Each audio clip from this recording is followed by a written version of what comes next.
We gotta find.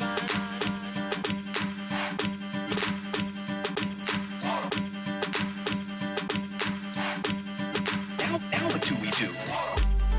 That's the first clue. Now what do we do? That's the first clue. We gotta find.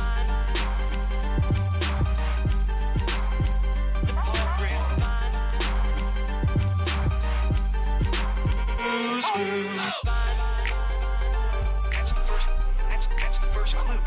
We gotta find. That's the first clue. That's the first clue.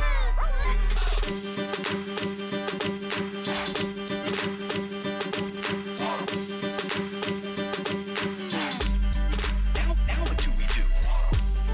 That's the first clue. Now what do we do?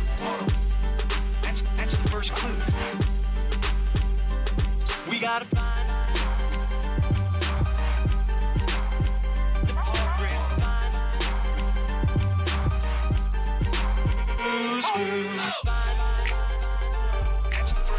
That's the first clue. We gotta find. That's the first clue. That's the first clue.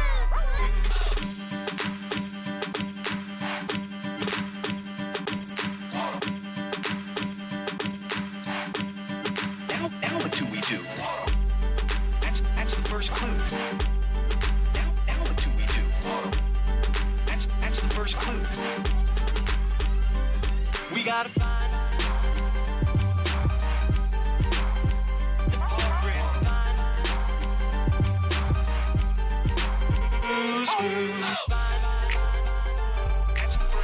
That's the first clue.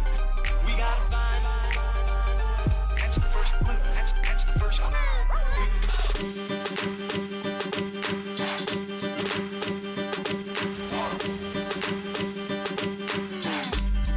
Now what do we do? That's the first clue. Now what do we do? That's the first clue. We gotta find.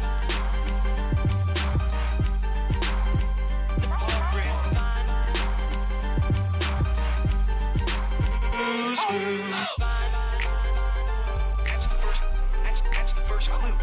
We gotta find. That's the first clue. That's the first clue.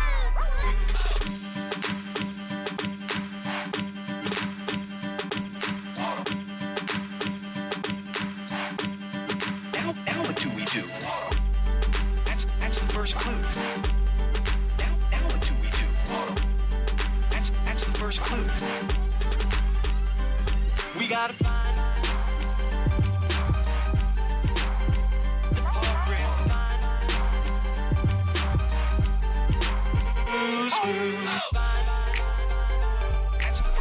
That's the first clue. We gotta find. That's the first clue. That's the first clue.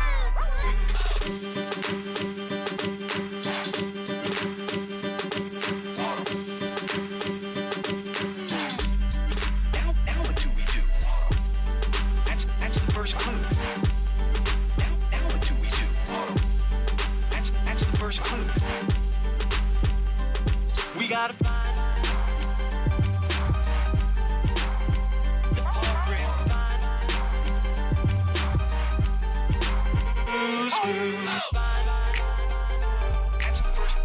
That's the first clue. We gotta find. That's the first clue. That's the first clue.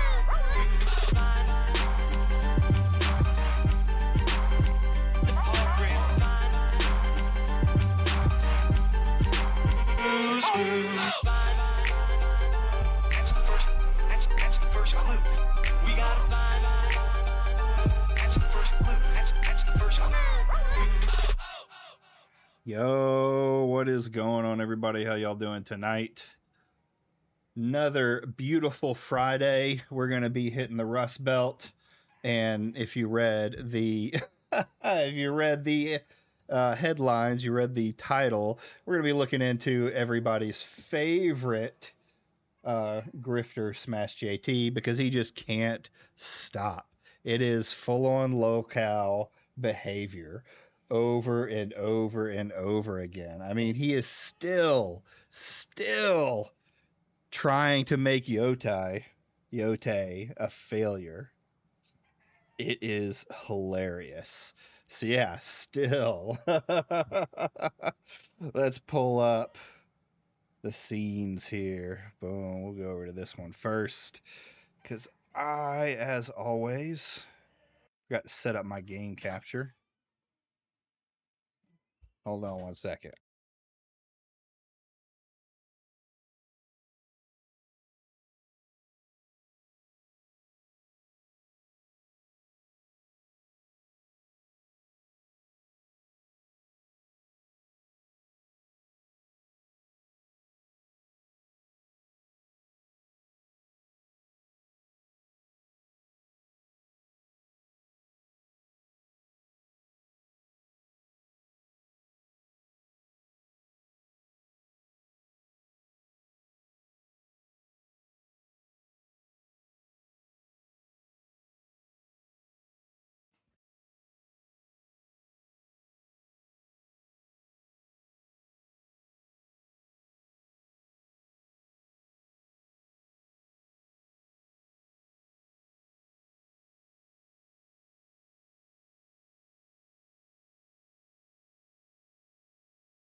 God damn it. Sorry.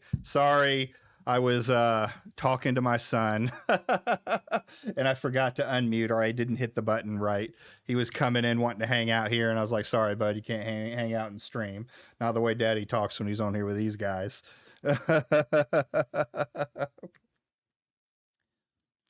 Can you hear me now? Can you hear me now, Simon? Can you hear me now?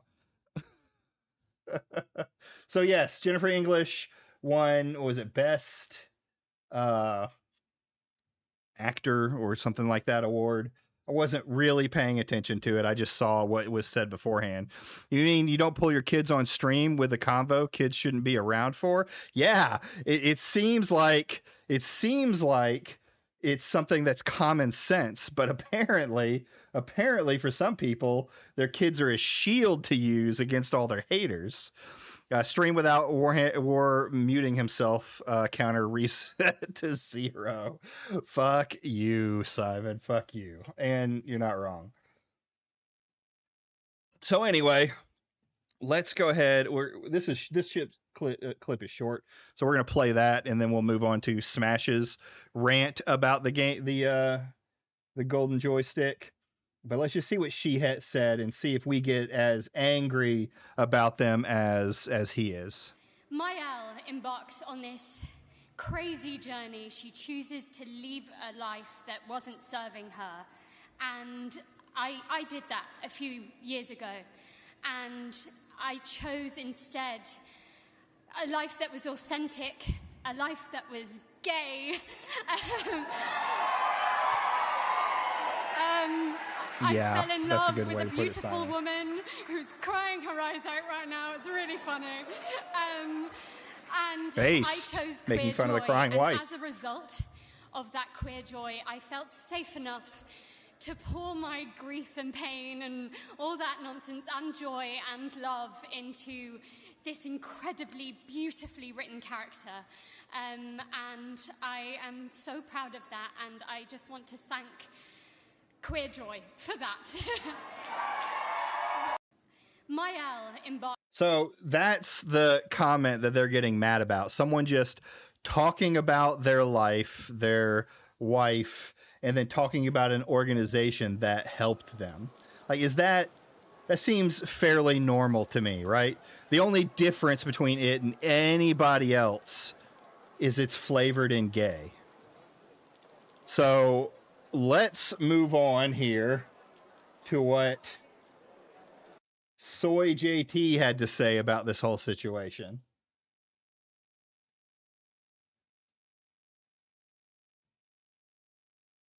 All right. In 12 minutes, bud, put a little bit more time. Talk a little bit more. When I do get off my lazy ass and make VODs, they're like 30 minutes to an hour. I like to This yell. was kind of weird. Claire Obscure Expedition 33 won the You're right, 100%. What happened to the world where lesbians suddenly became a bad thing, right? I had a very close friend, like one of my best friends was a lesbian. I always knew you wanted to hear him talk more. Yes, it's becoming so addictive. I can't help but listen to this locale talk. But I remember having one of my best friends. She was a lesbian. One of the really she wasn't really butch. She was like rocker, but more upon the tomboy side of it, right? And I remember sitting down. We were sitting at the mall or something like that when we were young. And I remember this chick walking by with just like that perfect ass. I have my thoughts in my head, and I'm watching her walk by, and my lesbian friend looks over and goes, "Damn, nice, nice, love you." And I'm like, "Yeah, you know how I feel when I talk about my favorite locale. Yeah, I get it, I get it." So like, there's this whole world now where like lesbians are a bad thing. I just don't get it. But here we go. Ultimate Game of the Year award from Golden Joysticks, and celebrations all around for people that even care about what these award shows, circle jerks, even are. But I cared far more about what happened. But okay, you like the real game awards. You didn't at first. You changed your mind on that. Like you changed your mind on everything. You know what this means? He praised a game and said it was game of the year, and he played a game with a woke nosier blue haired wokey. Fair. After this award got announced with the people and their individual awards when they came up to speak, there were some curious things that got said. Before we get into Okay. that, though, I'm interesting to see what he says is curious. let's talk about how this game absolutely crushed it at the award show. And I think, one, obviously deservedly so, but two, The real they knew PowerPoint this was Game going to sweep Awards. so much that they limited what categories it could even go in, because every time this game came up, it's going to win. So Yeah. they proactively didn't put it in console game of the year nominees because they knew it would win that too. Sandfall Interactive quote tweets Golden Joystick saying, "What an honor. Thank you so much to the wonderful community and their love and support. Merci infinitamente." Golden Joysticks, Golden Joystick Awards' most prestigious award of all, Ultimate Game of the Year, goes to the unforgettable Claire Obscure Expedition 33. Huge congrats to Sandfall Studio. Yeah. So obviously, you guys know my feelings on Expedition 33. One of the greatest games I've ever played in my life. Really? And Okay. very deserved.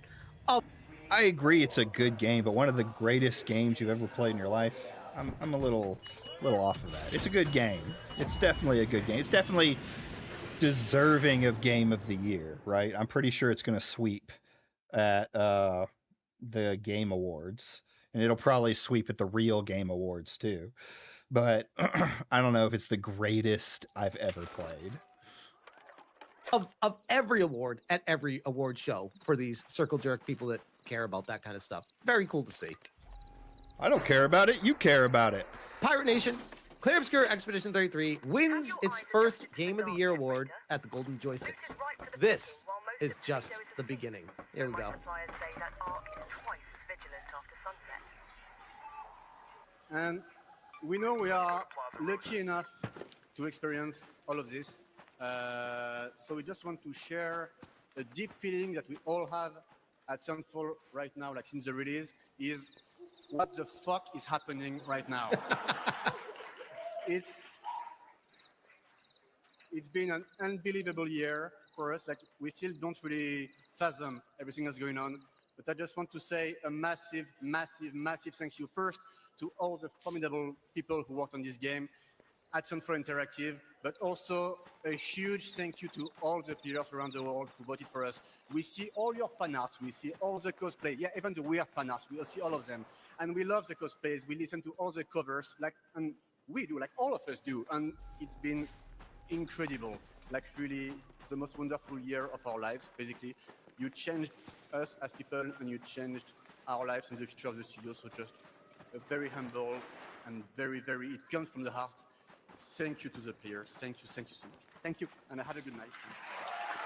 So very cool, very cool. It's a small team, as most people know. Yeah, that's Of about 30 pretty people, basic developers speech. working on the game. It's a bit cheesy, so I will not end with for those who come after. But tomorrow has come, and it was a beautiful day. So thank you. I would have loved if he was cheesy and said, "For those who come after." That would have been badass. I think they're just like embarrassed because they don't know how to deal with winning and everyone celebrating how amazing this game was. It's I don't so think cool to see it. I don't think they really expected this game to be, like a crazy blowout sale. Like a lot of the people who I think were doing it, what's his face said that he, it was like 2 hours of lines and I didn't expect it to be this way. And yeah, to what a be clear, backhanded too, compliment. because I saw that was it Asri 2000 said Smash dude Expedition 33 couldn't be in console game of the year. It was on PC. Yote wasn't, which I've covered before previously, but just to be clear about this, because I know there's gonna be people that say the same thing every time. You gotta cover this all the time. Console game of the Yeah. year nominees: Donkey Kong Bonanza, Monster Hunter World, which is on PC from day one. Yeah, we know you did 99 videos. He's got to watch himself. Yo, what's up? Get out of here, snitch. But yeah, I mean, where is the opening to this place? Oh, do you have to have a key? Oh no, it's just a breach. Okay. Anyway, I don't even remember what I was saying. Let's go back a little bit.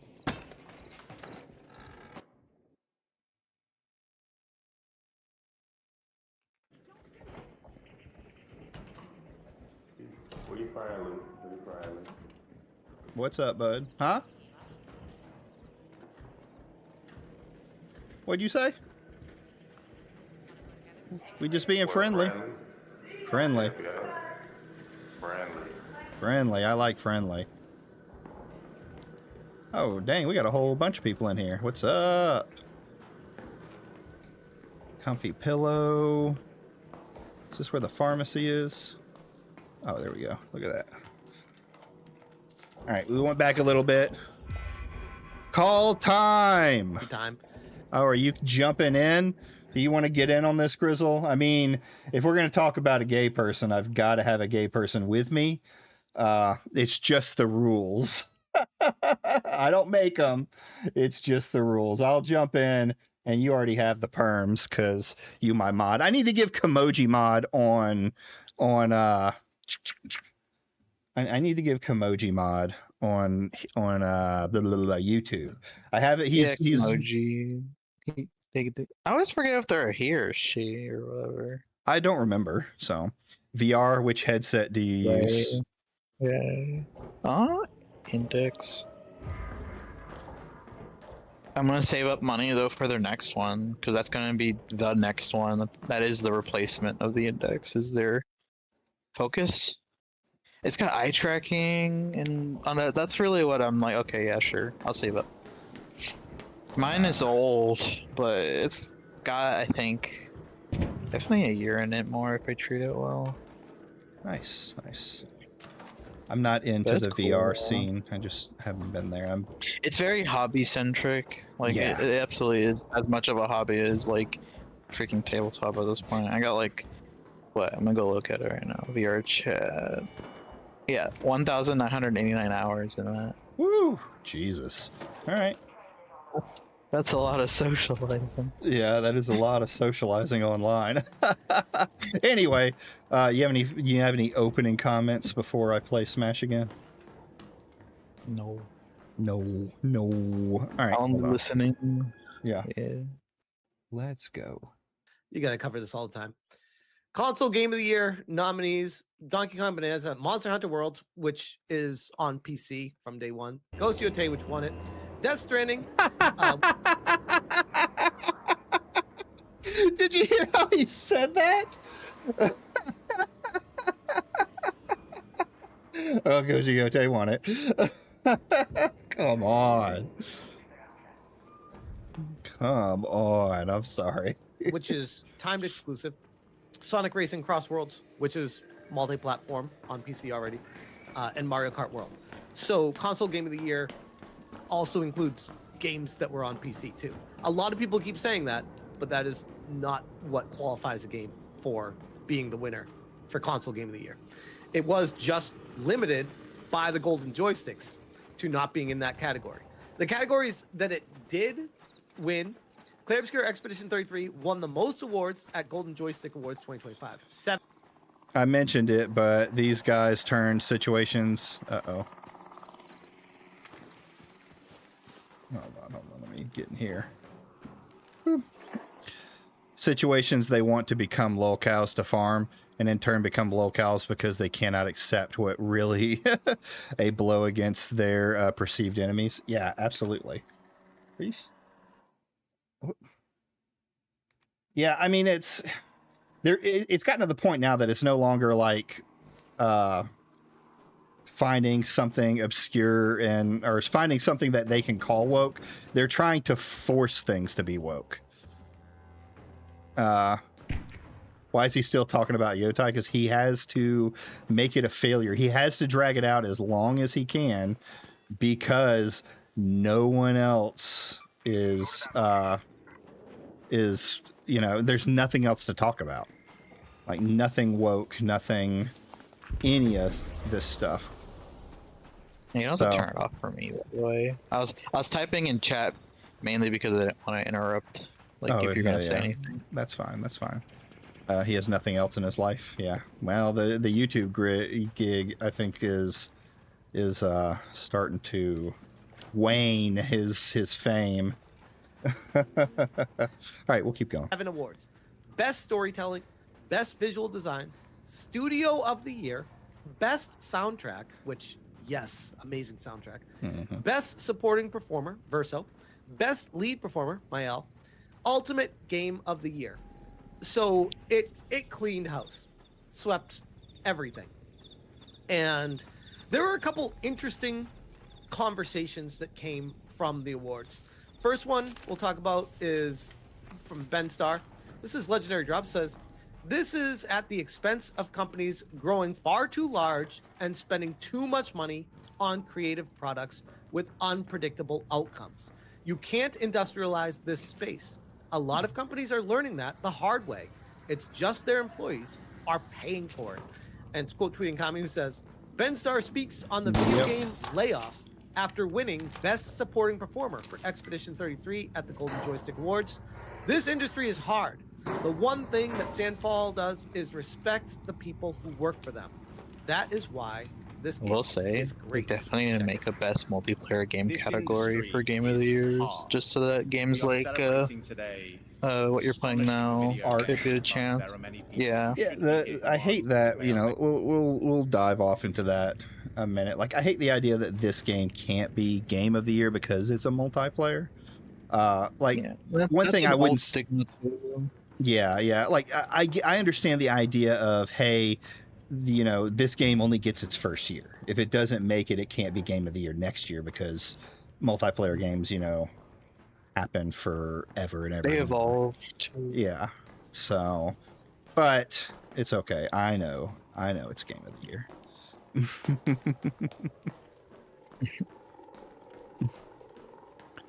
Jay, how is it going, Thegad?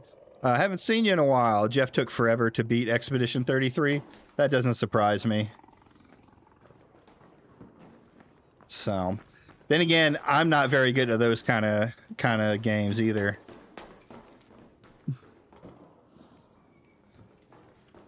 That stinks that you got banned. But anyway. No, that sounded cold. Many people might criticize me for grandstanding right now, but the one thing that Sandful do and have done is respect the people that work for them. They respect the people that they are making games for, and they want to make them. So here's the thing, like, this is a very soy argument. He's talking about corporate, corporate companies being the game, which the anti-woke would agree with most of the time, right? So like, he's probably going to praise him for saying it, but we're obviously going to get to the problem. A lot of these grifters who jumped off the anti-woke are having a hard time transitioning to something different and are releasing that they don't go back to a former content style before the grift. Yeah, I think I'm seeing a change in Smash's content now too, because he keeps using Sony Pony all of a sudden, and I think he's trying to like garner some audience in the console wars and hoping he can maybe go over there. I guess the other ones aren't working out. That is why. By the way, The temperature changes wreaking havoc. any video game company that is supremely successful and rolling in money will do this to their employees. They'll treat them like gold, of course, through good times. Keep looking at that guy. But and it's like, is not that one always good bounty? times in the game industry. Yeah. I think this is a new It is. studio, and they're I'm starting not out used to. at the I top. don't remember his It's hair being amazing, so short. and more power to them. But it's not always going to be like this. Why is he It streaming might take 5 Mundani? years, might take 20 years. Oh, Eventually, it's not every video studio, games. unless you're Nintendo, falls apart. This game is great. Okay. No. I mean, Nintendo's a horrible company, so by that metric, everyone should be like Nintendo, who's horrible. But what? Jeff says the optimum of the Dunning-Kruger. Hold on, let me hear what he said there again. Through good times. But it's not only that is supremely successful and rolling in money will do this to their employees. They'll treat them like gold, of course, through good times. But it's not always good times in the game industry. I think this is a new studio, and they're starting out at the top, and it's amazing. And What to more kind of power take to it? them. But it's not always going to be like this. It might take 5 years, might take 20 years. Eventually, every studio, unless you're Nintendo, falls apart. So this is such a fucking brain dead, retarded take of how the industry works. Like, you realize what happens every time these companies get shut down and things like that, like where they went immediately after, right? They became corporatized. And usually what that means is that someone like one of the big groups like EA, Tencent, any of these other companies, like, take them in. They don't care about soul. They just know that the name makes money, and let's not do that. I guess we're gonna head towards an exit. And they break it down into a soulless fucking mess. That's how these companies break down. Like, this isn't even rocket science. This is a simple take. Ever since his debate with Colin Moriarty, it's clear he has no idea what he's talking about. So he just tries to sound confident about saying whatever. Yeah, absolutely. And here's the thing: I'm a layman. Like, I'm not some fucking dude. I don't even know half of the names of like devs and things like that. I'm terrible at remembering names anyway. What the fuck? I got it. Yeah, I but try to, at least. yeah, I It mean, humanizes them more. yeah, but it's like, everybody knows that was the whole argument back in the day, was EA was destroying companies. BioWare,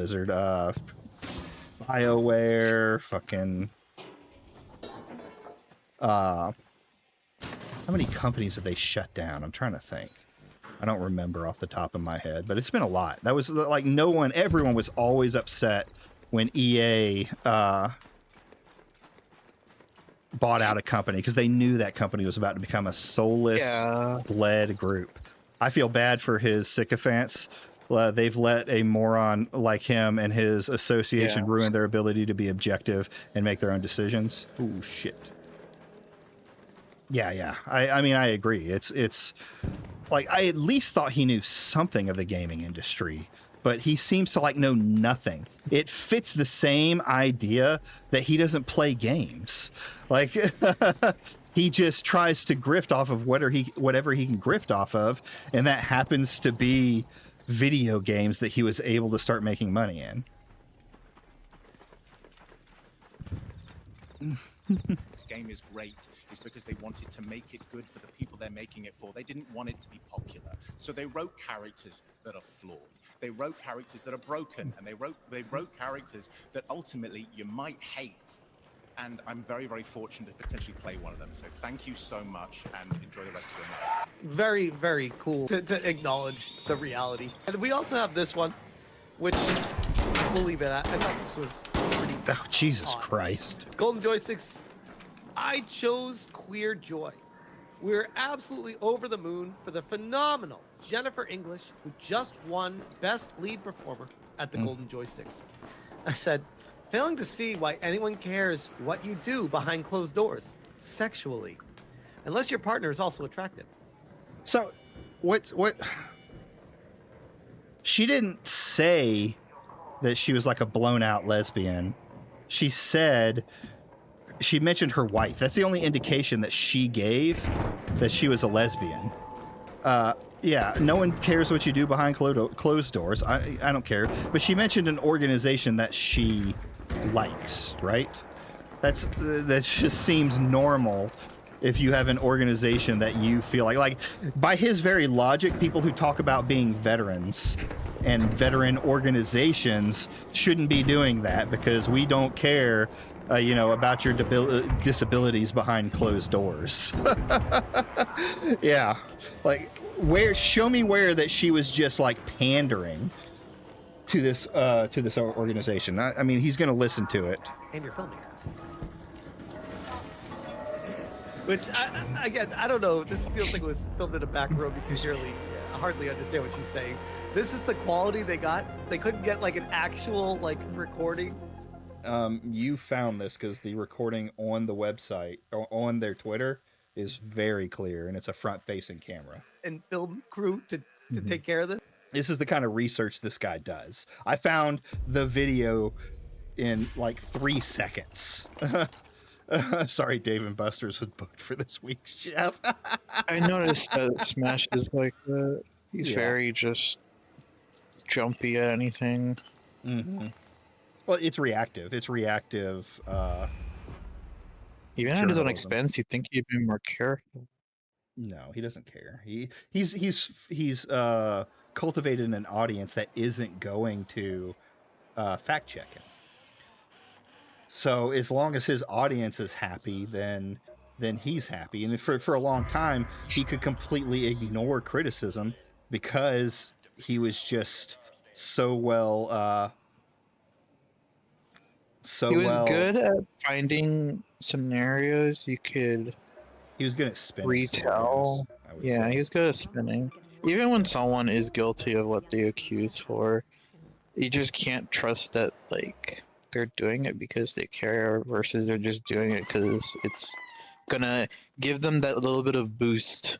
That's what they're really aching for this year, is an actual true to form example of many of the incidents last year, and nothing's happened this year that. It really hasn't. And the games that they've gone after, I think, have actually ruined their career. Like AC Shadow, if you look at his and I know Social Blade, people have, it is so over for them with that game now. It's just done there, What else can they gonna say? Tell Ubisoft they know you should be unhappy with this game? Yeah, well, he got a recent boost around the beginning of the Ghost of Yotai stuff. And I was like, what's happening here? Like, why is his numbers going back up so much? Because I was looking at his views, and they're not really different maybe a little bit more in like the 20, 30K Mhm. for a few more videos, but I was like, it doesn't make up the difference. And then I kind of realized it as I was looking through it. He's almost doubled his video output, his VOD output. And I think Oh that's yeah, where he's been it's doing. pumping. He's pumping them. I guess he also, don't forget, they all got boost during the whole incident in September. Yeah. So you got a lot of traffic coming in with people who were from, like, I would say, like, the more normie sphere. Like, definitely, like, people who just never knew what they were, they got pumped into it because that was mainstream news. If you could get onto that, you're gonna get more people. Yeah.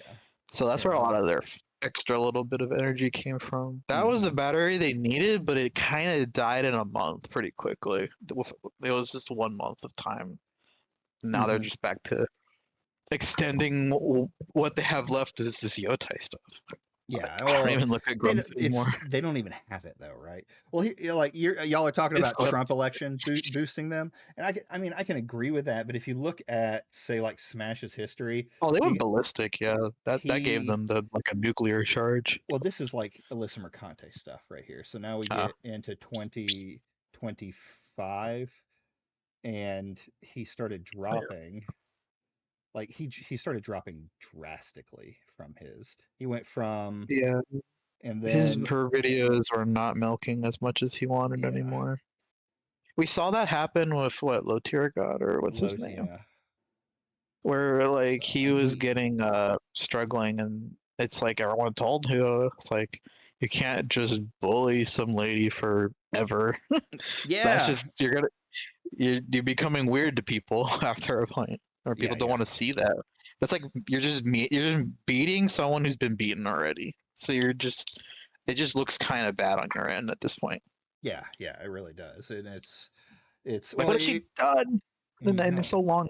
Well, the Like only nothing. picture they can ever show is from 2020, and then they're Yeah, the like, very she's beginning where they had a point, yeah, and it's like you guys didn't let time be time, and if you had just ignored that woman, you might have gotten it thrown out probably already by now.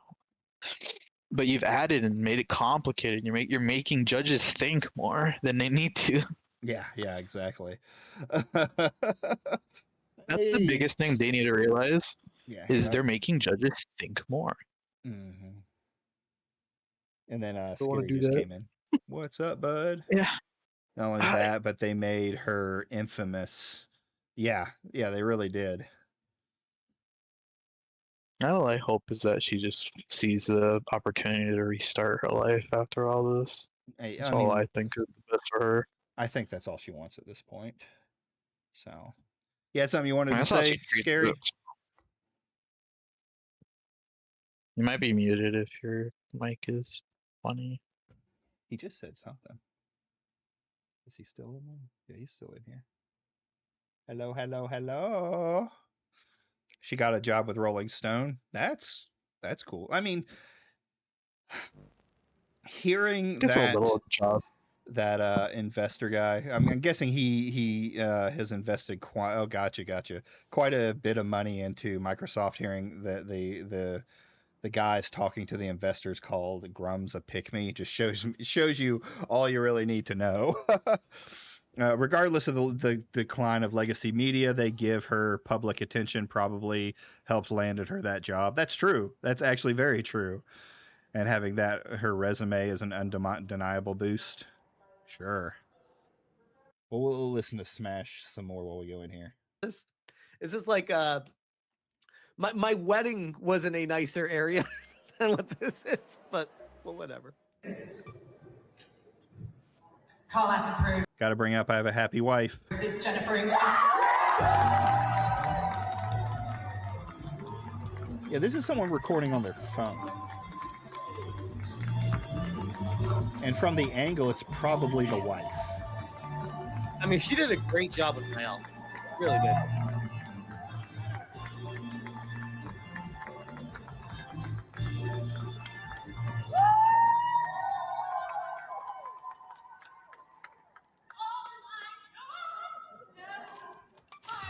Cuck This is shed the merc. quality of audio is terrible. Let me turn it up. Wow, the cuck shed. It's a camera, Jeff. Listen, I'm 41 fucking years old, and I can tell that's someone's camera phone. Who said cuck shed? I do Oh, don't believe forget Extra Zero. stream the in here. studio and You should the stream in actors here when they're saying they the, didn't expect to win, video. even if the game is the greatest What? game Can ever. be in sync. Your the video, remember? Mm. And stream in Oh, yeah, Discord. yeah. It would help for a little bit. That way I could like Actually, keep pay up attention to without what's going on. delay. Yeah, it's cool. Yeah, It's cool. because I'm like that triggered words in me. Because I'm like, that's a furry meme. Keep bringing that up.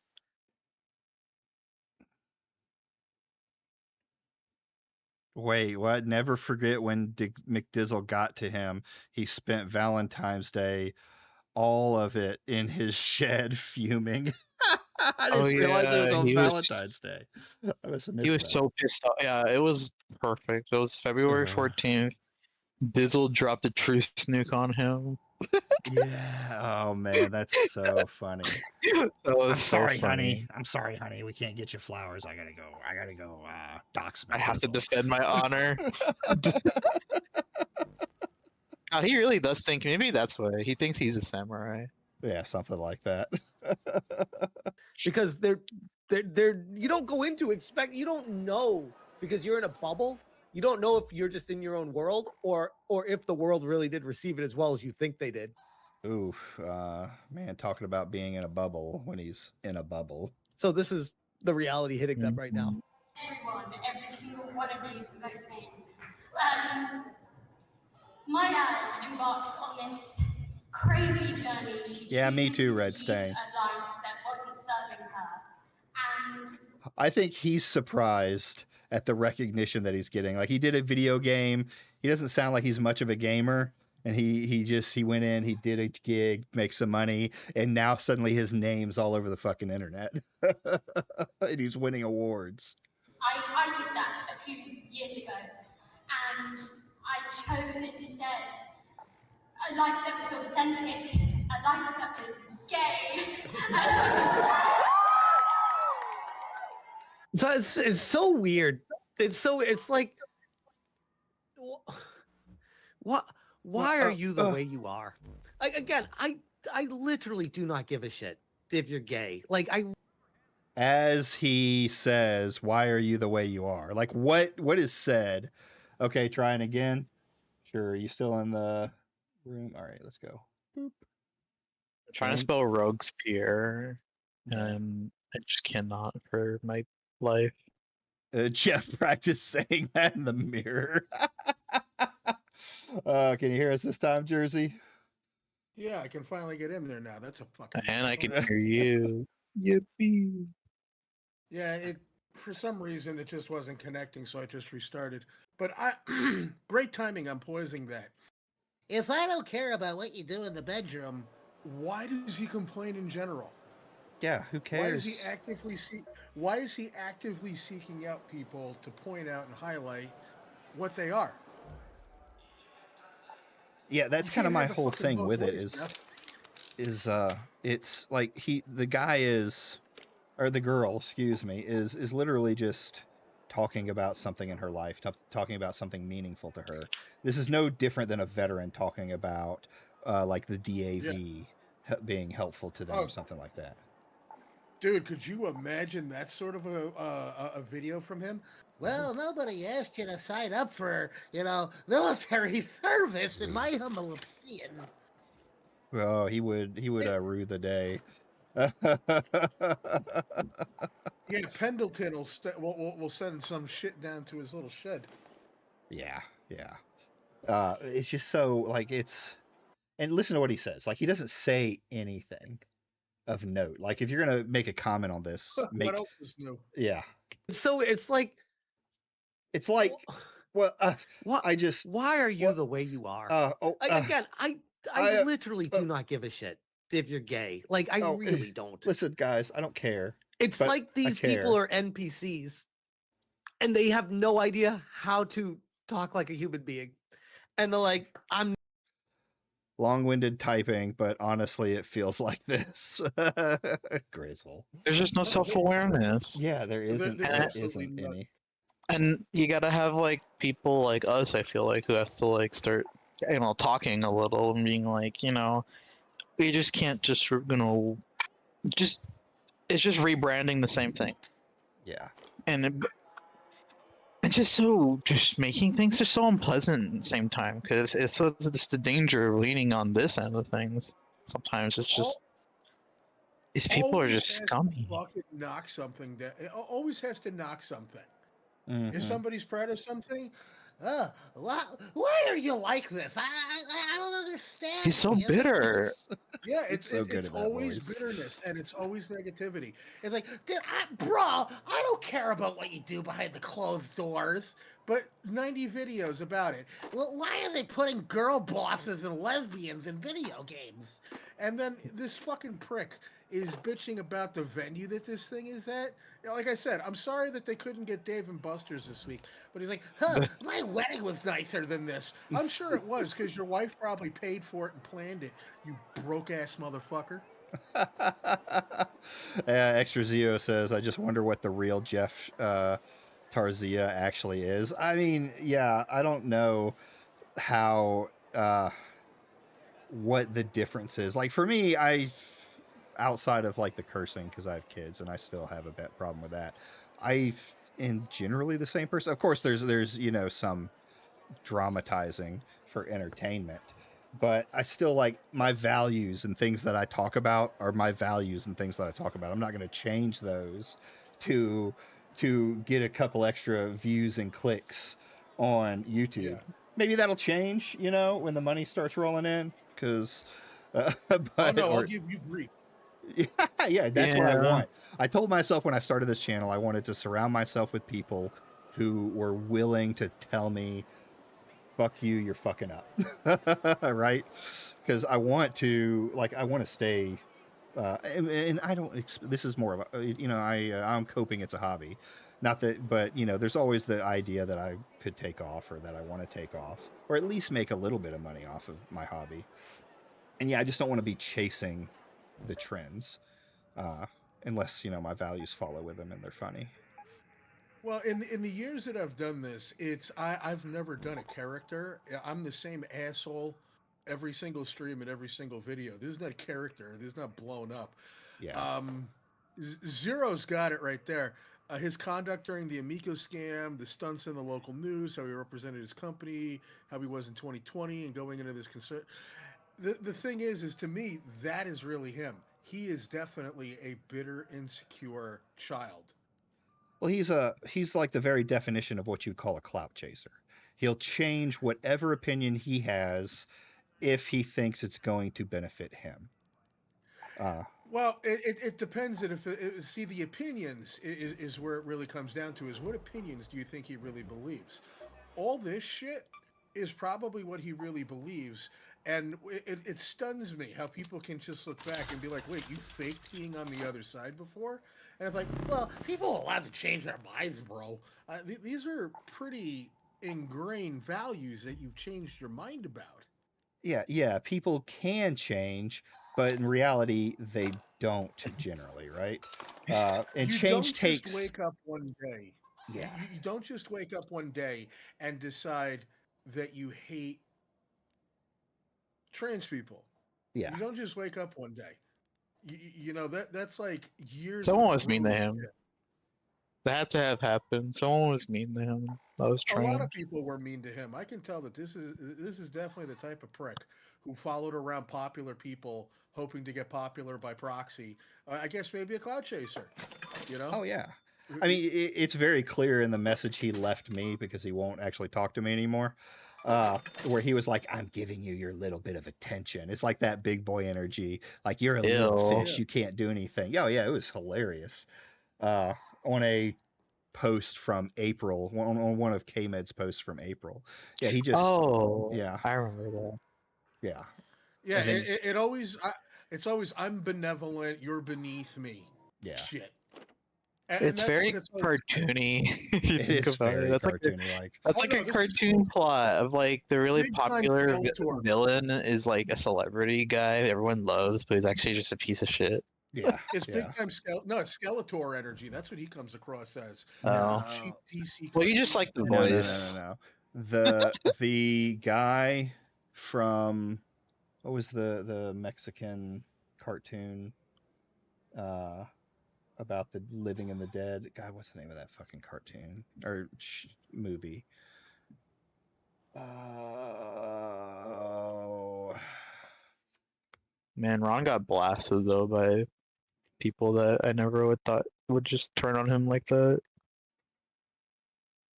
He's Duckula. Well, Duckula is cool though. No he idea who Duck is. is. Duckula was like a British vampire duck. You know, it's Dracula and a duck, and Oh. he only drank like carrot juice or some shit like that. Yeah, yeah, I remember that. Now, Coco.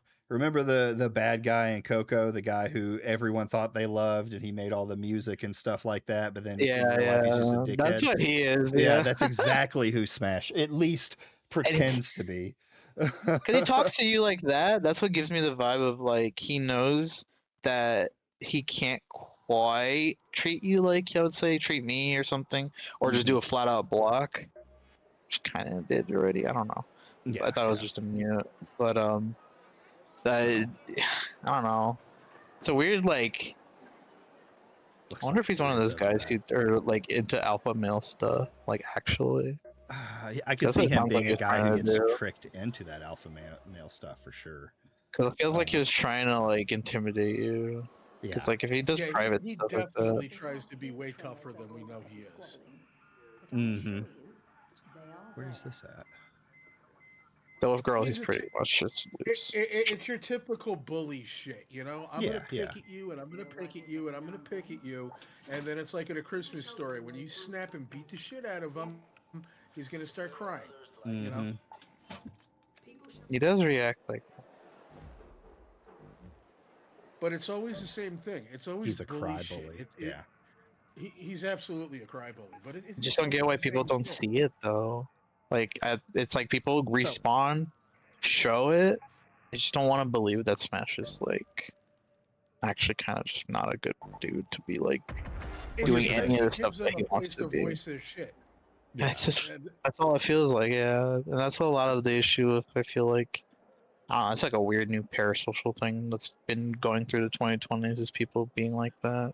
Yeah. Well, Well, most it's kind of people. like you wouldn't go into a bar and be like, "It's getting awful," you know. I'm not even gonna go that route because I'm sure it'll get clipped and taken out of context. Yeah, I get what you're talking about. Yeah, it's getting kind of different in here. You know, you don't want to say that out loud, but then when you go to a bar with like red flags on the walls with circles on them, you know, it's kind of like, oh, I can speak freely here. They Yeah. just use them as a proxy. And I don't think they realize that or they just don't care. Like you're just being used by people basically to just say some pretty and do awful things. Well, And that's like the thing, though. I, It's the other way and maybe around. and I hate that like life has made me it's like is it too woke to say that? And I'm like no, that's like stuff he said like 10 years ago is don't treat people like that. It's just Yeah, no, well, basic. that's Just the so problem. basic, So but now I feel too woke.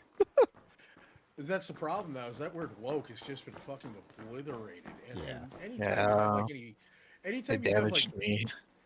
feeling about something, oh, you're being woke.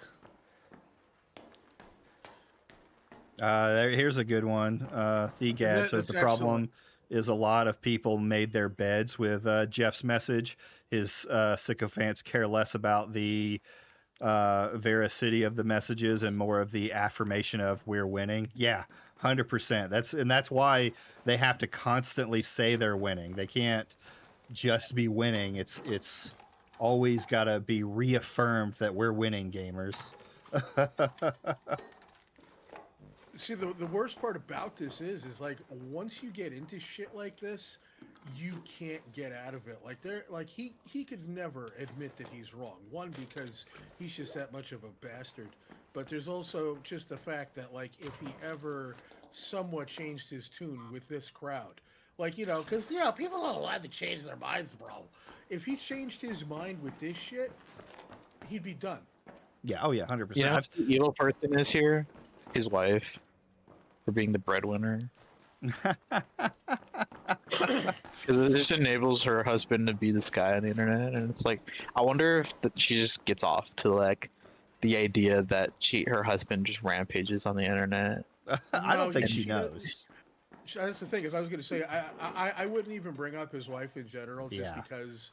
But I mean, just to throw it out there, there's no way that she knows what the fuck he's doing. Yeah. And chances are, this is why he had to get. I mean, I'd be curious. Hey, nobody ever just get that curious? Well, here's the thing with what Scary's talking about is, yeah, you can be curious, but you don't want to bring people who are outside of the argument into it, because people will go crazy. Oh yeah, especially if you do sniff that out. He probably tells her not to. Well, I had someone that, like, when I first started talking about Smash, who posted a picture of his Twitter, or her Twitter, his wife's dead Twitter. Oh yeah. I told them, like, hey, just take that shit down. I don't mind you making fun of him all day long, but she has nothing to do with this. Yeah. That's a general rule. Yeah, I like to stick to the lolcows themselves, not those who suffer. But I will at least say this much. The reason why I think that this person does not know about the bullshit that he pulls is because why the fuck would she? Can you just imagine coming home from fucking maybe a 12-hour nursing shift, a patient died today that you've been taking care of for weeks, and then it's like, hey, guess what, sweetheart? I completely owned the libs today on Twitter. I proved that Ghost of Yotai has 10 sales figures. It's a funny conversation to imagine, though. Yeah. Imagine just telling someone. Yeah, because she'd probably fucking throw something at his head and be like, I don't want to hear about this shit. Nah, she loves him, and she probably think it's cute. That's cute, honey. That's cute, honey. You beat that nice you beat that Yoder. Yeah, well, like, here's the thing. He's already stated that she doesn't know much of anything. Yeah. Like 33% is what he said of the lawsuit. Yeah, 33% of a lawsuit. That was a while ago, yeah. If I was getting sued... Oh, shit. You dirty rat. You got trapped. Hey, I got a joke for you. Wait, no. Don't say the slur. Don't what word? I didn't say a slur. Don't say it. You dirty rat. You'll get banned. You dirty rat. You'll get banned by the AI. By the AI for saying you dirty rat. Yeah, there is nothing political about Ghost of Yotai. It's a simple, good old-fashioned revenge story. Yeah, that guy killed me. He trapped us. Raider. I let him catch up. I don't know what the reason why he wound up getting a slanty shanty in the backyard anyways, because I'm sure his wife was like, listen, the shit that you're saying, I don't want our kids hearing it. So you can, if you're going to do this somewhere else. I don't want to set up in the bedroom. You can't have it in the living room. So this is probably what wound up happening at the end of the day. That is probably what it is. Hold on, we're going to go off. It's separate. Yeah. No, Thigad, it's a PvPvE. People work together and some people kill each other. So you can go full on either way. There's actually like this whole community thing that's going on with it. You got rats who are camping extraction points that people will come together and kill. Single player or going solo tends to have less violent encounters like that, but it can get really bad in some of them. And there's even like, I guess, a streamer war going on now where two streamers are putting on uniforms. And I just saw a third faction come up. I can totally see this being like, this has to have its DNA somewhere with the wilderness from RuneScape. Something keeps tickling me. Yeah, well, you gotta like it's got the same drama. Yeah, well, it's an interesting mix because you have like the normies coming into an extraction shooter that is very, very, good popular. Popular for them. Well, it's very how do I say it, like normie friendly. Like I can. Yeah, it's a good intro. Oh, but speaking of Yotai, really quick, did you see the little exchange that I had with Grok? Yeah. Oh yeah. I actually negative social credit for that statement. Yeah. Sure. Yeah, I went and Well, Sure. well, here's the thing: is he went ahead and created a chart using Chat GPT because he can't figure out how to write a fucking graph or imprint information on his own. You know, this shows how intelligent he is. He can't use we're Google going rat. Sheets. Yeah.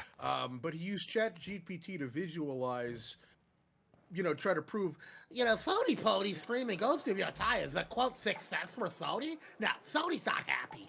And that's a buzzword he's been using a lot. They left so much money on the table. They left a bunch of money on the table by going with Jin. So I asked, hey, Grok, can you fact check this? And Grok was like, yeah, this is just a generated estimate. It's not based off of official data. Actual sales show that Ghost of Your Tires at 3.3 million in its first month, ranking it in U.S. October sales and YTD.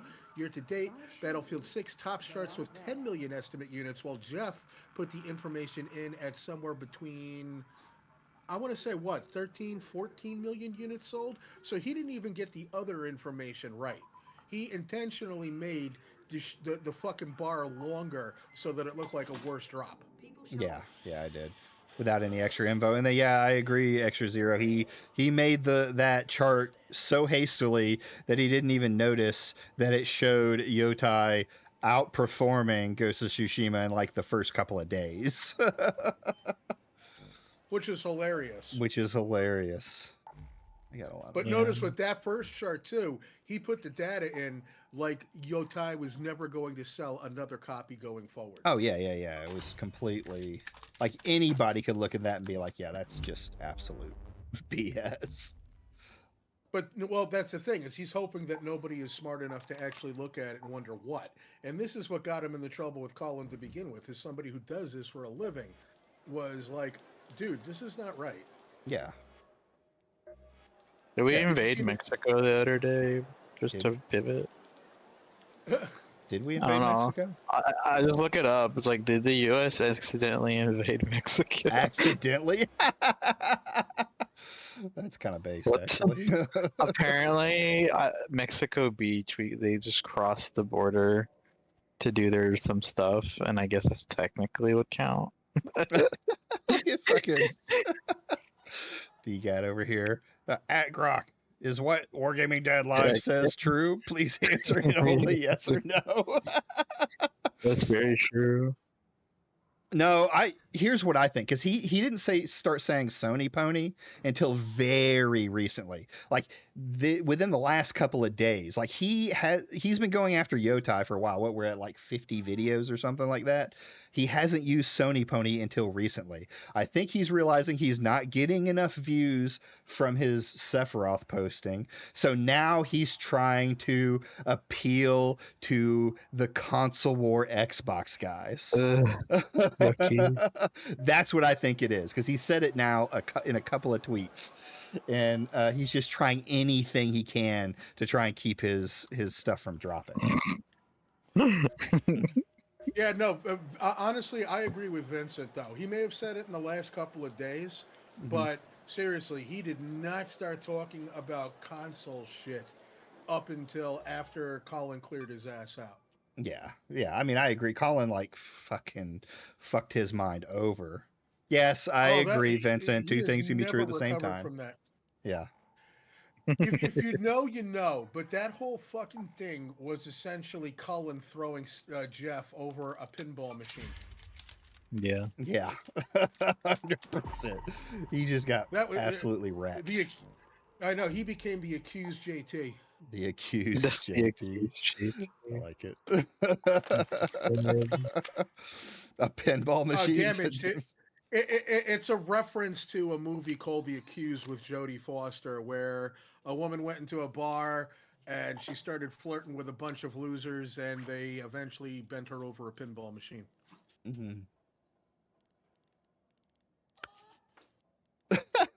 Calling Jeff Sherlock is probably the most brain dead take on the internet. I mean, you actually have to do research to be Sherlock. So.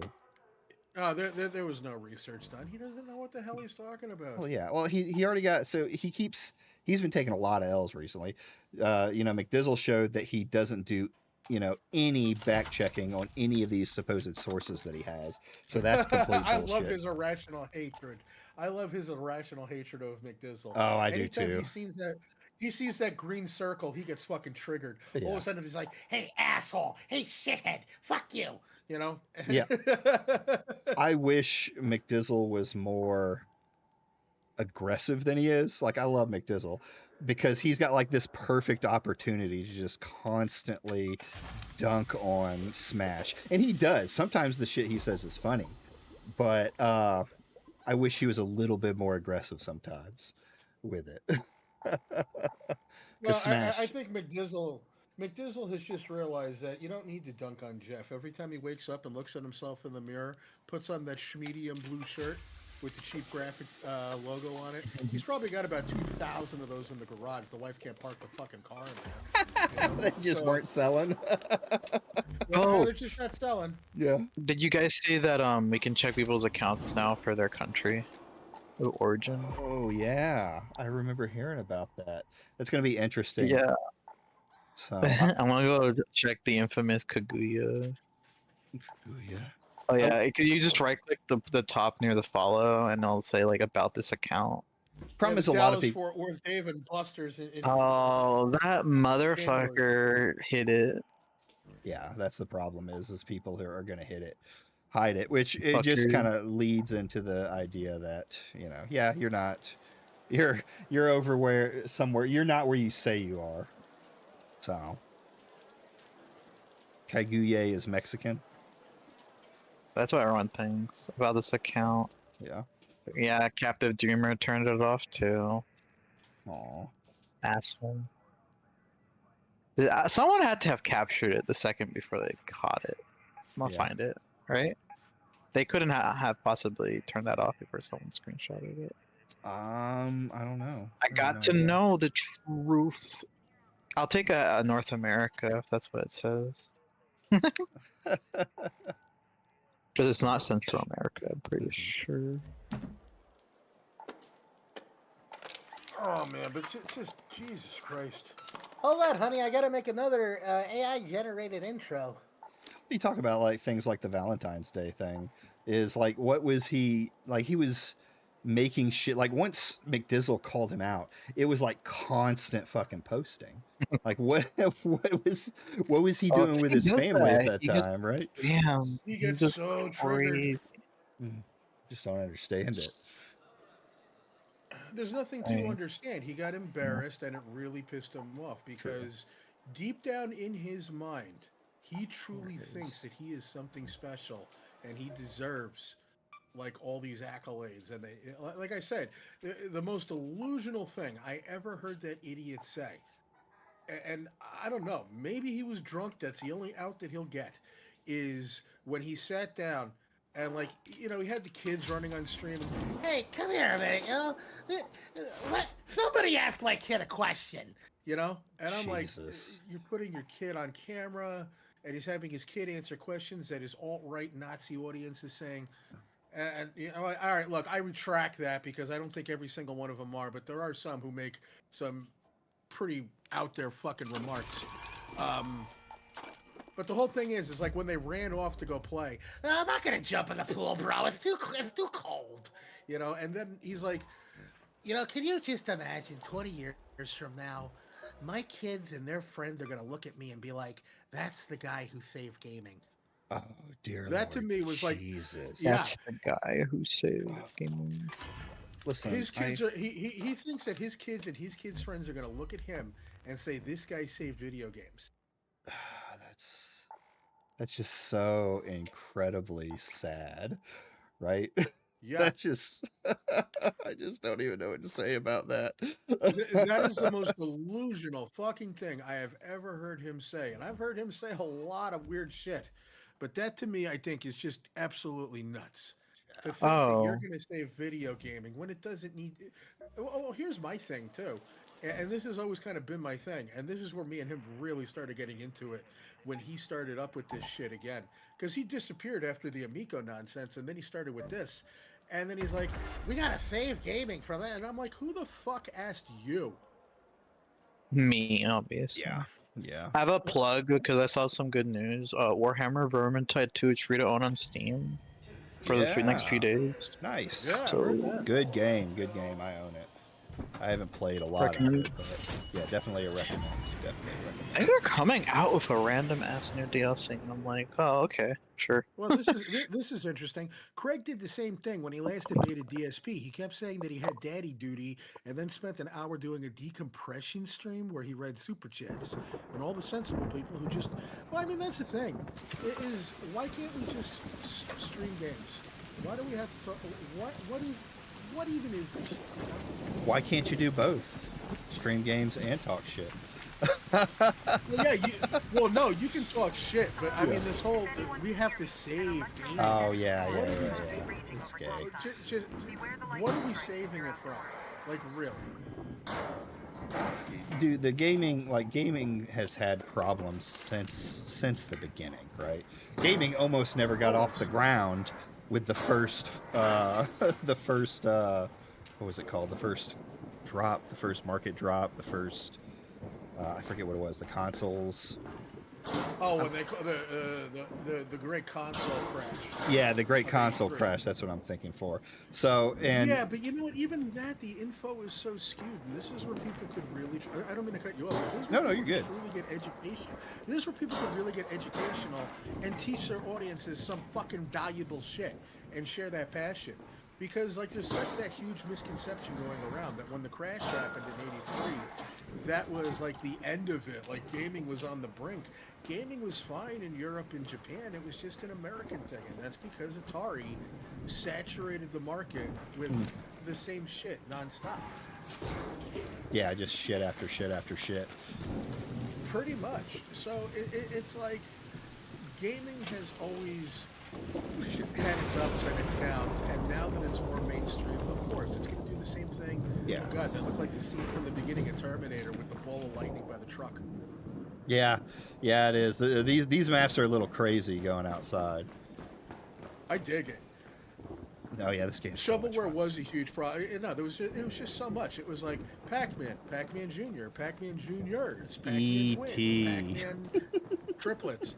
Well, E.T., that was a weird timing thing. I mean, Yeah. they definitely threw all their eggs in one basket with that. But poor Howard Scott Warshaw, he tried to do something with what he had, and he only had like, what, 3 weeks to do it? That I It don't was know. terrible. See, that's one thing I want to do on here too, is watch some of that stuff. I've thought about doing it several times, especially while I play. I actually had a couple of videos that we might watch, it depends, about critics and things like that. The idea of objective criticism. And I've been watching stuff on D&D here lately too. So yeah, I think there's a lot you can do besides just getting. And also, I think if you're going to do something like this, like I'm doing, if you want to make money off of it anyway, then you need to diversify. You don't need to put all your eggs in one basket, just like when gaming did. Yeah. And yeah, no, Extra Zero's spot on. The G4 videos are great. G4, okay. Mortal Kombat almost had the government kill gaming in the 90s along with GTA. It was a combo of different things. Like, one of my things is like when I try to do these like reviews of old games and shit, like I'm doing, the plan right now is I'm going to go back and I'm going to review the Goonies 1 and 2 on the NES and the arcade game, which is also like the Famicom Disk System version. Then we're going over to Night Trap. Now with Night Trap, that was one of the big controversial things that popped out. But in between all that shit, I want to throw out a little bit of education there as well. Like, why did Night Trap even become a thing? Why did Sega like really go all in with this FMV shit when they were coming out with the Sega CD? And when you look at the history, it's a huge rabbit hole to fall into, and it's really, really interesting how everything wound up so fucked up the way that it did. Like, it's insane. I don't want to be. You see, if I was like a Jeff, I'd be like, "Well, bro, you've got to watch the video, because what's the point?" No, I like talking about the shit. Yeah, But what yeah, happened with absolutely. Night Trap, what happened with Night Trap specifically is pretty well known. You know, there was the ColecoVision thing called Project Nemo that they were doing. And when you even look further past that, so after Atari went tits up after the crash, Nolan Bushnell and Steve Wozniak got together and they formed a company called Axlon. And they're the ones that came up with that concept of putting like multiple tracks on VHS tapes and then making a console out of that and making it like a choose your own adventure thing. But what people generally don't know about, some people probably do, some people might not. But the thing is, it's not like this was something new. Because this shit was like in development since the late 80s, like 87, 88. Okay. And then when the whole ColecoVision thing blew up, because what ended up happening is, I think Coleco probably threw about $12 million at this goddamn thing, and then they wound up having a split, because Axlon wanted to have arcade rights, and Hasbro was like, no, we want to just like put stuff on the console, because if you put it in arcades, no one's going to buy the console stuff, but Axlon figured they were going to do the Atari approach, where, oh, they play it in arcades, they're going to buy the consoles. So already there was a problem. But after all that shit went downhill, the stuff sat on a shelf for years. Nintendo and Sony were interested in doing it, specifically Night Trap, which is funny considering the congressional hearing, because Howard Lincoln famously said you're never going to see a game like Night Trap on a Nintendo console. It was going to be until Nintendo and Sony split. Because this whole Nintendo PlayStation thing wasn't a 1993 thing. It was like a 1988 thing. Okay. It went back even further than even I knew. So this shit just sat on a shelf, and then Sony, I feel, acquired this because Nintendo was like interested in it at some point. Like it was just like, haha, we got one over on Nintendo, and then they brought this shit back to the headquarters. All right, friendly. Like, but they're like, no, we can't put this shit on here because this console's not being built for that. Because I always felt that Sega CD was made to be like a piggyback idea. Oh, go ahead. No, I'm good. I could just breach it. Oh, no, there's a left parking. Oh, the other one? No, I'm good, bro. I appreciate it, though. Sorry. Keep going. No, you're good. But I always felt that the Sega CD was piggybacking off the idea that NEC had with the PC Engine, where they make the PC Engine CD, the TurboGrafx CD, where you take your good library and then you make enhanced versions of it. But then they suddenly bought this shit because Nintendo threw it up in the air. And, you know, once again, haha, Nintendo, look at you were, what you were looking at. We got it now. And then you wound up having a system that didn't even have the ability to encode or decode video. They had to like put that shit on the discs themselves. Exactly. Yeah. No, zero spot on. I wasn't even reading the chat when you would put that out there. No, Sega CD, like, that's the thing, is like if you ever played Sega CD War, when you take the FMV games out of the equation, a lot of them are really good games, like Terminator, which ironically the soundtrack was made by Tommy Tallarico. Was it him or the guy that actually seems to have made the music? Because there was like he was credited for it. Yeah. Well, I know. I remember watching stuff about the Amico scam, and there's a guy who worked for Tommy that a lot of people think he's the one that he was the guy who actually wrote the music, and Tommy may have just like taken all the credit for it, but he's never said anything about it. He doesn't probably want to deal with that bullshit. Oh hell yeah! And Batman and Robin on Sega CD was great. It was a really good game. It's just once you take this FMV shit out of the equation, you got a really good version of Final Fight on there. It's just Eternal Champions. That's another example that I can give. Eternal Champions, which to me I thought was a great fighting game, and it was made in-house. It was like Mortal Kombat, but it was way more brutal than Mortal Kombat. But it's like that's a great example too of like enhancing the games, because you had Eternal Champions on the Genesis, which had impossible fatalities. Once you pulled them off, they were cool. And then you have a Sega CD version, which has FMVs, new characters, new stages, new fatalities, new endings, and shit like that. So it could have been a nice idea until they did this FMV shit. but that's just like how deep I go when I try to do these reviews. I was just going to talk about a bunch of stupid vampires in black stockings trying to stalk Dana Plato while she's high on drugs. It's always nice to hear someone that is passionate about games, because lately it feels like all the loudest people are the ones who just say it's gay and terrible. So it is a shame. It was a game changer. What was that? The Lunar games. Those are really good. I just bought the remasters. How are you liking it? Because I bought that shit day one. I fell in love with it all over again. Oh yeah, same thing. Same. Lunar 2. I remember getting the I got the whole box set for Lunar 2. It was just a game I found. I was a huge. With the black book. Yep. And I don't have it anymore. I wish I did, but I never was good at keeping a hold of stuff. And growing up, I was a big turn-based RPG guy. Final Fantasy. What is it? Which one's the one with the girl and the robot? Final Fantasy 6? That's 3. That's 3. Yeah, is like one of my favorites of all time. It's 6 in Japan. It's 6 in yeah. Yeah. So, and then Final Fantasy 7, of course, is the normal. Everyone loves it, but I like that one too. And Lunar was like a hidden gem, like even absolutely. Yeah. Because it was so simple, it's like Final Fantasy. The stories got a little more complex as we went along. Yeah. And they're still doing it now. But Lunar, I always admired just because it was simple and it was pure. We're gonna go kill a bad guy, and that we're going on an adventure. Yeah. And there's nothing wrong with that. It doesn't have to be this overly complex bullshit. No, it doesn't. It was just characters that you could get with. They're it's not. You wouldn't say that they're deep characters, like they're not flawed characters necessarily. Yeah. And you go. They all had their shit.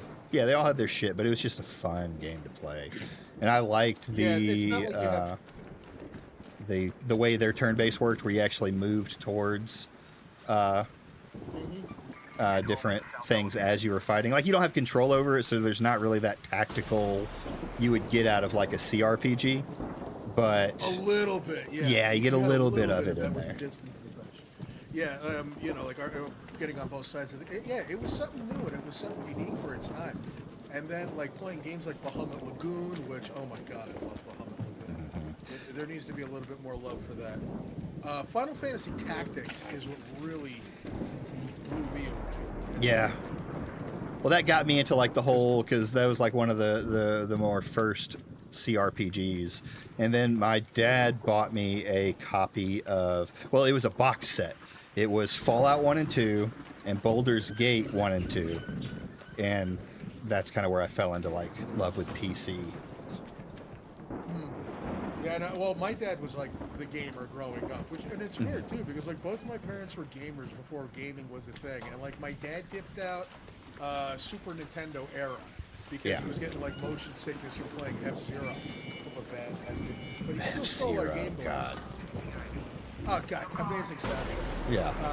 But yeah, it's like growing up. Like I'm an '84 kid, so it's like we had ColecoVision, we had Intellivision, we had the 2600, we had the 5200, but my father threw it out on the front lawn. So it's just, that fucking thing threw up sparks every single time you plugged it in. And we also had DOS PC gaming, so it's like I grew up playing games like Manhunter New York, Police Quest, Leisure Suit Larry. So there was always that, I like these open, like, adventure-style games. Yeah. And my first exposure to an RPG was definitely Final Fantasy II on the SNES. Well, no, it's 4, but it's just like, it was amazing. Yeah, see, I was born in '84, and my first experience, my first experience gaming was Nintendo, right? My dad bought a Nintendo, and then we got Super Nintendo and things like that. Like, I wouldn't call him, he's a niche gamer in his areas. Like, he likes playing his NASCAR games. He made me fall in love with Mech Warriors. Oh yes.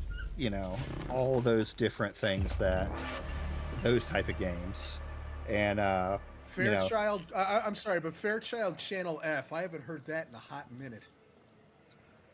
That that is some that one I obscure don't know. shit. Fairchild was pretty cool. I never actually got a chance to have one, but what I've heard about it, it's always been really cool. Like I always wanted a Commodore 64, and I wound up getting one when I was in my 20s because like I was into like making industrial music and shit like that. So the sound chip on that was always just great. Just don't tell someone that. If it looks like it mattered to someone, grab it. Yeah, Fairchild was the first console to take charts, which I always like to point out to some of these clowns over there, you know, where they're like, oh, you know, why do they gotta add black people in here? And I'm like, you do realize a black man invented the video game cartridge, right? Yeah, it's always, it's never known. Like they don't really understand uh the history of gaming or anything like that, which Yeah. I'm very much a layman in a lot of things, but they don't even do like, I like going in and I've, while you know, you get passionate about those, I like finding weird sections of the internet. I found we started going when the that group started coming around, getting games taken off of Steam and stuff like that. We decided to go on the Yeah. channel and we started pulling up videos of just like the most fucked up games from history. And I watched a video on what's that one called? Grizzle, do you remember that the racist one? Uh, God damn it! And just ones, you know, there was one that's just called. It was a console game, or not a console game. It was like a really old, like 1980s somewhere, where the whole point of the game was to chase a woman down who is running from you and please her. And if you pleased her, you didn't go to jail and you married her. And if you didn't please her, the cops arrested you. Just fucked up shit. Jesus. Yeah, no, they had some weird games like that on the Atari, like Custer's Revenge and shit like that. Yeah. And beat 'em Yeah, and eat 'em. Cluster's Revenge. Um, See, I remember like my big thing is I love like ROM hacks and stuff like that. That's kind of what I started building the channel off of is ROM hack reviews and shit like that. Mhm. Yeah, I've heard of ethnic cleansers. Yeah. That's something. There's another one out there called there's another one out there called Super Columbine Massacre. Yeah, yeah, it's a Doom wad that made by the No, guy. it's not a Doom one. It's a top-down RPG. Oh, what? Yeah. That one I haven't heard of.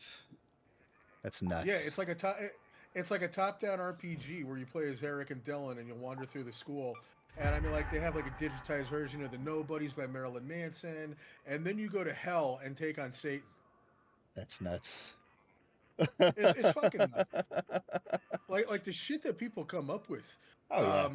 What do you call it? Well, with the ROM hacking stuff, like when I first started getting into the scene, there was some cool stuff out there, and then there was some really weird shit out there. Like there's one called Nude Punch Out, where it's exactly what you think it is. It's Mike Tyson's Punch Out, only the boxers are naked.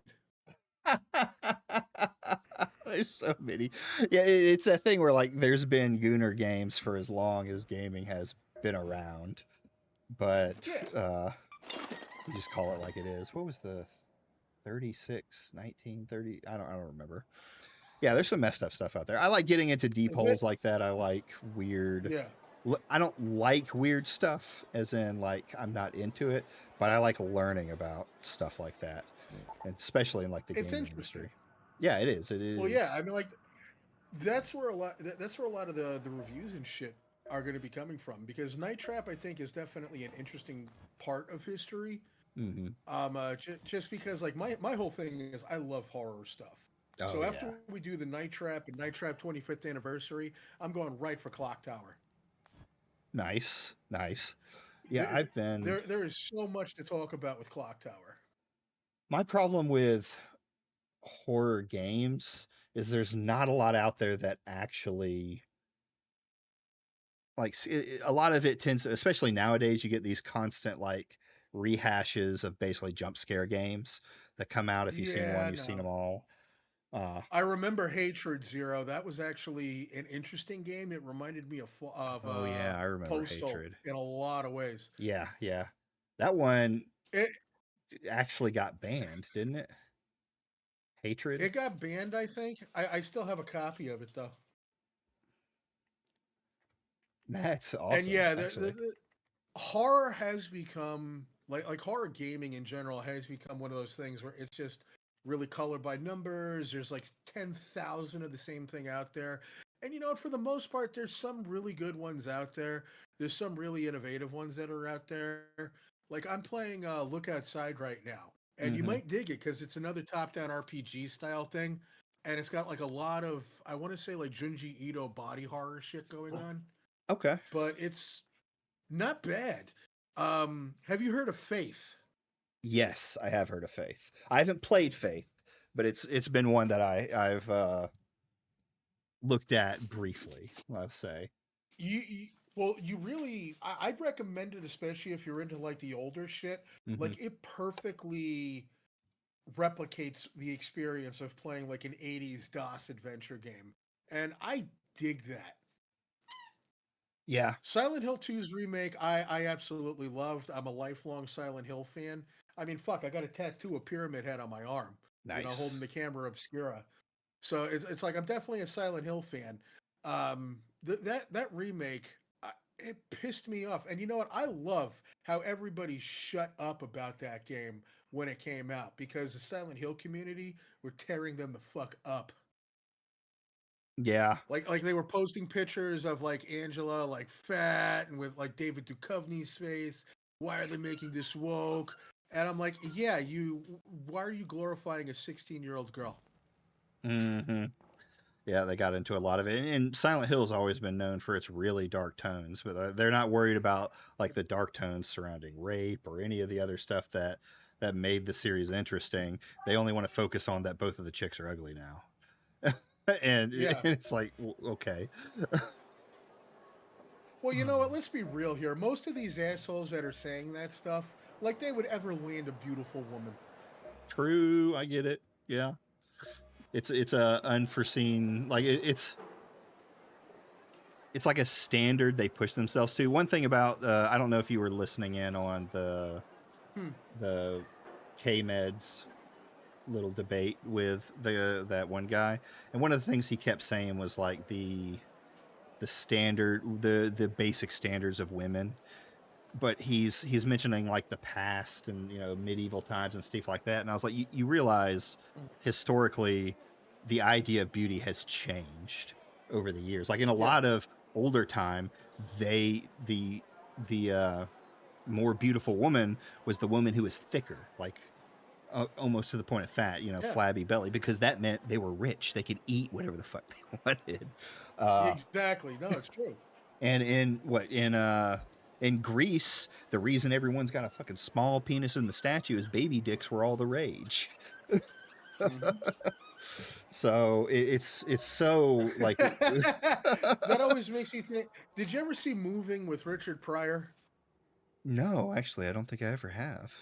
Oh fuck, you're missing out. I'm bringing it up because there's a scene in the movie. Richard Pryor is moving his family from New Jersey to Idaho because he lost his job. He can't get another job, so he gets hired for a like job of a lifetime up in Idaho. Everything about the moving process goes wrong. Which, if you've ever moved in your life, you know what it's like. You're Yeah, military. I'm sure you've moved a couple of times. yeah. But fucking they're looking at houses and they come across this one guy who um, definitely is into the alternative lifestyle. There's houses with naked statues all over the place. And Oh. he's like, well, I'm sure that you would definitely change the decor to a different thing. And Richard Pryor's just looking around. He's like, yes, you're right. We'd get bigger penises on our statues.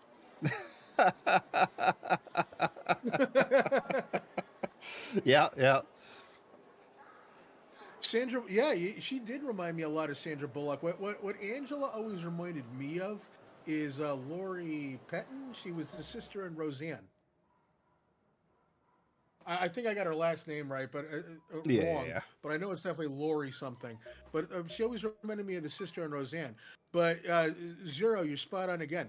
They love to do that shit where they take stuff and you look at it, and you're like, this kind of looks like this. You know, they Yeah. did that all the time. Just look at NES box art, and you could be like, "Does this look like Arnold Schwarzenegger?" Yeah, it does. Yeah. Oh and man. and I agree too. It is pretty much a sequel and a re because they even hint at the notion, and this is where these people fucking are just missing it completely. There's so much amazing stuff to talk about. There's so many amazing theories to talk about, but I can't get my dick hard to pixels. That's the problem. Yeah. Yeah. Right. That's the topic of discussion. Not where it's just. Well. I was not Okay. saying that I can't. I'm talking about people complaining about video games. Yeah. Sure. So here's my Hold on, thing. what? Like Gooner games have always existed. You Wait, look hold on a like. minute. Apparently, his ceiling is pissing. Let me check something here. Uh-oh.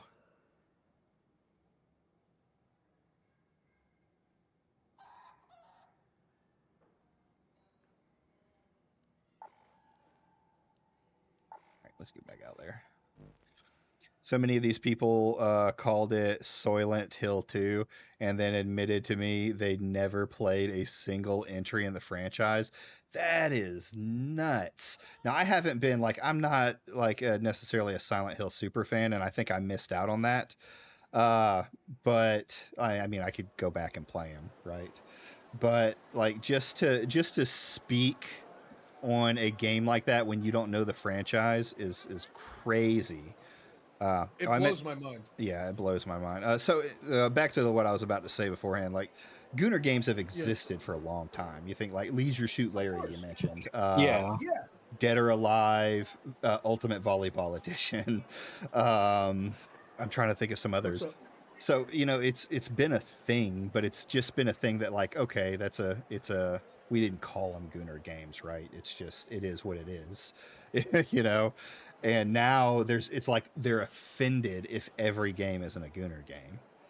Um, so, I meant to say, I feel like he and the other grifters put a lot of early investment in Yotai failure, like they did in the AC Shadows. They needed to be right about it no matter what. Yeah, that's where they started making mistakes. Like what happened, I think personally, is they got brave when it came to Veilguard. Right? It was really everyone who knows anything about gaming knew Veilguard was going to be a disaster because they had been watching Dreadwolf be in development hell for since 2014.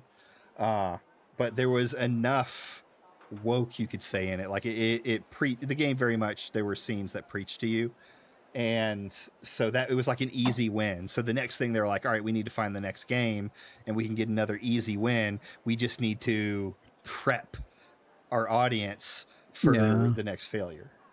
And I don't think it even worked out that well with AC Shadows. I think that's when they really started to lose. Shadows was too unsure. They leaned on basically macro problems with the company to pin it on it, which is completely contradictory to what they said today. Because like I saw Grum's over here posting that AC Shadows didn't have an actual like. They didn't say it was the one that was doing good. It was the franchise, so it specifically actually didn't affect anything. Yeah, because like otherwise, because if it didn't actually matter in their overall long run, then it just doesn't matter at all. Then yeah, yeah. Yeah, and you know what? I could tell that Fuckhead had never played a single entry in the game franchise before because no, that's the definitely whole big hasn't. thing. Why are they not making her sexy? And I'm like, Jesus. They've never Christ, particularly been like focused on that too much. Like the evil character is like the sexiest. The character of Angela in general assaulted by her father numerous times, and her mother turned a blind eye. Oh, you're talking about that one, yeah. Yeah. Now, if these fucking people had ever gone out and like met people in their life instead of just saying in their slanty shanties all day, have a little empathy and realize that the whole story centers. Well, not even that, but in general, On a certain experience. It's true to form that if somebody who has been in a situation that Angela's character was in, they either go two ways. They either become hypersexualized and they'll just be like, whatever, or they will completely cover up and try to make themselves as unattractive and undesirable as possible because they don't want to be touched. Yeah, well, that's one thing. Oh, it's happening. That's one thing that I love about horror in general is it is absolutely a medium that can be used to talk about different types of mental health and very dark subjects. And Silent Hill. While I wasn't like an avid player, Silent Hill is a great medium that they went into those subjects, especially with that one and two. So Yes. yeah, uh, it just baffles me And that they didn't even they weren't even fans of the old one because I pretty much stayed out of the Silent Hill 2 stuff because I was like I don't really know enough about the series. I had friends who knew about the series and they told me about it and this and that. But it's like I don't really have a dog in the fight. A lot of entrepreneurs of that series said good things, so I just trust that. yeah, Silent Hill, it was an interesting thing. Like when it came out, even people were like calling it Konami's Resident Evil, because like they didn't really have anything like that point. That's what I love about the old era is that you didn't have things like that. Yeah. So when I got to play them for the first time, this was new shit. You never had a game where you're gonna find a severed dog's head in the middle of a basketball court. You're like, what the fuck? Am I what? Mm-hmm. I'm used to jumping on Goombas and they disappear. I'm used to jumping on blocks and a coin comes out. It was I used to color and everything else, not this oppressing fog. Yeah. Which, funny enough, the interesting thing, and most people know about this at least, is the reason why Silent Hill has fog is because of the draw distance. Yep. There was so much detail in the graphics that they had to use the fog. And this is where it's cool when you have these hardware limitations where they have to think outside of the box. This is where developers are really losing their creativity. If there's going to be an argument made about like developers not being creative and shit like that, a good one to make is that they have too much shit available to them. Sometimes making do, like look at John Carpenter's The Thing. They had to like work to make these practical effects work, Yeah. and they look 10 times as terrifying. Yes, absolutely. And then you look at the remake / sequel, and it's just like, why did they not like use the It was a prequel. Oh, it was the prequel. And they were that's supposed right. to. They were supposed to, and then canceled that midway through, and then went full CGI for the rest of the development. Yeah, just It's crazy. Because yeah, it's supposed to lead on to like where the dog. It's basically where the husky comes from in the next that's movie. right. That's right. But yeah, it's completely sidetracked like the vision of what the original one did. It absolutely did. Yeah. And I mean, I was all for that idea of being able to tell the story of like the Norwegian camp, Yeah, Like, it's I was such an like, this is interesting gonna be idea to listen great. to. I usually love to hear and get into the idea of hearing extra stories that are outside of the norm. Like that one obviously is a prequel, but like when I think of Star Wars, I grew up watching Star Wars on VHS with my dad because he had recorded a copy of it.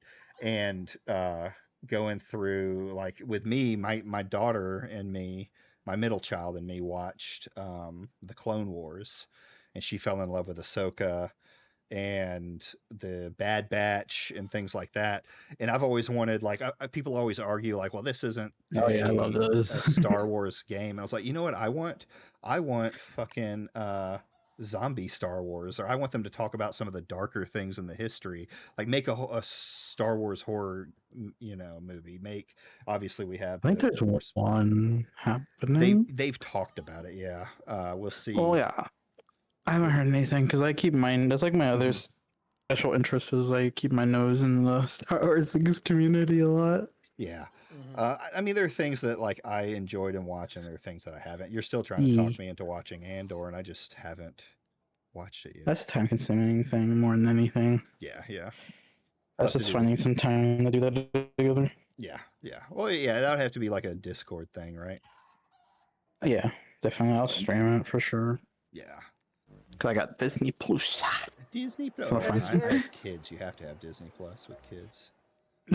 Yeah, they got all Zero's those got a good damn point about the cartoons. limitations too. It's like when I first started doing shit, I always felt that my best stuff was during the early days because I didn't have any. You know, I didn't have a slanty shanty to make stuff in. I had a corner, and I would put my laptop on top of a box, an old refrigerator box, and then I would have to speak into the cheap webcam's microphone because I didn't have anything else. So it's just Yeah. the most ghetto thing that I ever did was I made a boom mic out of I bought a cheap karaoke mic at one point, and then I made a boom mic by putting a vacuum cleaner detachment kit over the wire and shit like that. It's just you can look back at it and be like ghetto, and it is, but you know there's also a little bit of like we had to get creative for that, and then you remember shit like that. You really do. Yeah, and I agree with Zero's next take on it. It's like, I'm not anti-PC by any means, but we aren't getting anything like Crisis these days because the competition isn't what it used to be. Yeah, I think... Oh, yeah. I think that goes to the thing where like the indie scene is going to start popping off. The only thing that I fear is basically what happened back in the day with a lot of the independent companies is Saturation. Saturation, and you're going to have these larger companies. Like, it's not going to be EA buying them up anymore. It's going to be Tencent. It's going to be these big, massive people just buying out these good companies and gutting them to the point that they're just, making slop. Yeah. Well, I mean, there's a simulator game out for everything now. Supermarket simulator, prison simulator, spaceship simulator, card shop simulator, Ghostbuster simulator. Huge slop tuber simulator. Yeah. Would be a good one. Well, there is one called streaming simulator. Yeah, there is. What was some of the? I was just there's pressure washing simulator. Does go hand in hand, yeah. Well, that's a classic. Power washing simulator, car wash simulator, gas station simulator, washing machine, laundromat simulator. Yeah. So like you can, I bought one that's still in early access. That's like Star Truck Simulator, where it's just literally a 14-wheeler, 18-wheeler, but it's in space. I think I have heard of that. Yeah. There's a better alternative out there. Let me pull it up really quick because it's been a minute since I've played it, but it does have the old school sensibilities behind it. Mm-hmm. It is... Where the fuck did you go?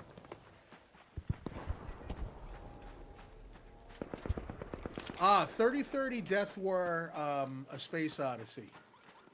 3030, you're gonna have to like message that in. I got a little area in my Discord that's for like games and things like that.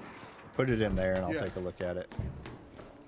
Yeah, it's like from the top down, but it's also like an adventure RPG shit. But it's essentially you're like Han Solo.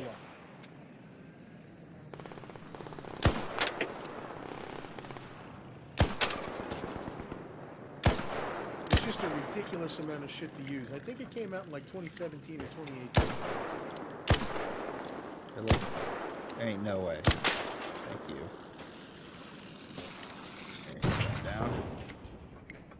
You still alive up there? Let's see if I can help this guy out.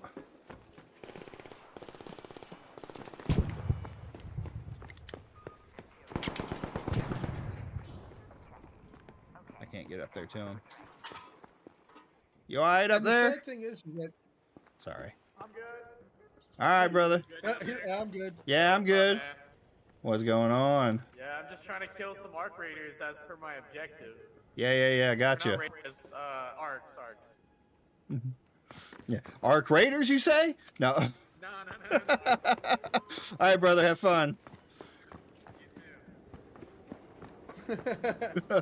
I love it when you get to play these games online and it's not like super popular, so you don't have like 12-year-olds with their own Twitch channels fucking things up.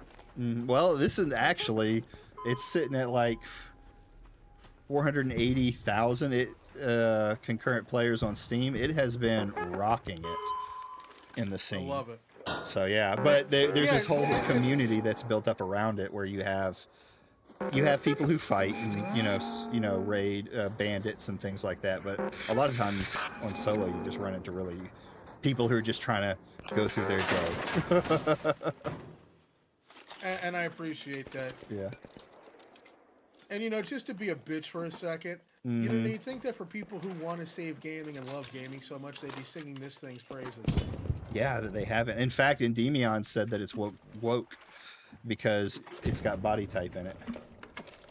Endymion's a retard. Oh yeah, 100%. These people are all fucking stupid. And you know what? I was just gonna say, the sad thing is that even like Gooner games, in a sense, have a place in gaming. It's just don't make that to be the be all end all. I mean, we had Dead or Alive volleyball, Rose wrestling, so it's not like I'm like oblivious to the notion that the shit exists. It has a place, but it's just, it's what I've always said. It's always negativity. There's never anything nice to say. It's always, this is wrong, this is going downhill, this is bad. And my thing is that if it's so bad, let's talk about something that's better. Point people in the right direction. Like, hey, this game, well, I mean, they try to, but their thing is it's only Stellar Blade, and that's not what most gamers I'm want. glad they have body type. You know what? If anything, that was it. That was another fucking argument that me and Jeff got into. He's like, you're not going to make many friends with that attitude of yours. And I was like, good, because I don't want to fucking be friends with you. I don't even want to be friends with people who like you. We talk about that, and it's like, I remember, I used to work construction a little bit. I've done a lot of things, and the company I worked for was just like renovation company. We did just about everything, and this the lead guy was from New York, and I mean flat out from New York. That asshole attitude and stuff like that. And I remember a lot of the people just being like, "He's such an asshole," and me and him would fight. Me and him would like roar down, screaming, cussing at each other sometimes. But at the end of the day, we were good. And I was like, why? He's just from New York. I'm in the Army. I fucking talk to people like that all day. Exactly. It's called getting shit done. We're business right now. Yeah. Oh. Yeah, did you see me ask Grok how Cash Guns Chaos did? No, I missed that one. Oh, fuck. All right, I'll read it to you. Because Grok is like trying to be all helpful. It's like, hey, if you need any other, figures, hit me up. And I'm like, I do have a question. There's a game called Cash Guns Chaos. How well did that sell? And Grok replied, sales data for Cash Guns Chaos DLX, which is 2006 PS3 title, isn't publicly available. It was a launch digital game with poor reviews, e.g. 4.7 out of 10 by GameSpot, suggesting low commercial success. No 2025 updates or re-releases found in reports. If you mean a different game, clarify. I was like, nope, this is it. And I'm like, why was the game reviews poor? And tell me if this does not sound like old Smash JT. Reviews criticize Cash Guns Chaos DLX as a blatant ripoff of Smash TV, calling it boring, repetitive, and frustrating. IGN said that, and then GameSpot gave it a 4 out of 10, a 4.7 out of 10, and it slammed the gameplay, level design, and art style as cheesy and irritating, lacking originality. Overall, it felt like a poor clone without engaging elements. That pretty much describes Jeff to a T. Yeah. Boring, repetitive, frustrating, cheesy, irritating, lacking originality. It's part of the reason I think that these guys for so long, like Smash, have not really gotten a lot of flack for their stuff, because they've definitely getting more than they used to, is because it's so repetitive what they do that no one wants to deal with their shit. Like, it's so off the wall that no one really wants to be part of the culture war stuff. So no one talks up to them, and that's why they freak out and don't want to talk to you when you keep coming back at them. Yeah, nobody wants to get involved in this shit. And I mean, the thing is that they never venture into shit. They play it way too safe. Because notice how when they started going after Silent Hill 2, thinking that they could get something on it, the community was like, no, you can take this and go fuck yourself. And they were like, yes, sir. And they left. Yeah, rabid fan bases. Like, you think the anti-woke mean fan bases and gaming, they'll eat you alive. Yeah, but I mean, even if you could have a rabid fan base, but if you come in not knowing what you're talking about, i.e. someone who has never played a Silent Hill game, so they'll be like, hey guys, don't you think this is a little woke? They'll be like, get the fuck out of here. Yeah, absolutely. Isn't it so woke? Well, they're just... They don't do anything new. They come in, it's woke, they leave. Oh No. shit. Did they just drop a fucking bombardier? What the fuck? I've never seen that. Right there. Uh-oh. Yeah, alright. I'm totally getting this on payday. Oh dude, this game is so much fun, bud. I love this game. I have And it's just, 90 hours, I think. I still think it's just such a shame, though. There's so much cool shit in gaming to talk about. Oh yeah, absolutely. I mean, you can talk about something every day. The thing is, though, like the YouTube gaming sphere is very saturated. Like you've got people who get into their niche, if they're a particular type of gamer. You've got people that do, you know. Hey, what's up? Hey, buddy. Hello. Y'all about to go after the bombardier? No, they're new. And Fair I enough. came in with the Pharaoh. Yeah. I got you. I don't really have anything for it either. We're both Steves from Minecraft. Both Steves from Minecraft, I see. Default Steves, yeah. How you liking the Jack game so Black. far? It's good. I'm Good. enjoying it. Great Killed a lot of Rebellion is clankers. not a hit by any stretch of the imagination. Yeah. This is the fun. future, guys. Yeah, this is it. This is what the future is gonna be. We're gonna be fighting Elon Musk Teslas in the future. This is a simulator. Some of those, that Queen or whatever, kind of looks like a Tesla. Now that I think about it. Oh shit, it does, doesn't it? It's like white. You know what I mean? It's like a Mhm. plaid Model S Yeah. or something. Well, something getting bombed. That's probably Rocketeer shooting something. Yeah, that or a bombardier. All right, guys, y'all enjoy. You getting out there? That's the look. Yeah. Need to find? I haven't found one. Oh, I hear that leaper. Don't worry. I want to try and take it, but anyway, now that we're going with those, yeah, you meet a lot of good people in here, and you'll get team ups. Like there's the Queen and stuff like that's so big that you have like the entire server. That is Bastion, okay. Yeah, but that's the thing is they don't want to have conversations and be objective because, like, can you imagine him actually sitting down and debating with somebody?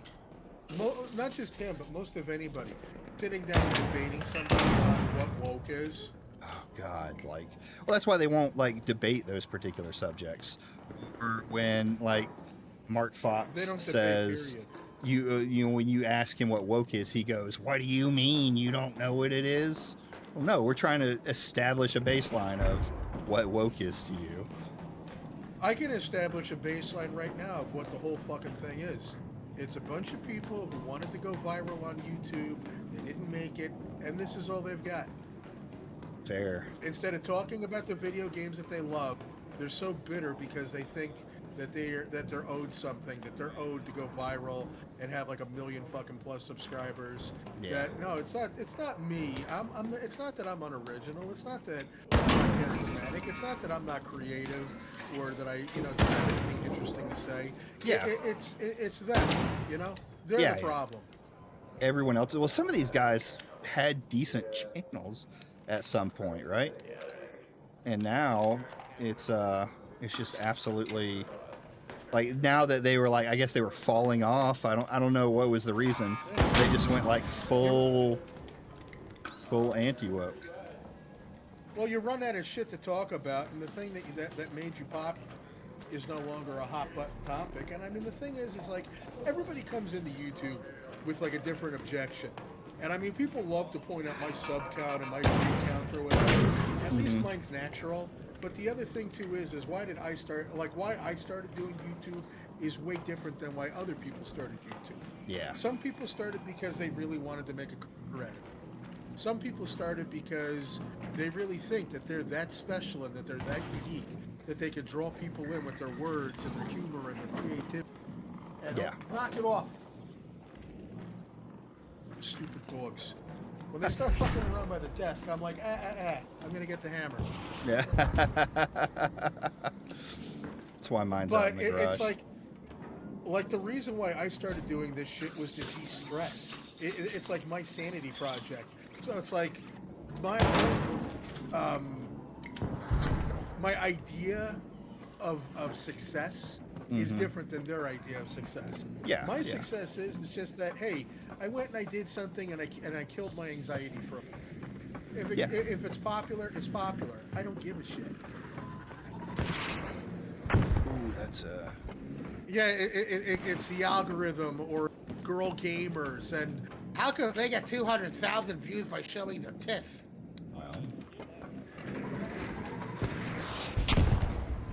Well, then you know what? Network, make friends with the 200,000 right? tit showers. But I'm sorry, I guess they just won't talk. Nice throw. Wait, is it down? No. Yeah, I they just did I see just an hit it with a easy few play. grenades. You're a legend. Hold on, let me check and see if I brought. No, I didn't bring a defib. Inventory that I picked up off the other guy that just died up there. Can we get it from you? No, you can't. If only, like, we would have to, like, down you and then revive you. Like, that makes Usually a no way to sense. revive down players. I know that question is for war, but like personally, I think both of them are insane. I love the insanity and the open-endedness of this. It's definitely a little bit different than your average battle royale style game. Yeah, yeah, it's so like it's so intense at all times because even like you tend to move slower. We're in stories about him and I'm like, Hey, y'all mind if I take one of the engines? does he have anything good? She has a bunch of good stuff, actually. Nice, sorry, and I'm just gonna fucking take that. Plus, I love the setting. Like post-apocalyptic shit, I am all about. You just want to get out of here? Yeah, me too. And this one's such an interesting world. Like it's they've got a lot of lore. The people who made this game were like the original guys from DICE. All right. Yeah, So we got some Battlefield roots. yeah, you got some Battlefield roots, which is funny that they're beating out Battlefield right now. Well, Battlefield is pretty much, you've seen it so much. You know? Yeah, it's kind of like still copy paste. Am I gonna make it? Oh, got it. Hold on, let me. Sadly, the one thing that I've always said is like I love Medal of Honor, like Frontline on PS2, and then like the original Call of Duty came out. I was all into that shit. But it's just after a while, like you really have to stop and ask yourself, how many times can we storm Normandy Beach? Yeah, it's like you can only do so much. And you see why Call of Duty was trying to change it up, but they just like completely shit in the face of their audience with that one. Oh, what do we got here? Yeah, I know you're gonna Zero, see that's me. the stupidest excuse I've ever heard in my life. What is that? When you call these people out for their bullshit, you're a hater. You're jealous of. Yeah, I'm jealous of Jeff. Yeah, right. To answer your question, Red Stain, it depends. They're like if the one we just fought was the Rocketeer, right? If that sucker finds you on your own, it sucks. Like you are. I need to get health real quick. You are gonna fucking die unless you have the stuff to do it. If you got the right equipment to take down Ark, it can be pretty easy, but they will hunt you. They will fly down into windows, into buildings. The Leaper can jump across the map practically. Raiders are just raiders. You run into them and you either die or you don't. I take a very, like, laissez-faire. I don't know how to say it. Yo, what's up, guys? You gotta say something, man. Oh. Sorry? It's okay. Wargaming Dad, and with a name like that, that's trustworthy, you know? Absolutely. Oh, man. But, Oh, what's up, bro? yeah, raiders are just raiders. Like, and I take a very like approach. Like, I don't really care about anything that I have. So if I lose stuff, I just go back out and get more stuff. So it really gets to be fun no matter what I do. And you run into I had a guy the other day I was playing, and at home, and I got stuck in a building with a leaper coming at me. It's a big 4-legged spider and all that other stuff, and I couldn't get out, so I was just shooting it, but I didn't have enough ammo to kill it, and I knew it. And this guy comes out of nowhere, comes running in. He's like, "I'm gonna help you!" We start shooting. Well, he runs out there and tries to put a mine on the thing, and it downs him and kills him. And then he does this whole role play story. He was like, "Don't let the clankers kill me, bud. Put a bullet in me. I want you to take me out." There's just moments like it's that. like Dawn of the Dead. Yeah, it's just. He bit me. I'm not gonna walk around like that, man. Yeah, just do it. Just finish me off. There's so many like just fun little roleplay moments. I don't have it pulled up now, but I've started pulling up like dad jokes about robots, and then just replacing robot with clanker. So, but a lot of fun. I love that though. You're just jealous. You're just jealous. Whenever I hear that, I think back to like those Lifetime and Hallmark movies where it's like a girl got picked on because she's like 350 pounds and doesn't know how to put on makeup and grew up without a mom, and it's like she's crying in the bathroom, and then like the second prettiest girl in the movie sits down with her and she's like, "Listen, they're just jealous because you're really beautiful and it threatens them." Yeah, that's pretty much it. You're criticizing me just because you're jealous. Jealous of what? Yeah, what would I be jealous of? I have, like, I didn't come on here to do this because I needed a paycheck. I came on to do this because I like what I do. And it's a cope. We don't have to hide in a shed in the backyard. Yeah, well, not yet. I might get a shed, but my house is really small.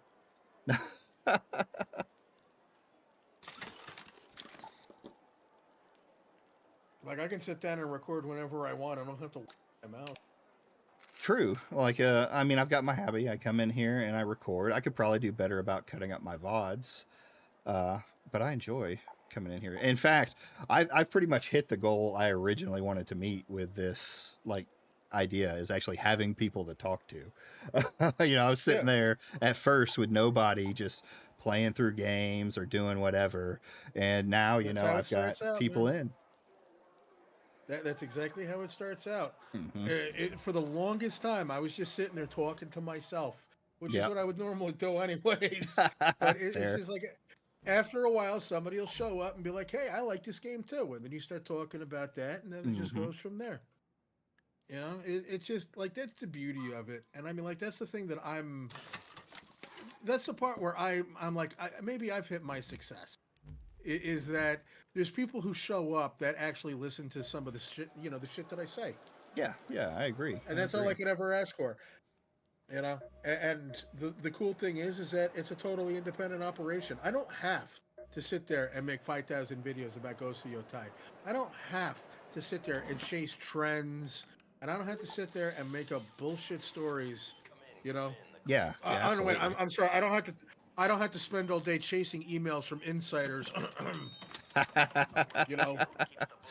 It's so funny because it just turned out that his insiders were just trolls who were treating him like a lolcow and just giving him information. It's just hilarious to me. I never saw a bigger freak out than when he was going on about his inside sources. Mm-hmm. And I just quietly posted, "Yeah, they believe everything that I send them." Yeah. And then I deleted. No, but then I deleted that tweet 20 minutes later intentionally, just because I wanted to have it be like an oops thing. Oh, that was a fucking bitch fit. The irony is that so many of these people punch down on Dark Side Phil, but they're so similar to him, save for the fact Phil actually plays games. That's right. Yeah, he does play games. He's not good at them, but he plays them at least. Yeah, but what's his claim to fame? Jerking off on stream when he thought that he shut the shit off. Well, that's very true. It's jerking off and begging for money, because he's one of the most prominent beggars online. But you're right. Like, when some of these people, especially like Smash JT, has Smash gone after DSP? I guess Craig has, right? Craig and him have gotten into it a couple of times. Yeah. So it's like it's the same. It's like, you know, watching two retards slap box.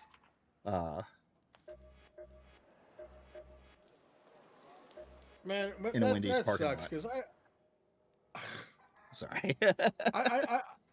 I used to love Screw Attack stuff, but then fucking oh god, Craig becoming a quartering wannabe. I don't I will never understand it. Never understand it. I think the thing is just never meet your heroes. Yeah, well, that's the truth. That's the truth. Got something? Well, it's not that he was ever a hero of mine, but it's just never meet the people that you think are all right on. Yeah, yeah. Well, it doesn't take much for someone to prove themselves to be fake, false, whatever you want to call them. I don't know. I'm always happy to network, but I'm probably one of the worst people to network with just because I don't put up with shit. It's like when I was doing music shit, we would do like promoting, and like I've worked with so many and booked so many artists. Like once again, industrial music shit. I've worked with people that like I grew up listening to, and I want to say that 80% of them, I never want to speak to again as long as I live. It's sad, man. It's a problem with the internet the way it is. There's so many people who are really just only chasing clout, and it doesn't come out at first because they seem genuine, and you want to believe they're genuine, and then you get burned, and you're like, well, now you know what's going on with the next guy. Yeah, and I mean the problem is like when you meet prominent people, it's like some people, it's like I've been around people that have done shit my life, so it's like I don't get starstruck. I'm not like, oh my god, walk all over. It's like the people that like I had like booked or worked around.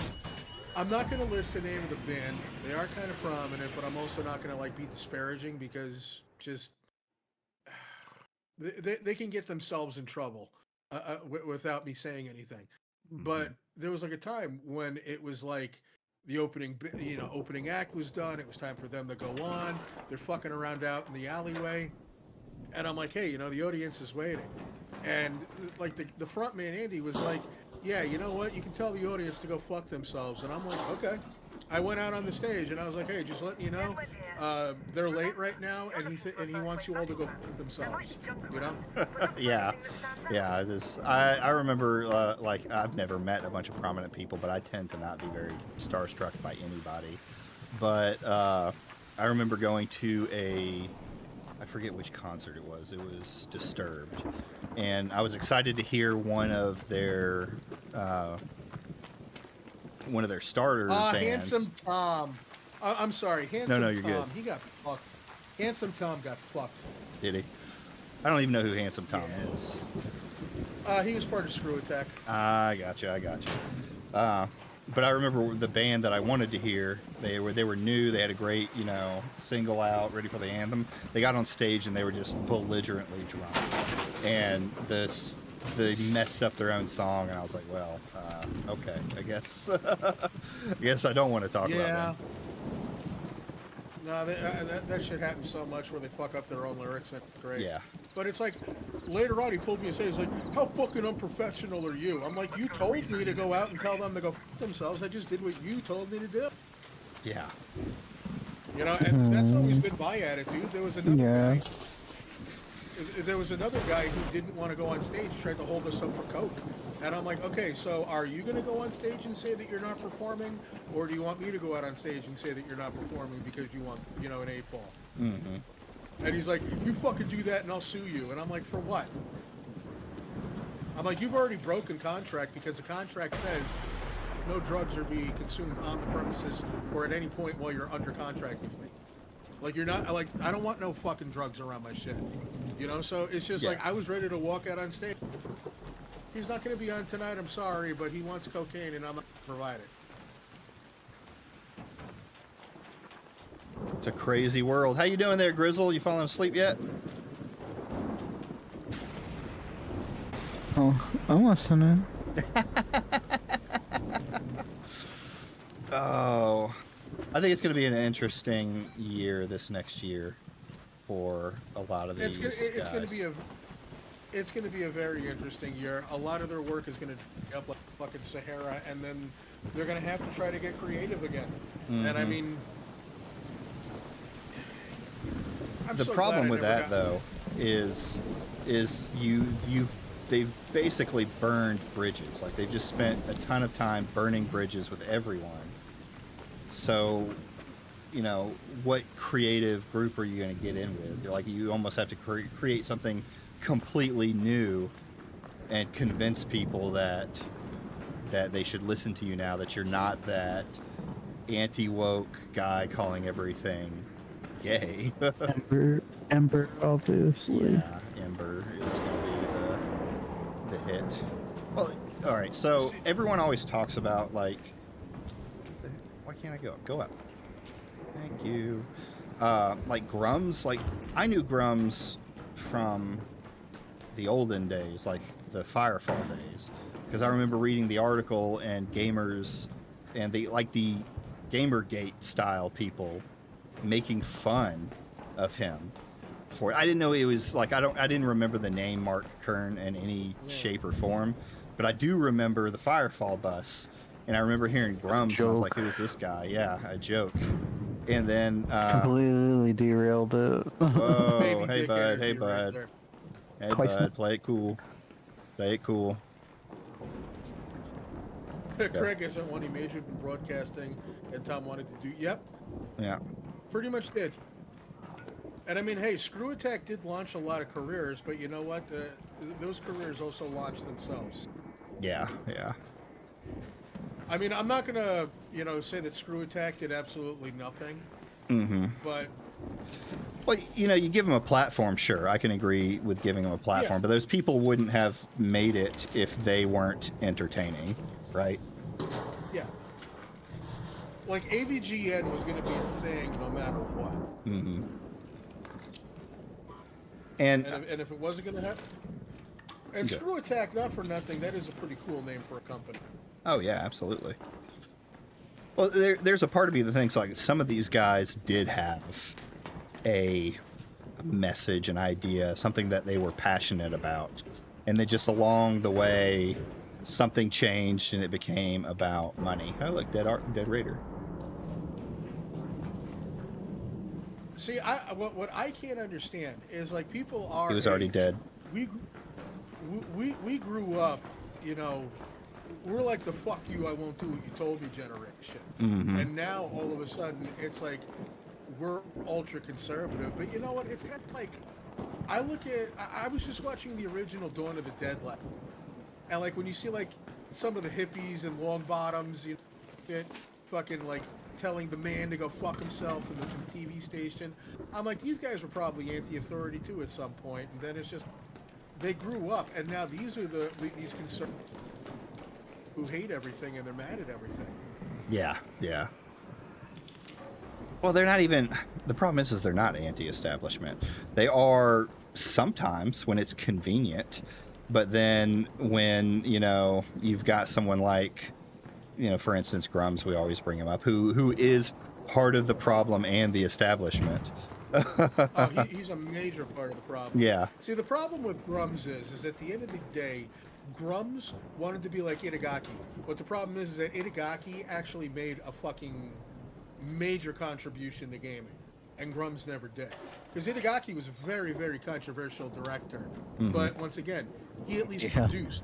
So it was one thing where it's like you could kind of forgive him in a sense. And you know what? Itagaki was one of those guys that you could look back and be like, he pushed a lot of people's buttons, but a Mhm. lot of people pushed his buttons too.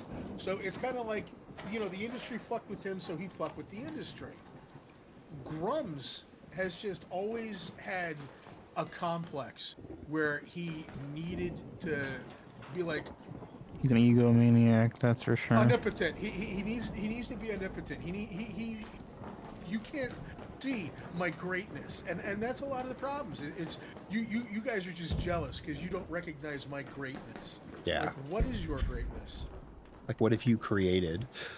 He always falls back on things like, Is the yeah, like his N64 port of StarCraft. Also, like I remember the like so I'm a huge strategies guy, like table, obviously I play things like that. So I played the N64 port of StarCraft, but after that I was like, I'm never, like, these weren't made for PC, or these were made for PC, they weren't made for console. Like it was not a fun experience. I was just happy I could play StarCraft. Red Alert. Yeah. Yeah, it's like Command and Conquer would never ever a Super Nintendo. They Yeah. tried it, but it sucked. Mm-hmm. And yeah, I did have Red Alert on PS1, and even then that was a little rough. Yeah. Like, you need a mouse to move that cursor, not letting the shit go over block by block by block. Oh man, that was such a pain in the ass. And I mean, yeah, I love me my strategy games, and that shit, that is almost exclusively PC. Like I cannot even begin to fathom playing Call of Arms on like home console. Yeah, I mean, there's so many so many good games that have come out in those genres, and I was like, I would never. Like, they pretty much gave up, right? They tried to push for it, and then there was that, there was the game that you had. They were trying to make the thing where you speak into it, and the AI moves and does the war, and that bombed. And I was just like, yeah, I know what you're talking about. They've tried that voice shit ever since the Dreamcast days. yeah. And it's just RTSs I don't think belong on consoles. They just don't work. It's just too unwieldy, and there's too many things like underneath the surface. Like I don't know if you've ever played Call of Arms before, but it's like Men of War. Which, have you ever heard of that one? Yeah, I have heard of Men of War. Call of Arms. Hold on, it sounds familiar. Yeah, there's Call of Arms, which is more of like a mod thing, but then there's also a DLC for it called Ostfront, which I'm a huge World War II buff. So I'm like, okay, fucking buy this. This RTS is so intricate that it's like if your tank runs out of fuel, you can dismount from the tank, go to wreckage, and siphon fuel out of it and bring it back. Yeah, I remember. I've never played it, but it's definitely worth a 2018, yeah. recommendation. It's definitely a recommendation if you're into RTSs and stuff like that. It's a little overwhelming at first, but the modding community is insane. There's 2 different major mods out for it that add new units. They're coming out with new DLC right now for it, which adds in the British Commonwealth into like World War II type shit. Very, very like heavy on historical accuracy, and so much like someone like me, a tanker. I appreciate this shit where they actually have penetration values. So depending on the distance, the angle of the armor, along with what shell you're using, you can get deflection and it won't do anything. Or you could get a critical hit and like shit. I hit a Sherman once with a Tiger 8.8 centimeter. Fucking the shit exploded. Like you could see the ammo exploding inside the tank, and then the top popped off. Yeah. So attention to detail is just awesome. But once again, you have the intricacy of, oh, cool, we ran out of fuel. Well, I see a wrecked tank over there. Hey, can we grab some of those shells? We can't grab the shells because it's a different caliber gun, but we can grab the gas. You know? Yeah. Very, very cool. I like games like that. I used to like to get into like hyper realistic stuff. I also am big into what I like to call spreadsheet simulators, like Stellaris, the grand strategy games. So that would be something I'd probably get into. Hearts of Iron is my shit. Hearts of Iron is good. What's some other ones that they made? Kingdom, the Kingdom one, the Victoria. Victoria, yes. Victoria. So Total Warhammer. Total Warhammer. I have pretty much all of the Total Warhammer stuff. So I'm even a Warhammer. Love guru. Total Warhammer. Oh yeah. Yeah, now grand strategy. That to me is like, if I'm not trying to do videos, like that's just like how I get lost the entire day. It's Absolutely. I'm big into like storytelling in my head. The ADHD Yeah. is strong. You come up with your own scenarios. Yeah, it's why. That's why. Yeah, go ahead. Imaginative is good. Yeah. The voice commands in SOCOM, they actually semi-worked. And Yeah. you know what? For its time, it could get away with it. Well, this isn't Could absolutely- SOCOM. It was something on Xbox.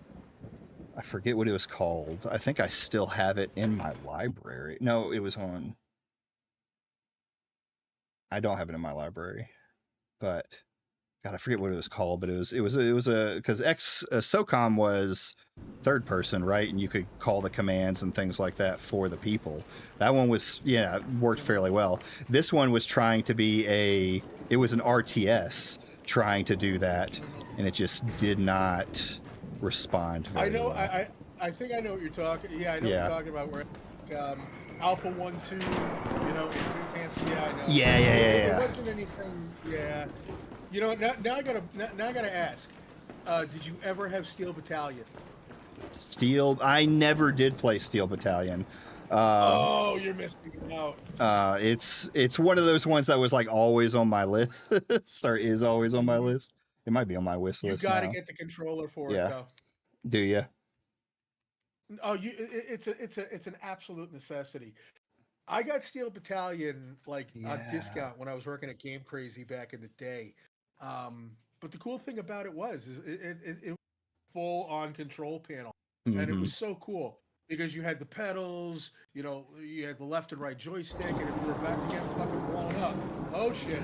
Yeah, son. Oh God, run. That's what I get for not paying attention. I know, that thing's pissed at you. Yeah, it is. Okay, what I need to do is... Oh, did I not bring any? Alright, fuck you. I'm out of here, bud. Bye! Oh, don't kill me. I think you just made it. Yeah, I think I did too. But yeah, like right as your mech is about to go down, you have to flip the top and push the red button to eject. It's so cool. Was it easy? Hell no. Hell no. Those were the best games, right? That like really put you into like a challenging mode. You want to... So it's not like that one, but it's one that I super enjoy. If you like the idea of like the submarine simulator. Let me find some. Yeah, I here. love So this one's U-boat. not... No, this one's not a submarine simulator, but it's like a futuristic world library.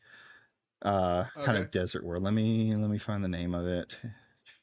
0708. I was at Game Crazy 0405, and they always had me going back and forth between Hollywood Video, just because they were always understaffed because everybody was getting shit canned.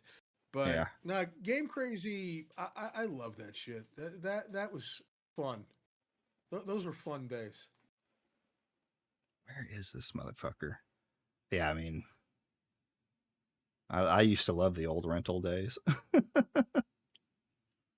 And if you are into the submarines, I would recommend U-boat though. Yeah. And it's you're in the Kriegsmarine, but it's basically like Silent Service meets The Sims. Yeah. You have to manage your crew and shit like that. Yeah. Well, this one uses you are the leader of it's a flying fleet. It's like Diesel Punk, and you actually have to do the you have to hide from radar, you have to turn your ships off, you have to manage fuel. The combat is a little weird. You can only fight with like one ship at a time, and it's kind of like flying around, but you have your battleship that you have to keep alive. You listen for radio transmissions, all of this kind of really fun like U-boaty stuff. I think I have something similar to that. Yeah, I forget what it's called. I'll get out of this and then I'll try and find it. I am not going that way. Well, let's see. I have Empires Will Fall, which is kind of like Advance Wars. Yeah. Pretty cool. Actually, you know what? I need to install that. I haven't played that in a hot minute. I am risking the biscuit right now. Oh, fuck. Here's another one that you might dig. Dustland Delivery, where you play a truck driver in like a Mad Maxi type. Oh yeah, I think that one's fairly new, isn't it? Yeah, that's pretty fucking I tight. think I have it actually.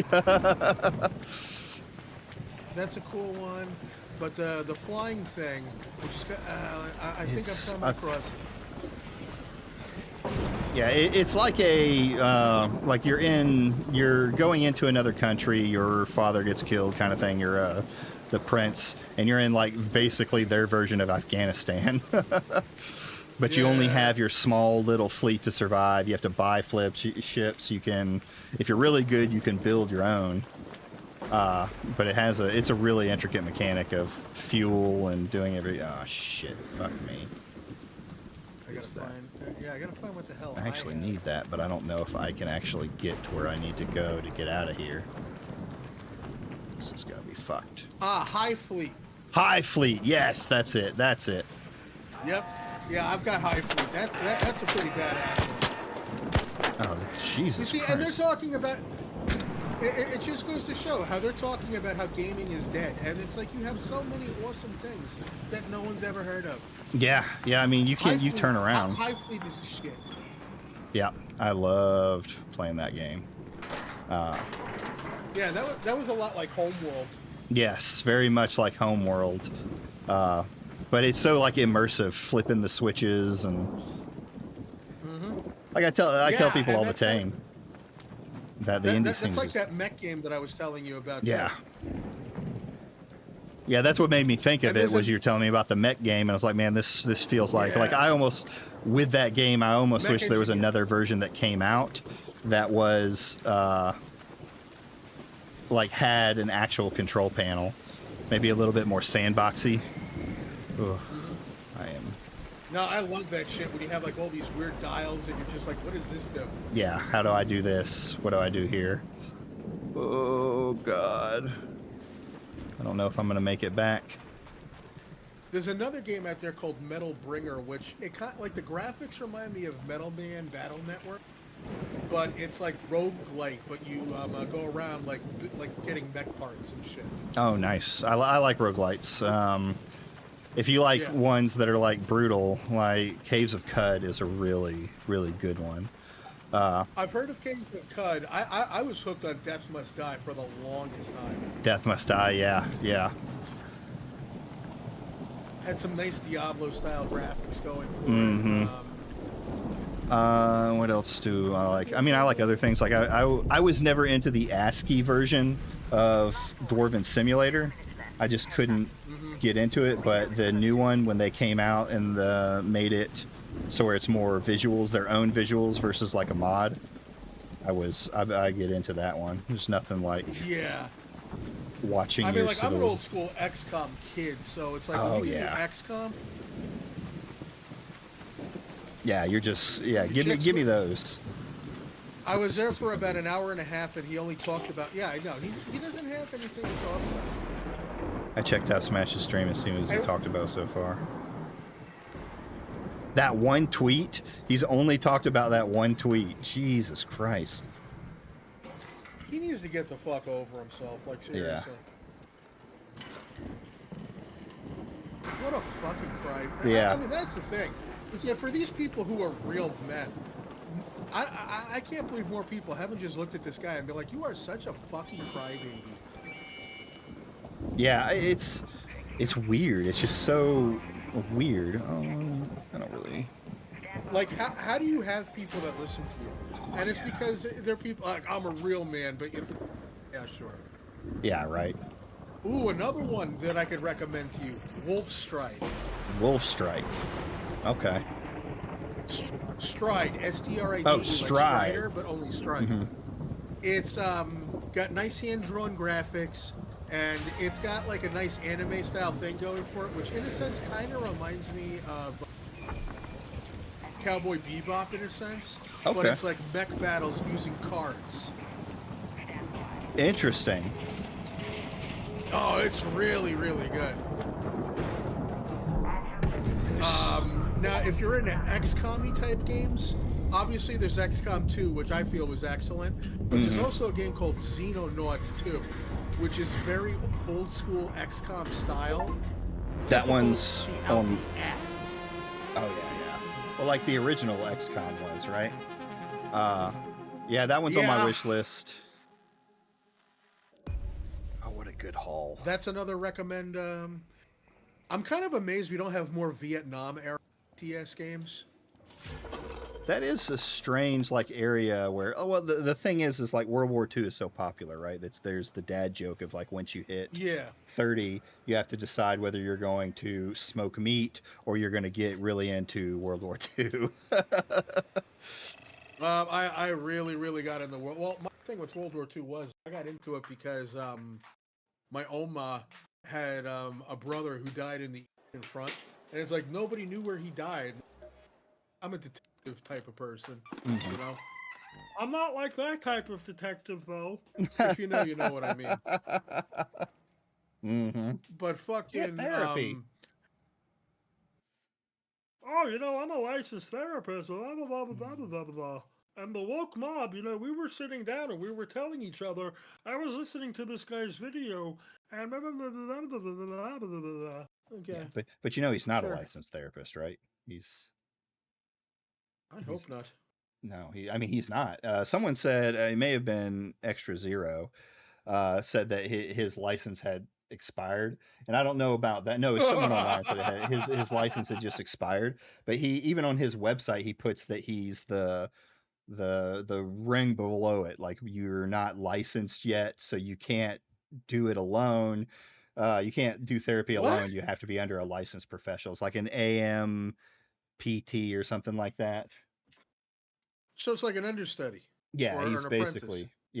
basically he's a therapist in training. But you're not. But you know what? You're a therapist in training. You're not a therapist, so it should be Gothic therapy in training. Yeah, that's right. That's right. But Asking for fucking consistency and transparency and authenticity, that's apparently too fucking much. I've had XCOM games for years and never got around to playing them. It's definitely a dive. It's totally a dive. the new XComs, XCOM 2 and all those are very interesting. Their numbers though when shooting are all wonky. Like you'll have a 95% and you'll still miss like 5-6 times. Well, there's a lot of moments where you're like, "What the fuck?" Yeah. You know, Especially those tight do moments. a lot of that. Are you into like River City Rampage and shit like that, like Double Dragony type stuff? I was when I was younger. Like I had Double Dragon and loved it. I kind of fell out of them. It's not that like I wouldn't play them. It's just one of the scenes I didn't really get back into. I was gonna say, Friends of Ringo Ishigarawa is a great River City Ransom style game with a cool story in it. Okay. Let's see. I'm trying to find out. Tin Can. Damn, I tried that and then it frustrated the fuck out of me. There are so many games on my see. I have my Steam list set to just installed only. I'm looking at some of the stuff that I have uninstalled, and I'm like, damn, I got to revisit this. Oh yeah. I have an entire section in my my library that's called my bucket list, the games I need to beat before I die. I know, it's like I need to eventually at some point play Sunless Sea. Yes. At some point. Sunless Sea is amazing, and so is Sunless Sky. Sunless Sky I think is better than Sunless Seas. And then there's Stories from Saul, the gun dog. Stories from Saul, the gun dog. It's a visual novel that I have yet to fucking go through, and it's beautiful. Like it's got that old school Akira anime style, which I'm like, I still haven't played it yet. What the fuck is wrong with me? I have. That's a story of my life. I'm trying to see here. I got Homeworld. Iron Oath is a good. If you like the tactical turn-based. Yes. It's kind of open-ended. Like you travel around with your mercenary company and take contracts and do stuff like that. Yeah, I love shit like that. And speaking of, because we were talking earlier about stuff. What about Star Ocean? Star Ocean. Oh yeah. So I never played Star Ocean, but it was like a game. It was a game I wanted so bad. I don't know why I never was able to get it. But it's one of those things where the stars just don't align. Yeah, it really was. It was It was like I was destined for Final Fantasy in those genres. Like it was unusual that I Yeah. even got a hold of Lunar. Yeah, and no, Lunar was definitely a one-off, but I mean, like Hmm. Fantasy Star. Oh God, those are so good. I need to go back and play those. And you know, the sad thing is there's so many games where this is where I got fucked up with doing YouTubey shit. Hmm. Is um, there are so many games that I've gotten that I love, and I don't play them because I'm like, hey, this would be really cool to stream. You know, I mean, hey, but yeah, but here's the problem. Like, if you're gonna go through and play like a Final Fantasy VIII, you have to play it every day. Yeah, You have to. absolutely. You can't just be like, okay, so next Friday we're gonna pick back up where we left off. The rocket just fell in Rocket Tower. Sid's pretty pissed off at us. We're gonna see what happens next. You know, see you next week. You can't do that. You have to play it every single goddamn day. Like I bought the whole Yakuza series because I love Yakuza, but then I'm like, dude, we could stream these and this would be great. And I'm like, yeah, you're gonna have to stream it every single day. Yeah. It's like even doing like I started out doing trying to go through all the Final Fantasies. Like I was doing Mhm. bucket list stuff, and I got through one, got through two, and then I kind of started falling out. You know, you get that burnout, and I was playing Mhm. the same stream times that I stream now. Um, Monday, Wednesday, Friday, Saturday to, pretty much no one. But it was, yeah, some of those games you got to put time into. You can't play uh, Yeah. 100-hour game once a week. Yeah, no, you can't do that. And even Mhm. doing it every single day, it might wind up burning because it's I, like I would love, like beyond love, to sit down and play Shenmue on the Dreamcast. Yeah. I would love to do that because like I have so many fun. Like to me, what like gaming channels should be for the most part, it's a sharing new shit, and then there's my niche, which is sharing shit from back in the past, and Hmm. we all gather and share our stories and experiences. That to me is what retro gaming is. It's Yeah, sitting down absolutely. and making you feel like you're a kid again. Well, why do you cling to the past so much? Maybe because when I was 6 years old, life didn't suck so fucking hard. You know, Yeah, so it's right. like I remember coming home from school and popping in Shenmue and just getting lost in that world. And yeah, you can joke about it. Excuse me, I have a question. Do you know about the tattoo? Do you know about the tattoo? Come back later. And then it's And like, come back at 8 o'clock. And then it's 7:59. Excuse me, do you know about the tattoo? Come back later. And then it's like finally 8 o'clock. Do you know about the tattoo? Oh, the tattoo I see. You need to go visit the barber down on 7th Street. He's usually open from 6 a.m. to 4 p.m. You know, you yeah, got yeah. that shit, of course. But it's like the point is I would love to do a stream like that, but at the same time, with my rampant ADHD, um, I sometimes I just don't stop and think that, you know what? Why don't you just record it at your own pace and then, just compile it, upload it, call it a day. Like you don't have to play it every day and record it, but you know what? You can put it in an 8 hour day and then play something else the next day and then come back to it and then record that from that point. It's just Hmm. that's the juggling aspect of it. And this is why there's so many gaming channels, like especially game review channels that do shit the way that I do, which is like that essay comedy style review. Did you ever notice that like AVGN Genesis? It's because those games are a fucking half an hour. You know, Yeah. you're done with it. You don't have to spend 2 weeks doing it. Like I knew that I was in over my head when I tried to review Resident Evil. I reviewed Resident Evil 1, that one. And then I reviewed Resident Evil 2. And me, I got to be a completionist. I got to do Leon side A, Claire side B, and then Claire side A, and then Leon side B. Well, when I went through and recorded all that shit, and I went through and I threw all the footage into the timeline, I noticed that the camera got fucked up in OBS, and it recorded the upper right-hand portion of Leon side B. So I had to go back and do Claire A, and then go, yeah. It's just like, Yeah. I It's have a so it's a many it's a ideas and pain. so many things that I want to do. Yeah, there's so much stuff that I would love to do. It's just I don't think. I get it. I get it. Absolutely get it. and then I'm all. I'm sorry. It's probably because like I lean back a little bit and then I realize, oh hey, I got a Shure mic. It's fine. Yeah, even there. But thanks for letting me know, Damaged. Oh, Damage is A always little. on It should be a little. Yeah, no, thank you. Should be a little better now.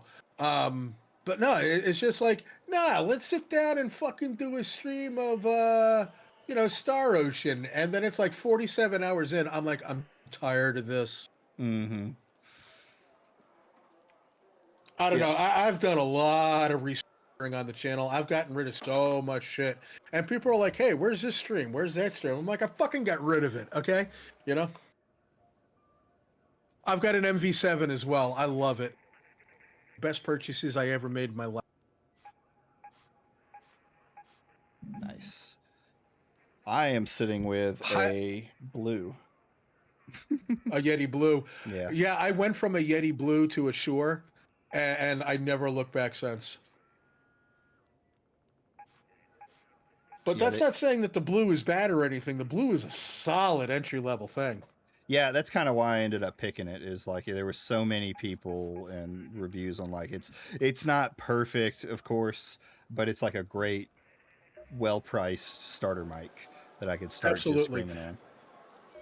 Well, now the Shures are going down into affordable territory. Like I bought mine for like $400, I think, and I think now they're going down to about $273. Okay.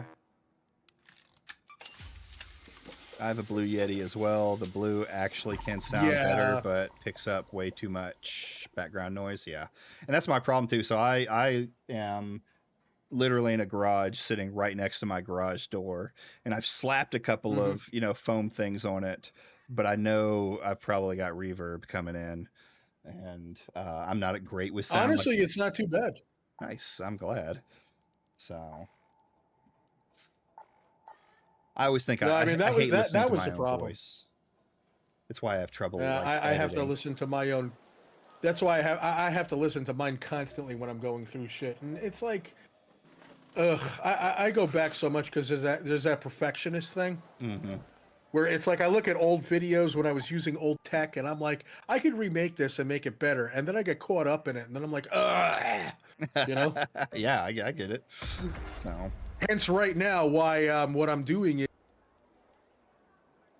because I had previously reviewed The Goonies and I had previously reviewed Night Trap, but I've been out of doing game reviews for so long that I need to do something familiar so that I can get back into doing it and be comfortable with it.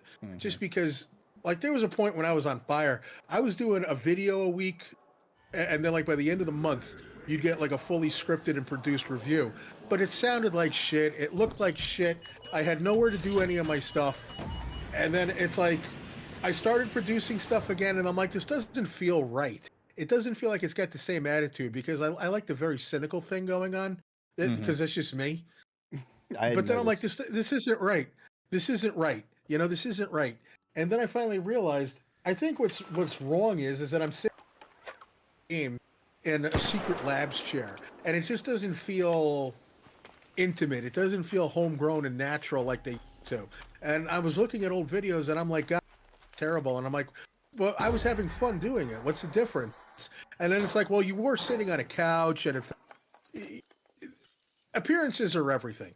Yeah, basically. Yeah, so I struggled a lot in the beginning on what I actually wanted to do on my channel. I was like, doing the bucket list playing games, but I always kind of get, oh, you're in waiting room. Let's bring in Damage Sector. Bring them in. Let's do it. Let's go. Like I struggle with what I wanted to do with my channel. I just I didn't get Twitter until it was already X. So like within the last 2 years, maybe year and a half. And, so I was like, I like to do the gaming channel, but then I would get into it online with some of the anti-wokes, that I get into it with. And I was like, well, I don't talk about that. Like I remember one of my first, like, I would call them like anti-woke videos. I was playing, what's Grinding Gear Games? His game. Why can I remember their company but not the fucking game? Gearbox? Gearbox, yeah. No, not Gearbox. Grinding Gear Games. Though they make a Diablo-like game. They just had a new one come out. Okay. But anyway, it I'm doing that, and I did a video on Melody Max crash out. Yeah. So it was fun to do. Melanoma macaroni. The game you're thinking of was Path of Exile. Path of Exile. Oh, Path of Exile. Path of Exile 2 is what it was. So I was doing that while playing. And then, It's because we play so many games and we don't do videos on them. Yeah, that's the truth. That's the truth. Which you should be uploaded. Got to get on top of our shit, apparently. Mm-hmm. But like I said, I've gone back still and forth. haven't played the second one yet. Oh, the second one? It's slower. 1 sec, I'll be right back. Yeah. That's the thing I can say about it. It's a lot slower paced. I've heard they're having problems. Like there's a guy at my work who plays pretty regularly, and he says right now they're having like a balancing issue where it's you have two choices. You either destroy the enemy or the enemy destroys you. It's like one hit. But yeah, I haven't played the second one yet because they're still charging money for it. Like, I don't mind spending money. I just want the game to be complete because they just keep changing stuff too often. yeah, it's starting to become what I was afraid was going to happen, and that's it's staying in this in limbo status where they're like, oh, we're gonna fix it, have it out in a year, but it doesn't seem like they're gonna have it out in a year. Yeah. I praised it because it was because I did buy into it. Like when it came out, there was time they actually had an end game, which is something that rarely happens in that genre. But You're talking about the first one or the second one? Second one. No. Well, I'm talking about the isometric action RPGs like Diablo's games. Like they're very. Oh shit! Don't hurt me, please.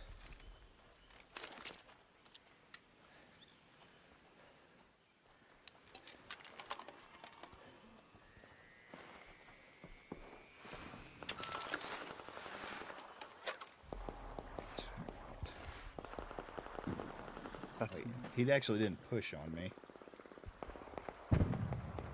Oh, there he is. Please don't hurt me!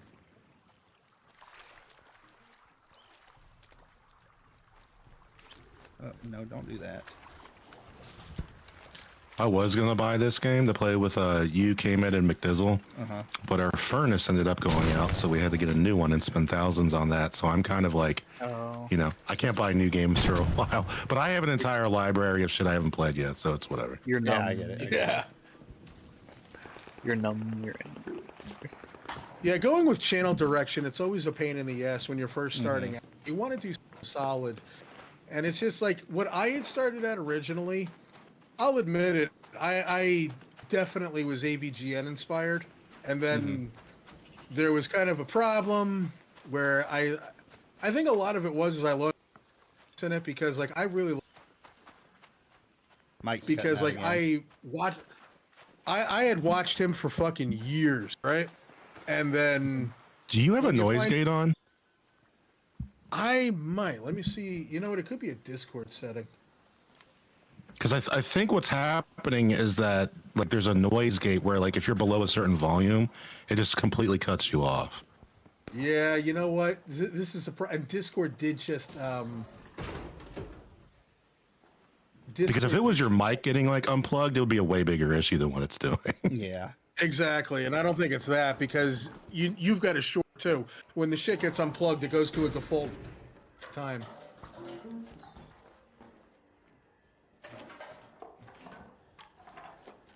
Boom, boom. I will say the one thing I don't like about this mic is how sensitive it is. Well, should I say unsensitive it is? Like you can be like right up on the mic and you still sound good, which is great, unlike a condenser microphone like the Yeti. But like you can back up from your mic just like a foot, and like your volume drops by like half. It's crazy. And that's exactly what happened. All right, watch. Now it's perfect, isn't it? Yeah, you're not cutting out right now. Yeah, exactly. I moved it back a little bit because it was like right over where my mouth is while I'm trying to look at shit. catching But your I think the mouse. problem is like, yeah, I wanted to get the mouse out from underneath it, so I moved it back a little bit, and I figured, I think it'll be okay. But yeah, no, you're right. If you hit the sweet spot, you're good to go. But like, if you move like a little bit to the left, it's like gone. Yeah. Yeah, that's why every streamer like basically shoves it right up to their mouth. Yeah, I actually have mine set so it's not I right can't up do in that. my mouth now, because I had it like that at first, but I don't know, it sounds weird. Yeah, see, to me it looks weird. So it's like I want it to not look like I have the microphone and shit there. You know, it looks weird to me. A very weird thought process that I have. But the problem that I had going with doing like these game reviews was like, yeah, I was definitely inspired by AVGN and stuff like that, and you could totally tell it in a lot of the early videos that I had done. And then there was a thing when they did Countdown Vampires, and I heard something that sounded way too much like a joke that I had made when I first reviewed Clock Tower, and I'm like, what the fuck? And then I come to find out that, he doesn't write his own shit anymore, and I'm kind of like, well, there you go. It's like, once again, never learn about people that you look up to. Yeah, it's... Oh, shit! Yeah. Why are you so mean? Don't hit me, please. Well, I got something in my prison pocket. I think that was that same guy. That's a fucking... Anvil. That's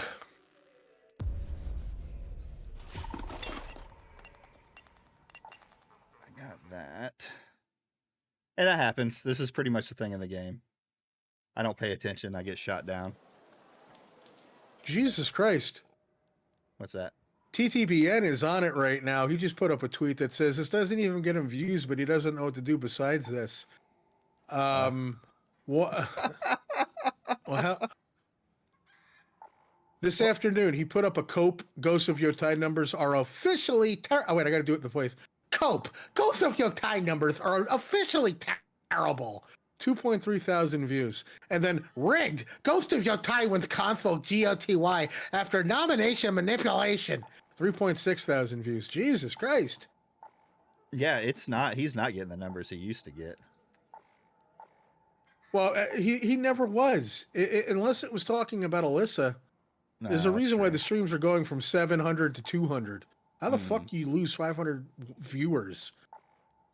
ADHD. They all have ADHD. They're bored. They moved on. No, they just want to hear that drama. Yeah. Because at least when he's beefing with Alyssa, there's something new to talk about.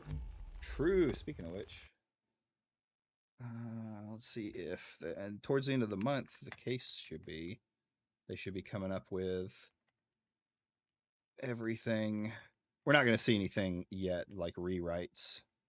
Alyssa versus Smash JT. No, I don't think there's going to be any more. Well, they're waiting right now on to get the limited discovery stuff. Why did I pull up his fucking website? Well, I mean, there's not going to be any more changes just because I think someone finally convinced him to shut up about it and stop creating more shit. Yeah, that she just keeps downloading and putting into. Well, you can't say that either because he just the other day brought up some tweet she did, and he always does the same thing. She's currently suing me for I don't know what. Alyssa Mercante, the woman who is the person who is currently suing me for harassment. It could be some really specific opinion she had tweet or post on Blue Sky or Twitter or whatever, and it's so innocuous and why is this worthy? Yeah, listen, we're content breathing. Well, he used to say all literally, the time. it's just we don't need to know her every opinion. All that should matter is anything she writes into the official journalist mainstream, I guess. That's really all should matter. Not every breathing moment of this lady's life. Yeah, I know. It's fucking weird. It's like you don't. I don't need to know what dinner she had that day and why it was low. Alyssa Mercante used 4 rolls of toilet paper while wiping her ass. That toilet paper was not vegan. She's just virtue signaling. Yeah.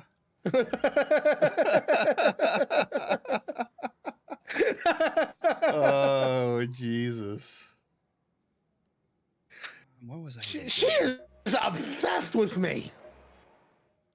Eric's becoming like Donald or Donald Duck with that one. Drunk Daffy Duck. Yeah. Daffy, yeah. It's funny. That's just all I hear. Like whenever I hear these people fucking speak, I just think of cartoon characters. There's Drunk Daffy Duck, and then there's Kermit the Frog. Hold on, which one's Kermit? Well, so last week during our Gothic therapy segment, we sat down with yeah. Smash JT. I never remember his voice because his wife's voice just like grates on me so hard. Yeah, it's like totally. And she Doesn't Grum sound a little bit like Kermit too? Oh yeah. Yes, he actually does. Now that I think about it. If you want to go for phrenology, they all just look like each other and sound like. Because he kind of sounds like somebody that's like pinching their nose and trying to talk. Yeah. Yeah, so when I went ahead and I put together... Yeah, you're right. There's Grumsy right there. I did not steal any breast milk. Did not steal the milk. I'm gonna call the FBI and you're gonna go to jail. Oh, God, that was I'm so still waiting, and soy. you literally during the entire time, you had literally the dude that is like your guy in office at the FBI. You still didn't get him. Oh, gee. How the fuck do you tag the FBI? I'm sorry, Cash Patel does not care about Grums. That was funny when Airbag He's is still like, trying hey, to figure out Kirk's I'll see you killer's motives. I wonder what those motives were. Oh boy, they sure forgot about him awful fast, didn't they? Yeah. Well, that was my joke. Was they didn't even wish him a happy birthday? Oh, Who does yeah. that? That was National Day of Remembrance. I mean, the president made a post about it.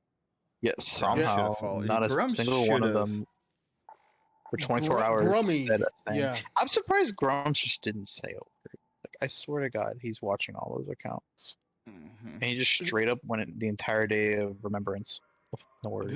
I'm like, That is what Grummy does. Is he just spends literally all day online doing vanity searches. Yeah. All day long, vanity searches. And yeah, absolutely. Should have fallen off of relevancy forever ago. Well, I would argue that at least for the safety of people who don't know better. Like, there's always fresh audience to like leech on. Well, people had to introduce me to this fucking guy because it's just like I'd be on Twitter one day. I'm still gonna call it Twitter, just like I still call it WWF, even though it's been WWE longer than it. Like I've known it to be WWF, I still call it WWF. I know But, some people call it X out of spite, mainly because of it's like Twitter truly is dead kind of situation. Yeah. But it's like whoever's reasons or whatever. But it's like Grummy. I just heard him bitching about something one day, and I just like randomly argued with him, and then I'm like, "Who the fuck are you?" And then someone was like, "That's Mark Kern," and I'm like, "Who?" He's kind of gotten to the phase where he can just gladly ignore him for a little bit. I blocked him just because he's too fucking much. Well, I'm blocked from him. He blocked me because I told him the tariff stuff. He blocked me. He blocks only because- everybody. Yeah. No, he blocked me. Nothing to do with fucking Gamergate. I literally told him the tariff stuff isn't really going the way as planned. Back in like April, I'm like, okay, bro, and what do you want to The think what about stuff? that right now? The tariffs.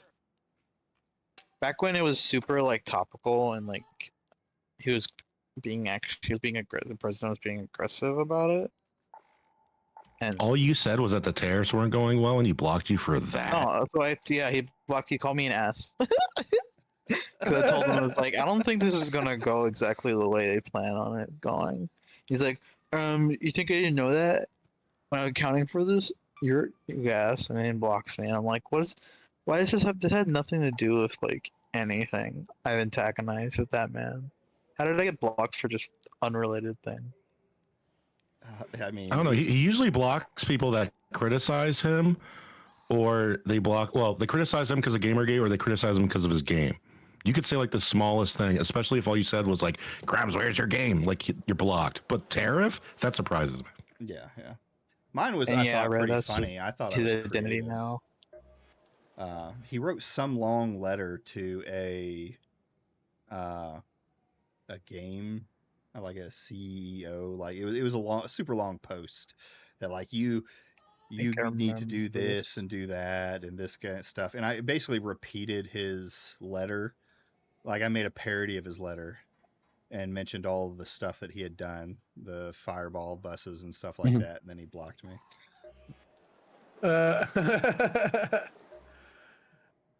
It's just the dumbest shit.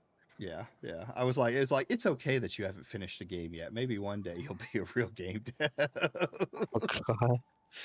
You've been doing that a lot more to him lately, I've noticed. Who? They've been just bringing up his game more to Grums. I think it's because he's pissed off way too many communities now. Absolutely. He stepped on like the peace too much.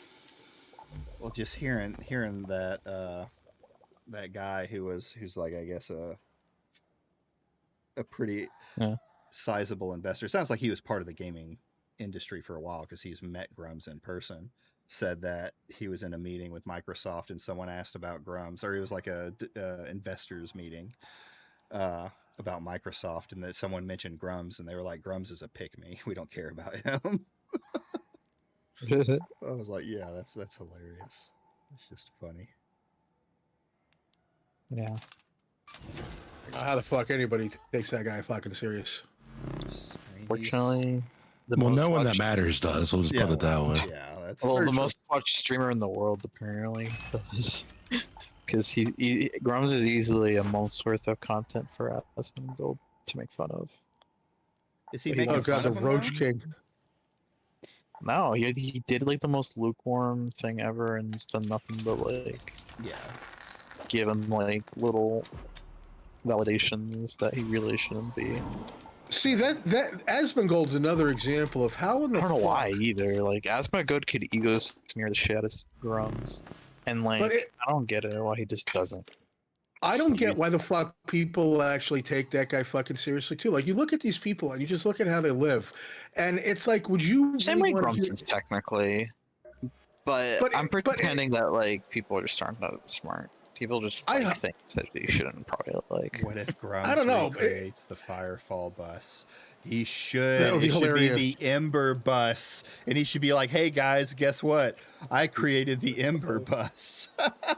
Well, Smash and the Asmongold, if you want to throw him in at this point, should all gladly donate to that.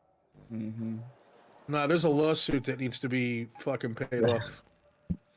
It sounds There's like it's one gonna be- thing as a still tech in nerd. lawsuit, right? He's like in one. Remember? Wait, Grams is in a lawsuit? Kind of. Is he? I remember that whole thing with the prior scam. What was it? It was for Mech Entertainment, but it wasn't really a real company. Which, what a man to make a company and name it after yourself. Remember, Mech Entertainment is Mark Edward Current Entertainment. God. Yeah, he was making. Current founded his studio Mech in 2014 and raised $1 million in seed funding for an Oculus Rift MMO. Oh yeah. And then he got off of it. They claimed that he took money from it. He said that they're just bitter, which sounds like him at this like same old Grums. You're just jealous. You're just bitter.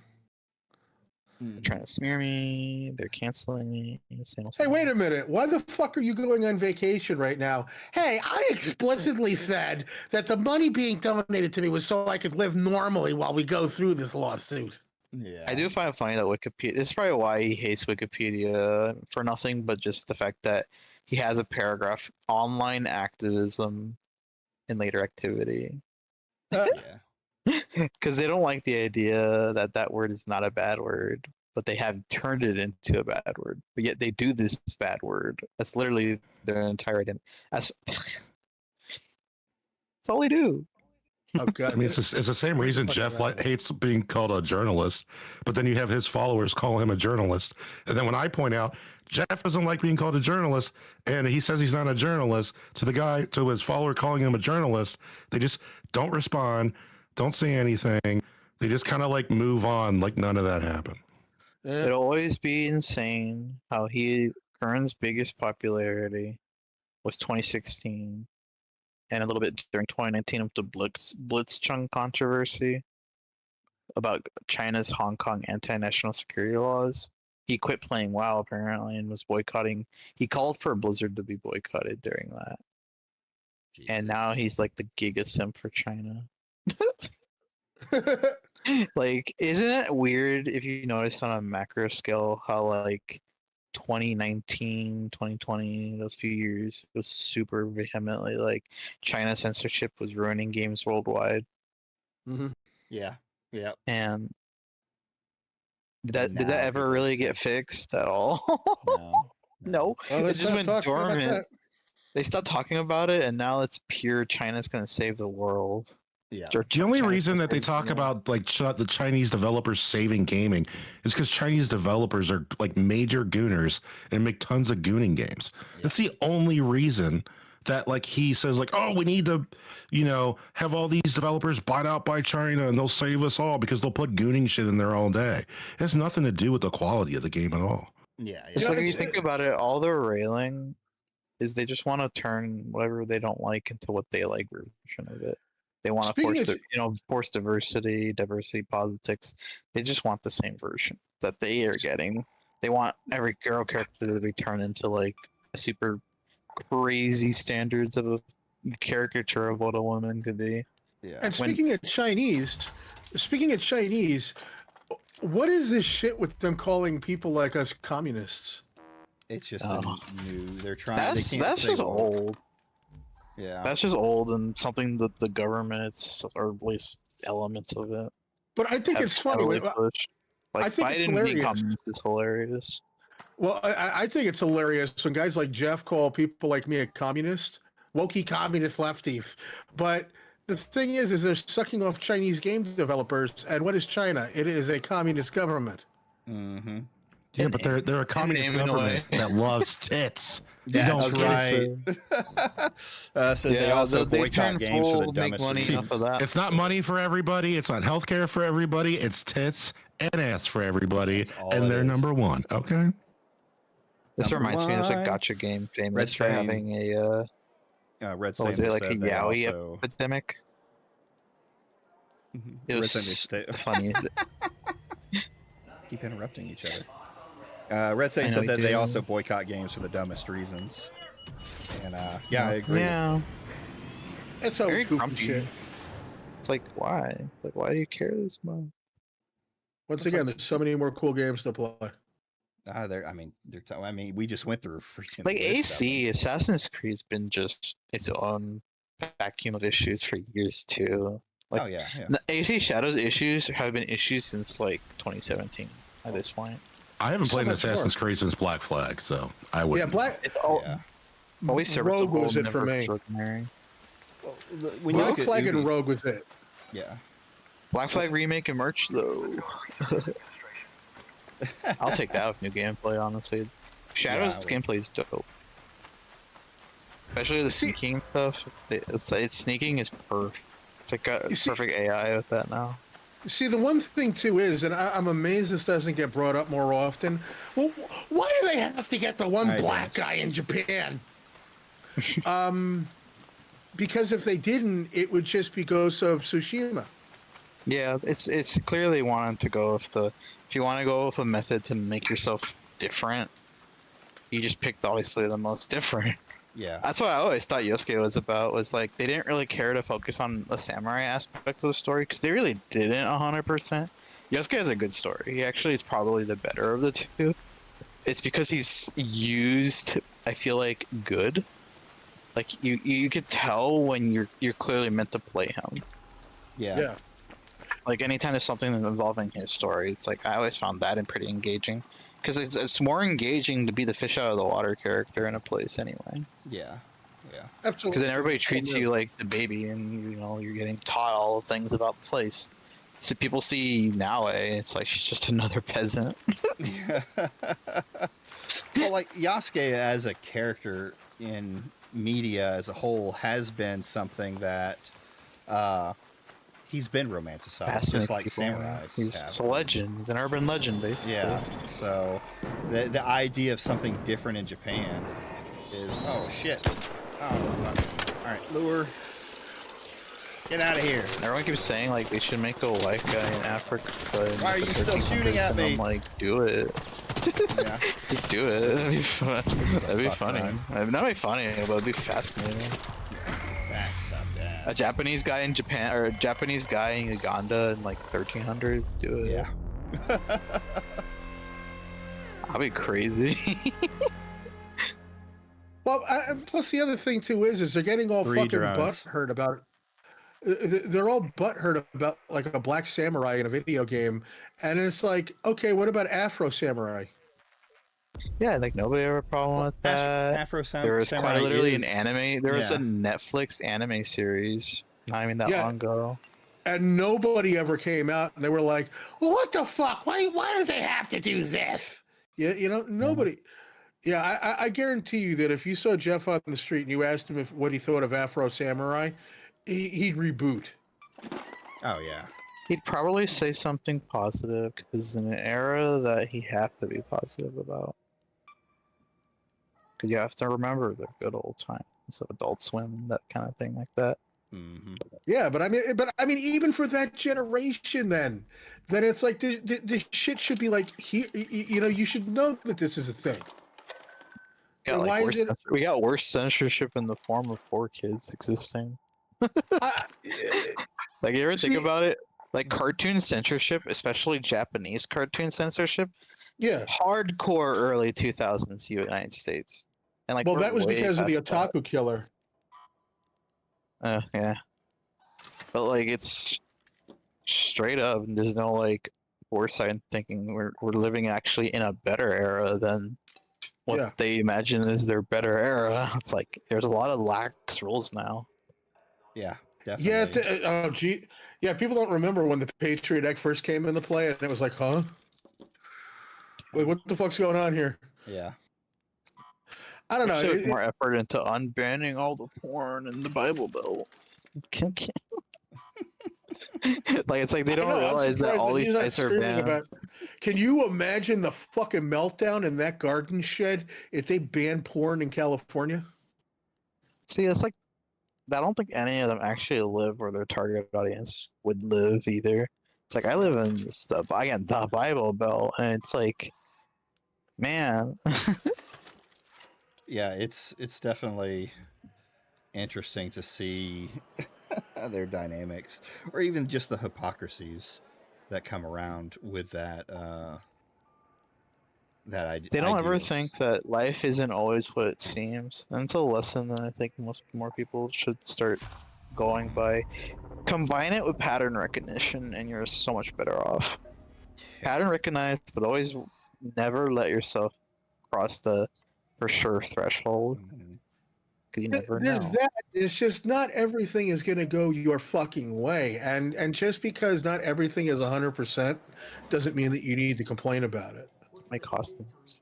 Yeah, absolutely. You know, it's the age-old thing, and I mean, like, maybe I'm blind to it because, like, I grew up with Night of the Living Dead, and I make it no secret, George Romero is one of my favorite directors, and Night of the Living Dead was notable for having a black man cast as the lead, which, when asked about it later, they're like, you know, you should have probably leaned on that more. And he's like, maybe I should have, but you know what the thing is I didn't do it. I didn't hire him because he was black. I wasn't trying to be revolutionary. He was just the best person for the job. He normalized it. He's like, I didn't make a big deal out of it. He was just the best guy for the job. and I know that this is what these people are typically calling for, is hire people on their merits. Don't just do a DEI hire. How the fuck do you know that they're a DEI hire just because they're different?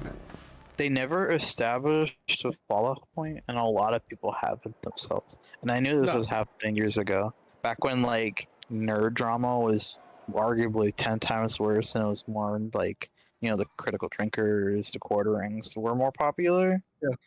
It was like I have to sit there and watch these people absolutely just millions of views while being wrong, or straight up just he's been caught multiple times now recording, just straight up not having actually watched the thing, and he's reviewing it for like an hour, and I'm like, you didn't even watch it, and you're putting an hour video, no shame. Yeah, that's and the it's thing. like we're It is. suffering It's all these insane. type of people now, and that's why I feel like it's not helping our media get any better, because everything. How is anybody supposed to get constructive feedback if the biggest like basically a blood clot in terms of the media flow is all these freaking channels that are just dominating the algorithm, that are just giving insane things? Either A, they're just going to ignore it and they're just never going to find out anything valuable about what the actual fans want of a thing, or they do react to it. The same people that are obviously going to, they're just in bad faith, are just going to keep farming outrage, and now you've pissed off the people you actually did have. Yeah. That happens a lot lately. To be realistic about it, though, there's 50 billion YouTube channels out there. We just happened to catch this turd floating around the bowl because he slipped through the cracks. And I mean, like me in particular, I had always seen this prick running around, so it's kind of there. It's not bad anymore, though. That's for sure. But the whole thing is, it's like once you interact with this shit, it's like I saw it firsthand. Was like one social media thing went on it, nothing but shit about video games and horror movies. I'm like, fucking yes, this is great. And then there was like that one political post, and me being me, I was like, you're a fucking dumb shit. Next thing you know, it's all over. So it's like that one time that Smash said something stupid, and I had to say, you're a fucking dumb shit. Then we get the rest of the dumb shit showing up. And there's 50 billion other things, you know? Yeah, it's it definitely fills your feet up pretty quickly. Easy. I mean, Jesus Christ, how many times have you sat down and been like, Jesus, like I'm gonna go get some milk, and then the next time you pull up your phone, there's advertisements for milk. Mm-hmm. You know, it's just that was our mistake, responding to these assholes, because they really are just like the bottom of everything.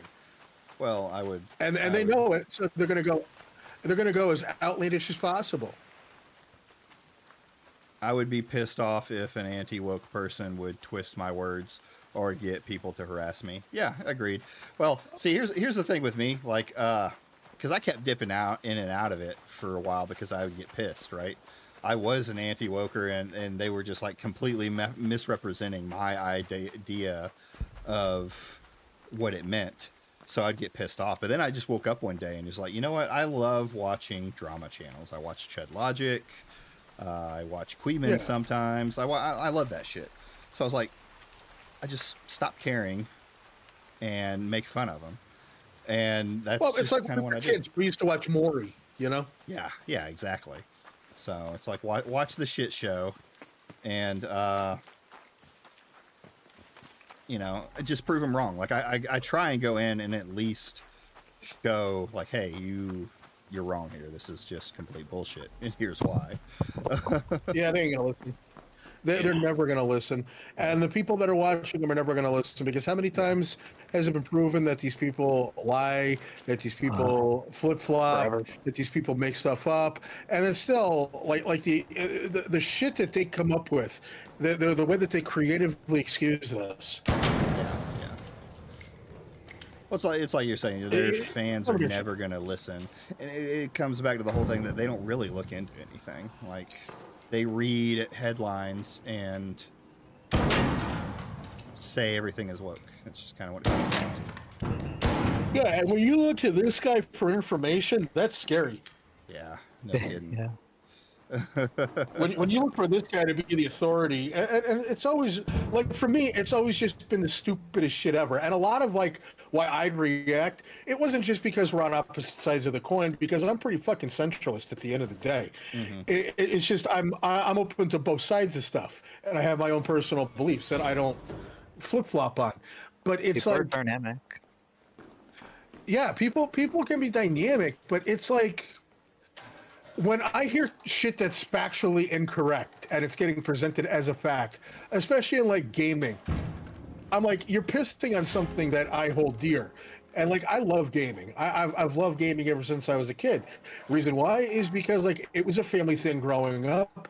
It's something that like me and my parents did, me and my brothers did, me and my sister did, and now me and my kids are doing. You know, so it's like there's that bonding, and then there's also like anytime something bad would happen in my life, I'd have games to fall back on to help get me through shit.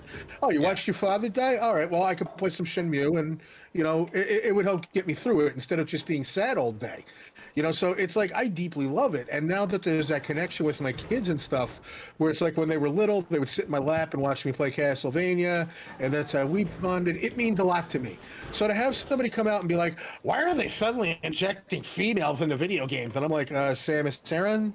You know, and then it's like, well, now they're censoring your video games. And I'm like, dude, they have been censoring video games all the time. That's the media has been censor. You know, media censorship has been a hot topic forever. Yeah, that's not nothing new. But Wasn't there a one game with like lesbians that got censored and it was like a big deal back like during the PS1 days? Yeah. That's a good question. I don't really know. Mass Effect made the news because of the sex scenes, and they wanted to try and censor those. That too. You know. And then there was Leisure Suit Larry. That was like a huge one. Mortal Kombat. People were. I mean, that basically invented the ESRB, right? If I remember correctly. It was Mortal Kombat and Night Trap. Yeah. Oh yeah, Night Trap. No one talks about that though. I will be soon enough. Okay. Boy, do I have shit to fucking say about it. Well, no, like legit. As soon as I'm done with this Goonies thing, which should be fucking easy, I'm just remaking an old review that I had done prior. But it's just so that I can kind of get the creative feel going again in the process and everything. Because sitting down and doing this shit just from nothing, and that's always been my problem. Is I would get rolling and I would get shit going, and then I would be on a schedule, and then something horrific would happen. It's like when I first started my channel, I was getting shit out, like the second channel, I was getting shit out consistently. Everything was going good. And then my mother passed away. So I took like 2 weeks off from it, and then I came back and I'm like, fuck, what do I do? You know, but it's just, the PS1 lesbians thing, I'm not seeing anything in particular on it. Yeah, I don't see the only the only PlayStation lesbian thing is Ellie kissing a girl, and that's all that's getting pulled up. But like the censorship in games thing, that's fucking wild to me, because it's like they're not trying to do it; they've been doing it even before it was a hot button topic.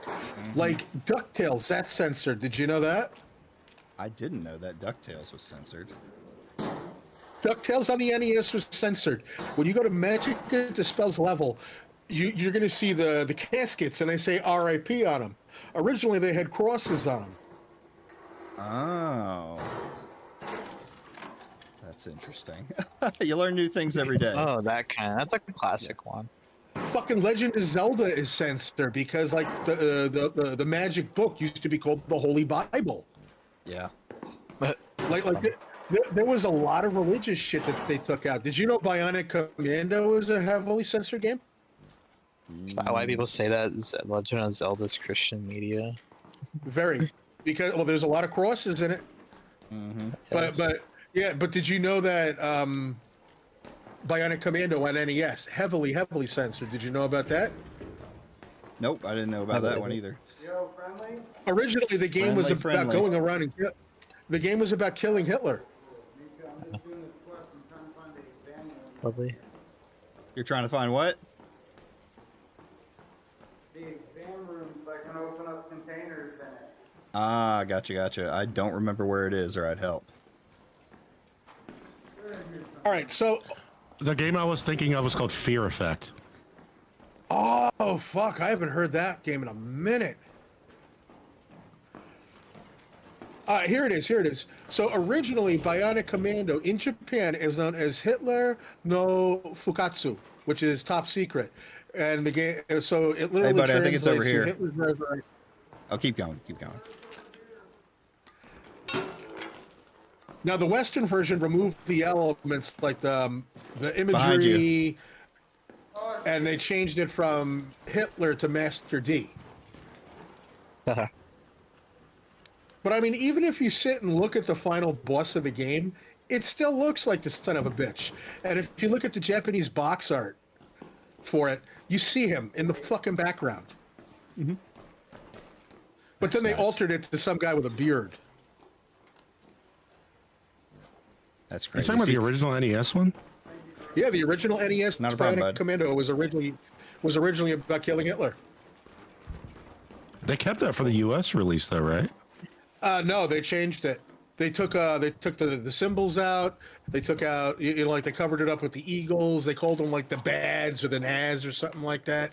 But if you got a second and you're inclined to, Google the Japanese box art for Bionic Commando. You straight up see that motherfucker.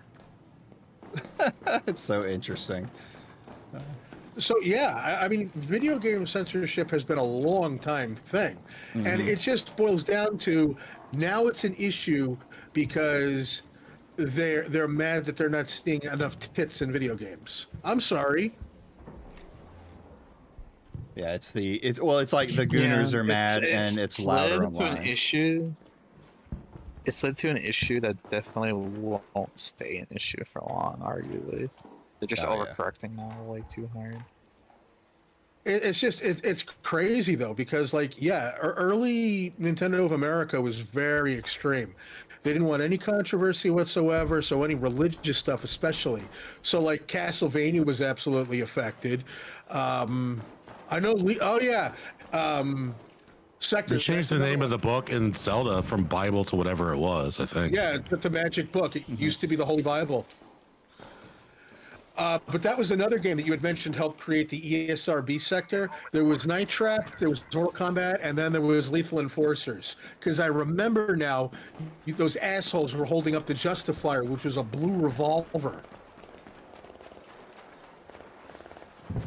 See, I mean, you had... Wait, what? That was another game that sparked the ESRB during those things, which was Lethal Enforcers on the Sega CD. Because I remember those asshole senators holding up a blue revolver for the Sega CD. It was called the Justifier.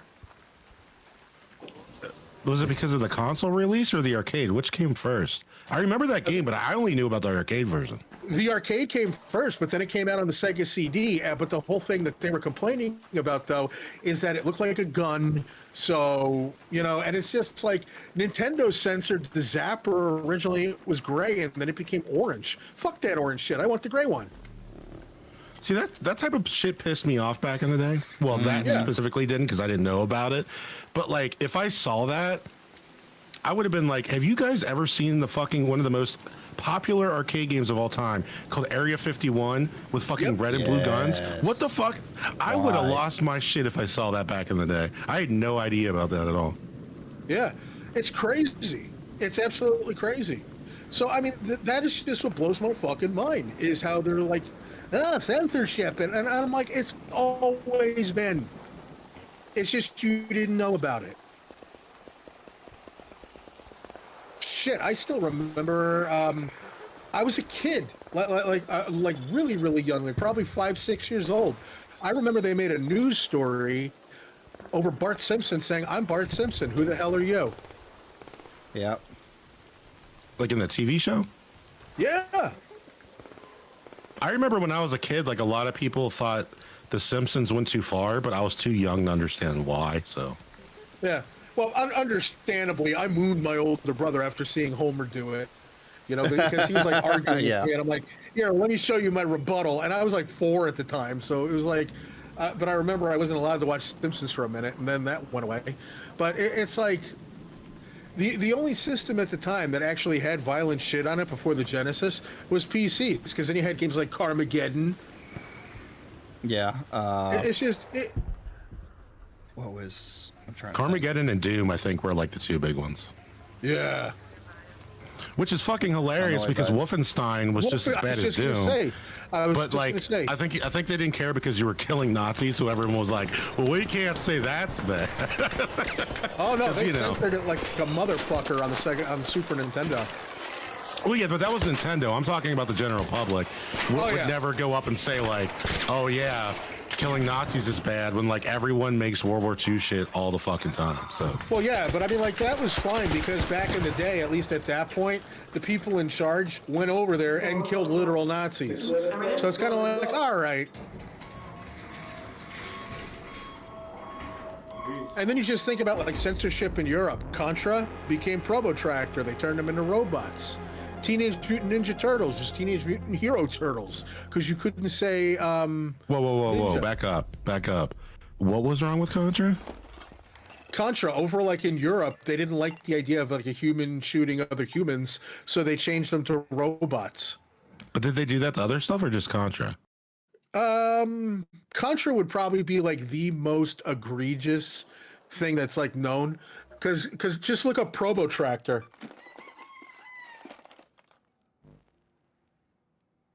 No, not Pro Contractor, Probotractor. Fucking. It did the same bullshit to me, bro.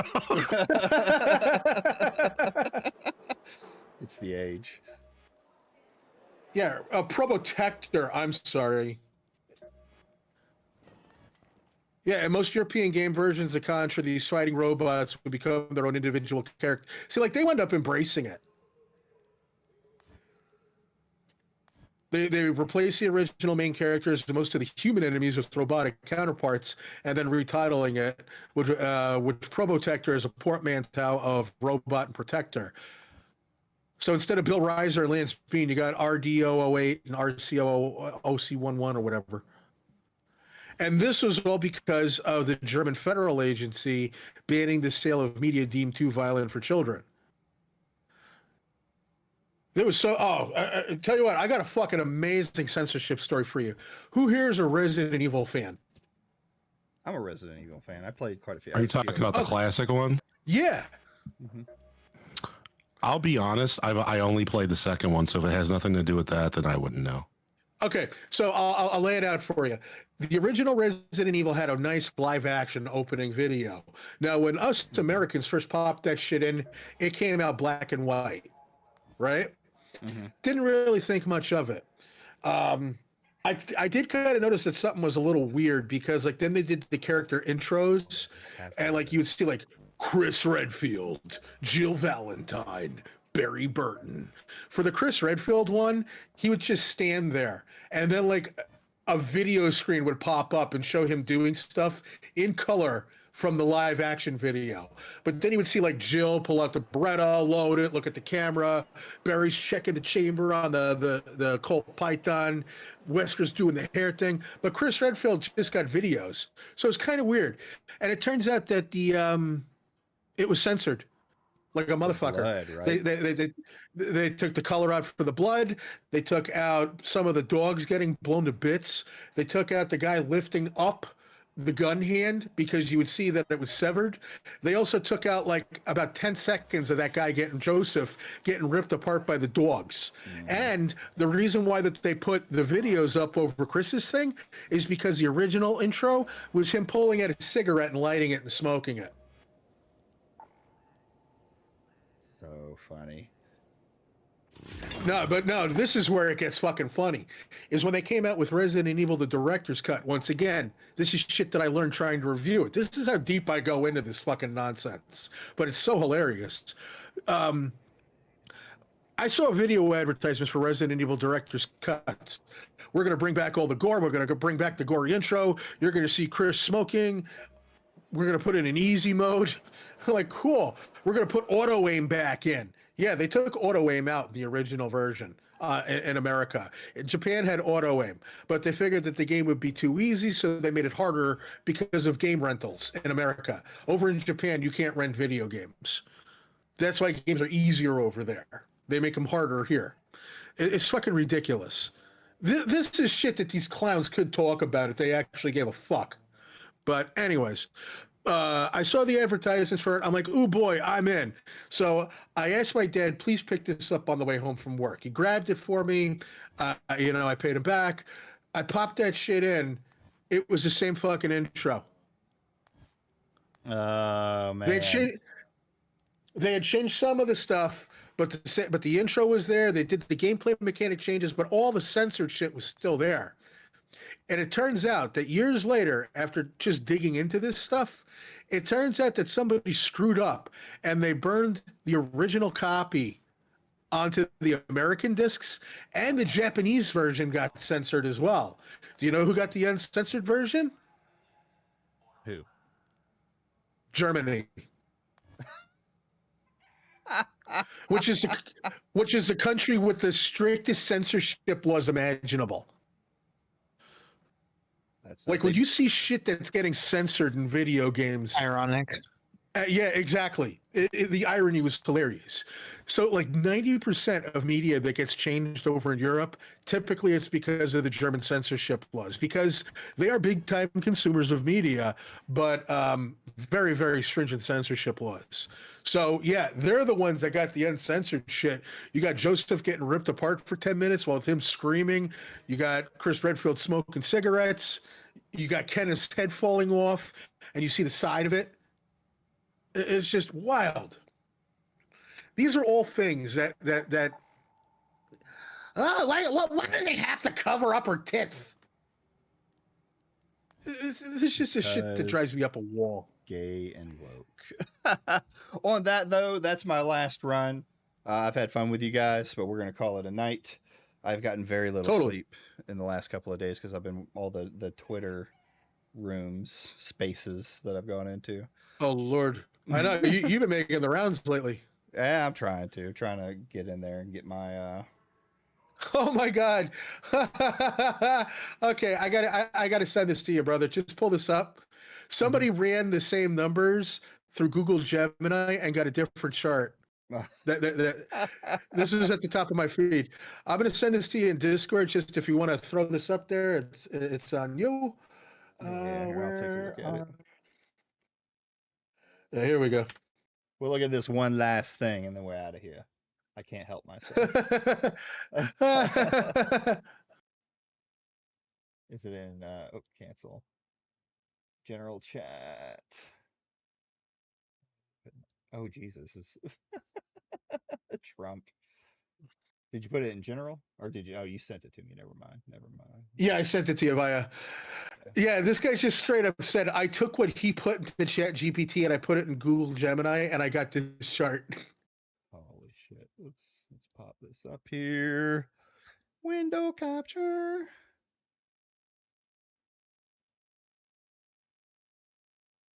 Where is...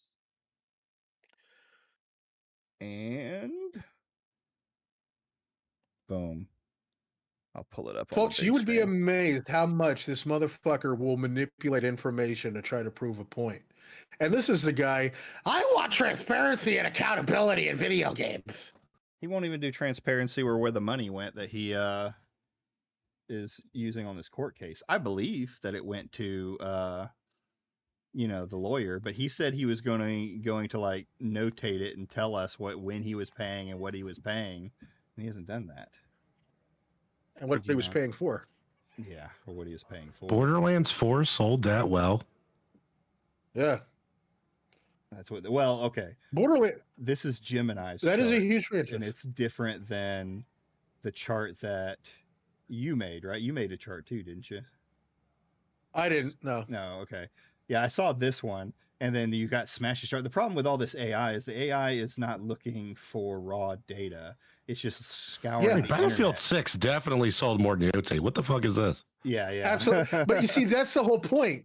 That is the whole. Yeah, I get your point. I just don't understand. Like, this is so fucked up. I don't even know what to say about it.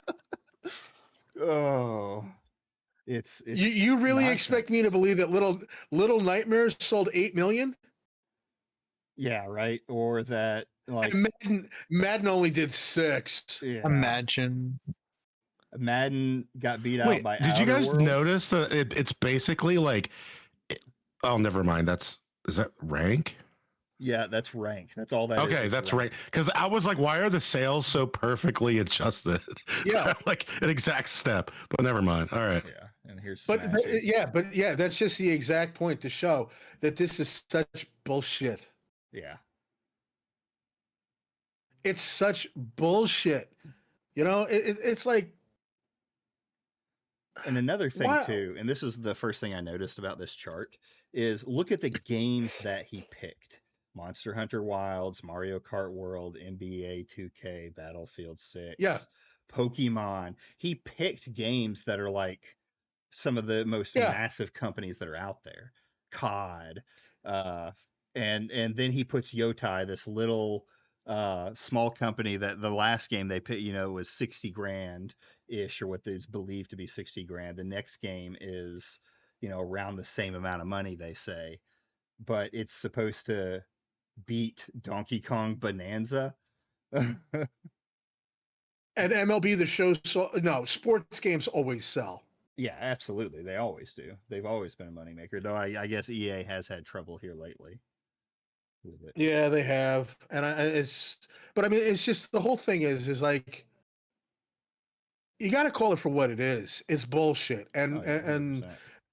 you know what? The thing is, I'll even throw a bone and be like, I understand that the gaming industry is fucking wonky, and that's because it went mainstream. It's wonky. They're trying to overcompensate, and it's like I had said during that whole Yorch thing, when I was like, people just need to accept the fact that, like, people our age, we are no longer the target audience. They're not making that many games for us anymore, and that's okay. You know, that's why we have these amazing indie games, because I could fucking tell you 10 off the top of my head, and they're going to be better than the games that you hate, and they're cheaper too, and they're probably produced better as well. Yeah, and But it's just, you got to realize, passion. yeah, it's just, you got to realize that we're not the target audience anymore. There is such a thing as a trans movement going on. So you know what? You don't have to understand it. You don't have to like it. But of course, they're going to market towards it. So if anything, don't be mad at the developers. Be mad at the fucking marketing team for trying to fucking pander. Yeah. You know, because even with Veilguard, I showed my kid who has different pronouns that they fucking laughed at it and thought that was stupid. That whole, so I'm non-binary. Yeah, I know. That was fucking dumb. So it's not like we're just sitting here praising it and stroking its dick. Or they their dick. It's just, no, it's fucking stupid. And even the people that they're trying to appeal to think it's stupid and pandering. But evidently you don't care about their opinions, because it's like what I said with Jeff. Jeff complains about people having abortions, but he wants people to have electric chair treatments. Jeff wants living babies unless they grow up to have pronouns and then their lives don't matter anymore.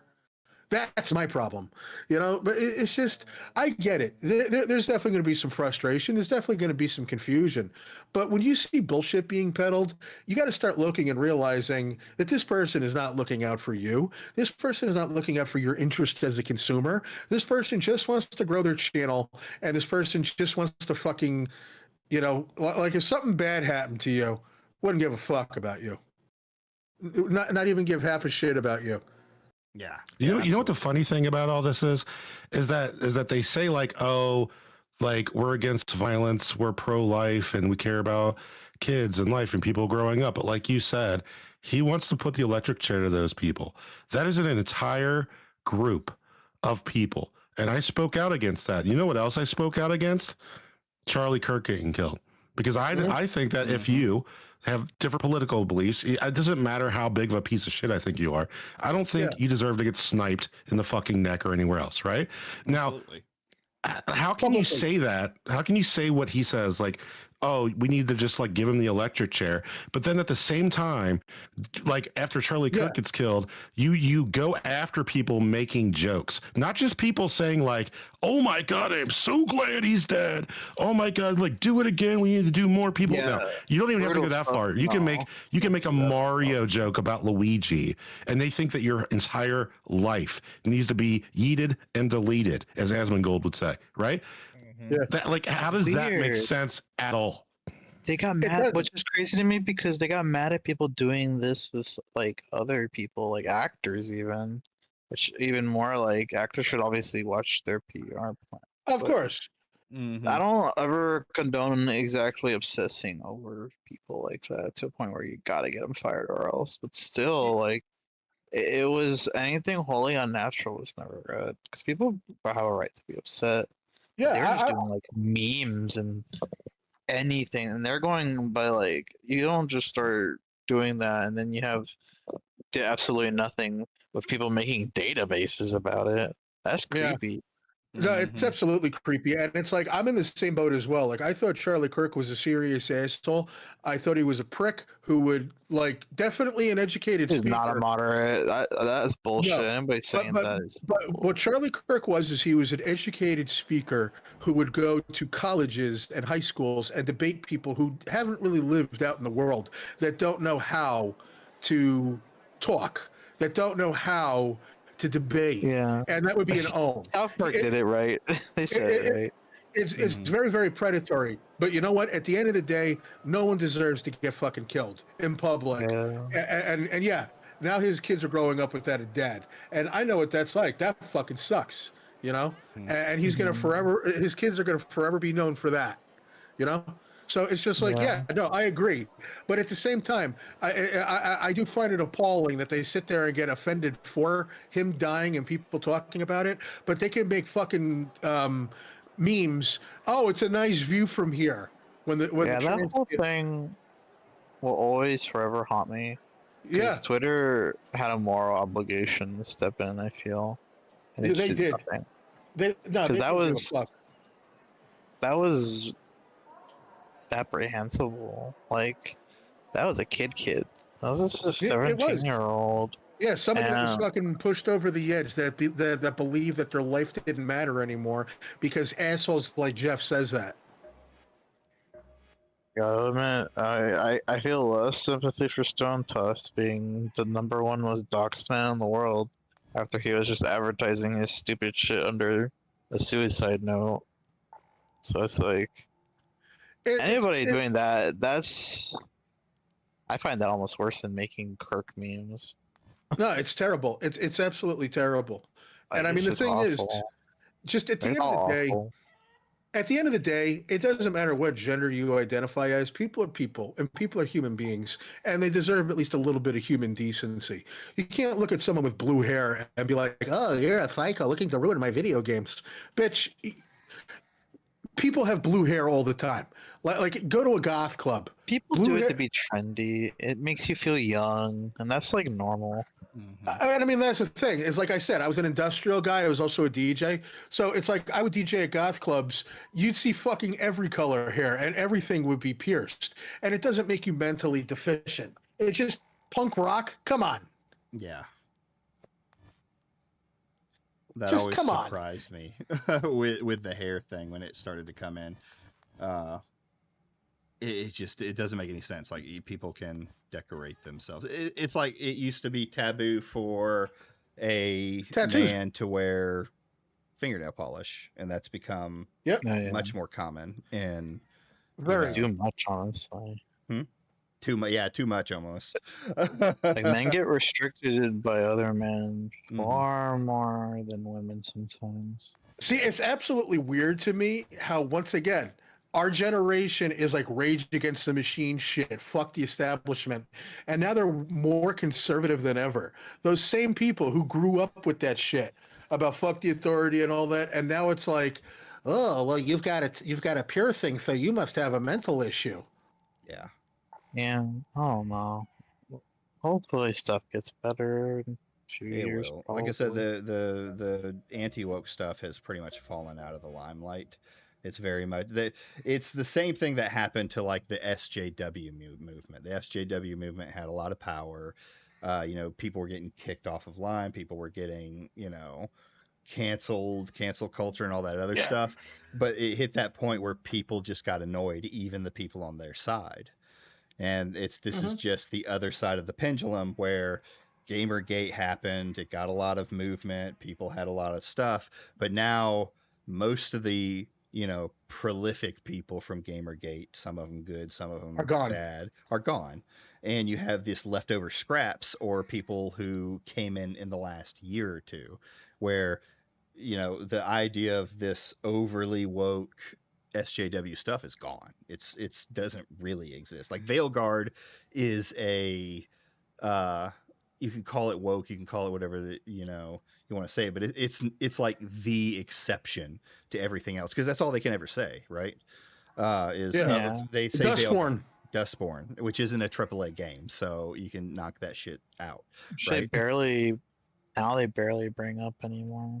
Well, it's because we've been this is my ego talking. It's because they get fucking they're getting attacked. They get that one meme posted where it's like they're in this straitjacket and it's just Dustborn. Yeah.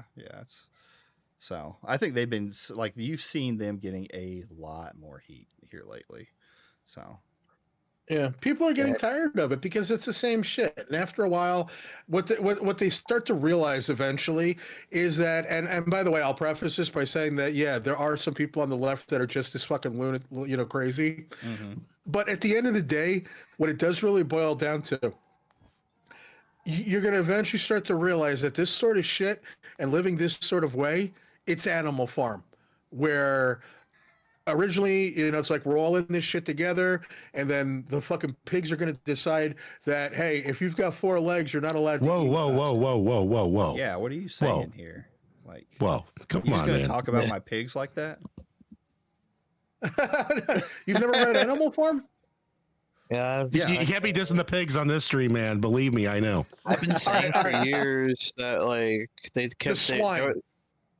1984 was a meme for years, and it was constantly used to like fearmonger. Yeah. And now we got it legit happening the second that they got power, and I'm like, brother. But it's very, very, very Animal Farm. Yeah, you're in right now. Farm. All right, so we will not bring up the swine variety, but we'll just say that my pigs are ones saints. The ones who make it, all right, but you know what? Fuck the Amityville Horror, okay? Can we at least agree to that? Yeah, sure. Yeah. Oh. Fucking Amityville Horror. Jody the Pig, that was it. Anyways, the people. I've never had godly bacon, by the way, man. If they're saints, I gotta try it.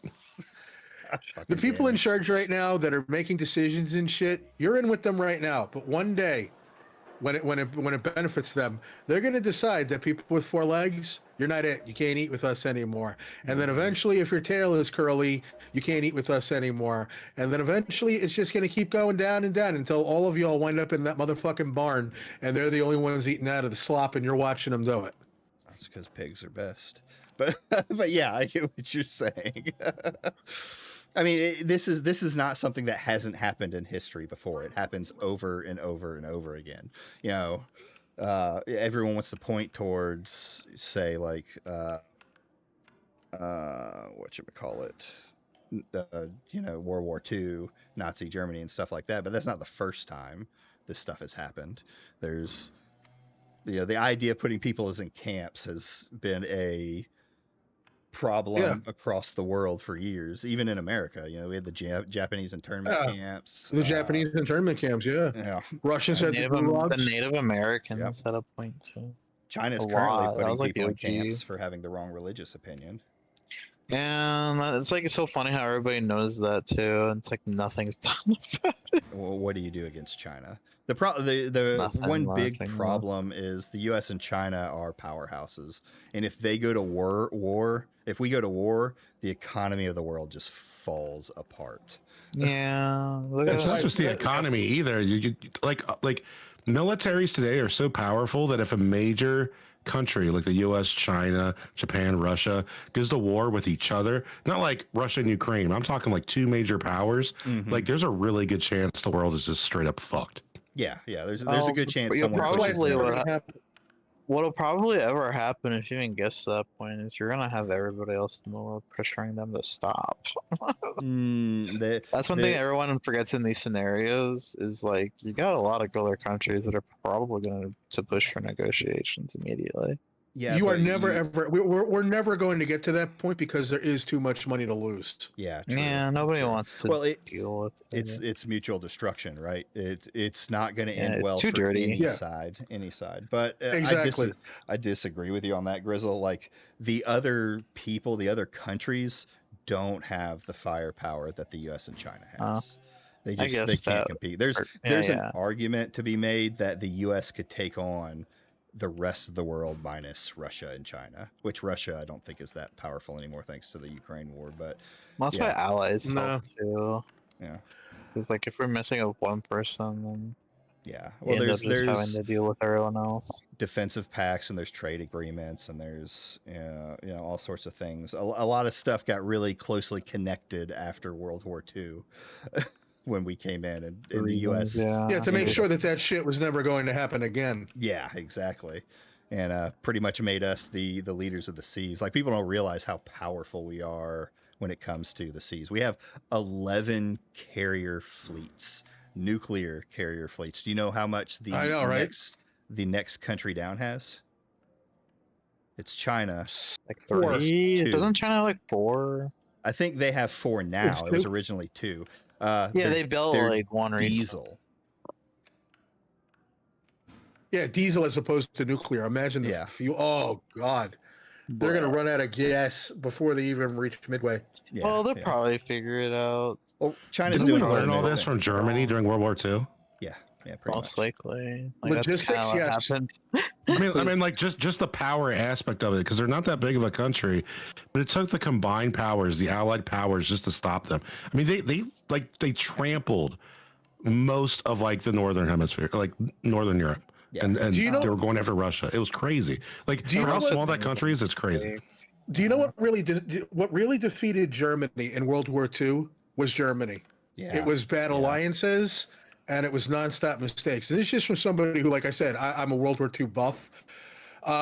Being friends with Italy didn't help because Germany spent so much time bailing Italy out of its own messes. Like Italy was able to take over most of Northern Africa, and then the British kicked their shit in. Mm-hmm. And then Germany had to step in and send in the Africa Corps, who, you had Rommel down there, who was a brilliant tactician, who could have like really done some damage on the Eastern Front. But it's like, Germany beat itself because they could have invaded England and actually wound up eventually taking over. And then any notion whatsoever of an invasion happening in Europe would have been fucking gone. But Hitler didn't do it because he wanted to be friends with England. He was hoping that one day it would just be like, oh, let's be friends. We'll get along. Jawohl. That's what he was hoping for. He was hoping that eventually Britain would ask for peace because there was that whole, we're kind of cut from the same Goth Germanic shit, like the Franks and all that. So he never really truly went hardcore in. And plus he stopped bombing them right when they were at the brink of capitulating, because they later on admitted that it was like, yeah, we were fucking done. And then they just turned to Russia. But that was also attacking Russia before Russia attacked them. So you had a war on 2 fronts, and then you had a third front opened through Italy because Italy couldn't fight worth a goddamn. And then their other ally, Japan, was picking fights with America that dragged America into the war by proxy. And then Japan and Germany never interacted, aside from like sending maybe a Tiger tank to fucking Japan. Yeah. So it's like, Do you think Hitler was like super pissed at Japan for bringing the U.S. into it? I mean, it was like hitting a beehive. I imagine. Because I don't know much about the like early World War II stuff, like, because from what I understand, like we didn't get into it because we were going to stay out of the whole war until Pearl Harbor happened. Like, you think Hitler called up Japan like, you stupid motherfucker? I think it was going to happen eventually, because there was the whole incident where didn't we intercept them instigating Mexico to invade? There was that, but the other problem too is America was already in the war technically with Lend-Lease. That's like such neutrality violations. It's ridiculous. So it's like we were sending shit to the Soviet Union nonstop. We're sending them trucks, sending them tanks, sending them equipment, but nobody wanted to fuck with America. But Japan wound up doing it, and I think America wound up instigating events so that Pearl Harbor would happen. Because how the fuck do you have people watching the coastline sleeping that day? Yeah, right. It was a convenient excuse, just like Japan bombing the Chinese railroad and saying, "Look what they did to our train tracks. We're invading. Fuck you." You know. Mm-hmm. So America was pretty much in there from the very beginning.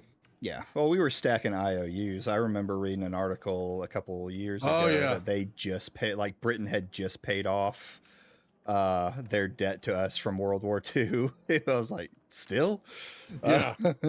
So there was a lot of all the ships that we were sending over there with food and stuff. Because that was the plan, is to just have U-boats floating along the coastline.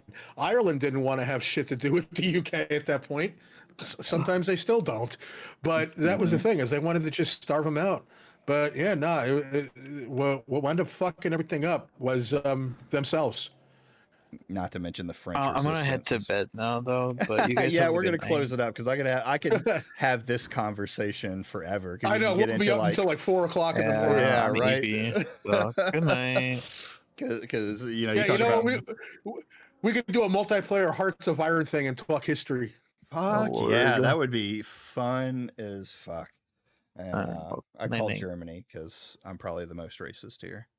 No, but I call Germany because I'm German. Oh, there you go. So that just works. There you But go. anyways, you could be Poland and you can side with us. There we go. So many All right, man, great be good. stories. Yeah, you too. I'll see y'all guys later. Everyone, thanks for coming out. Red Stain, the normals. We will see y'all tomorrow. We'll figure out what we're gonna watch. Lots of laughs. Lots of laughs, lots of talking. We'll see y'all next time, guys.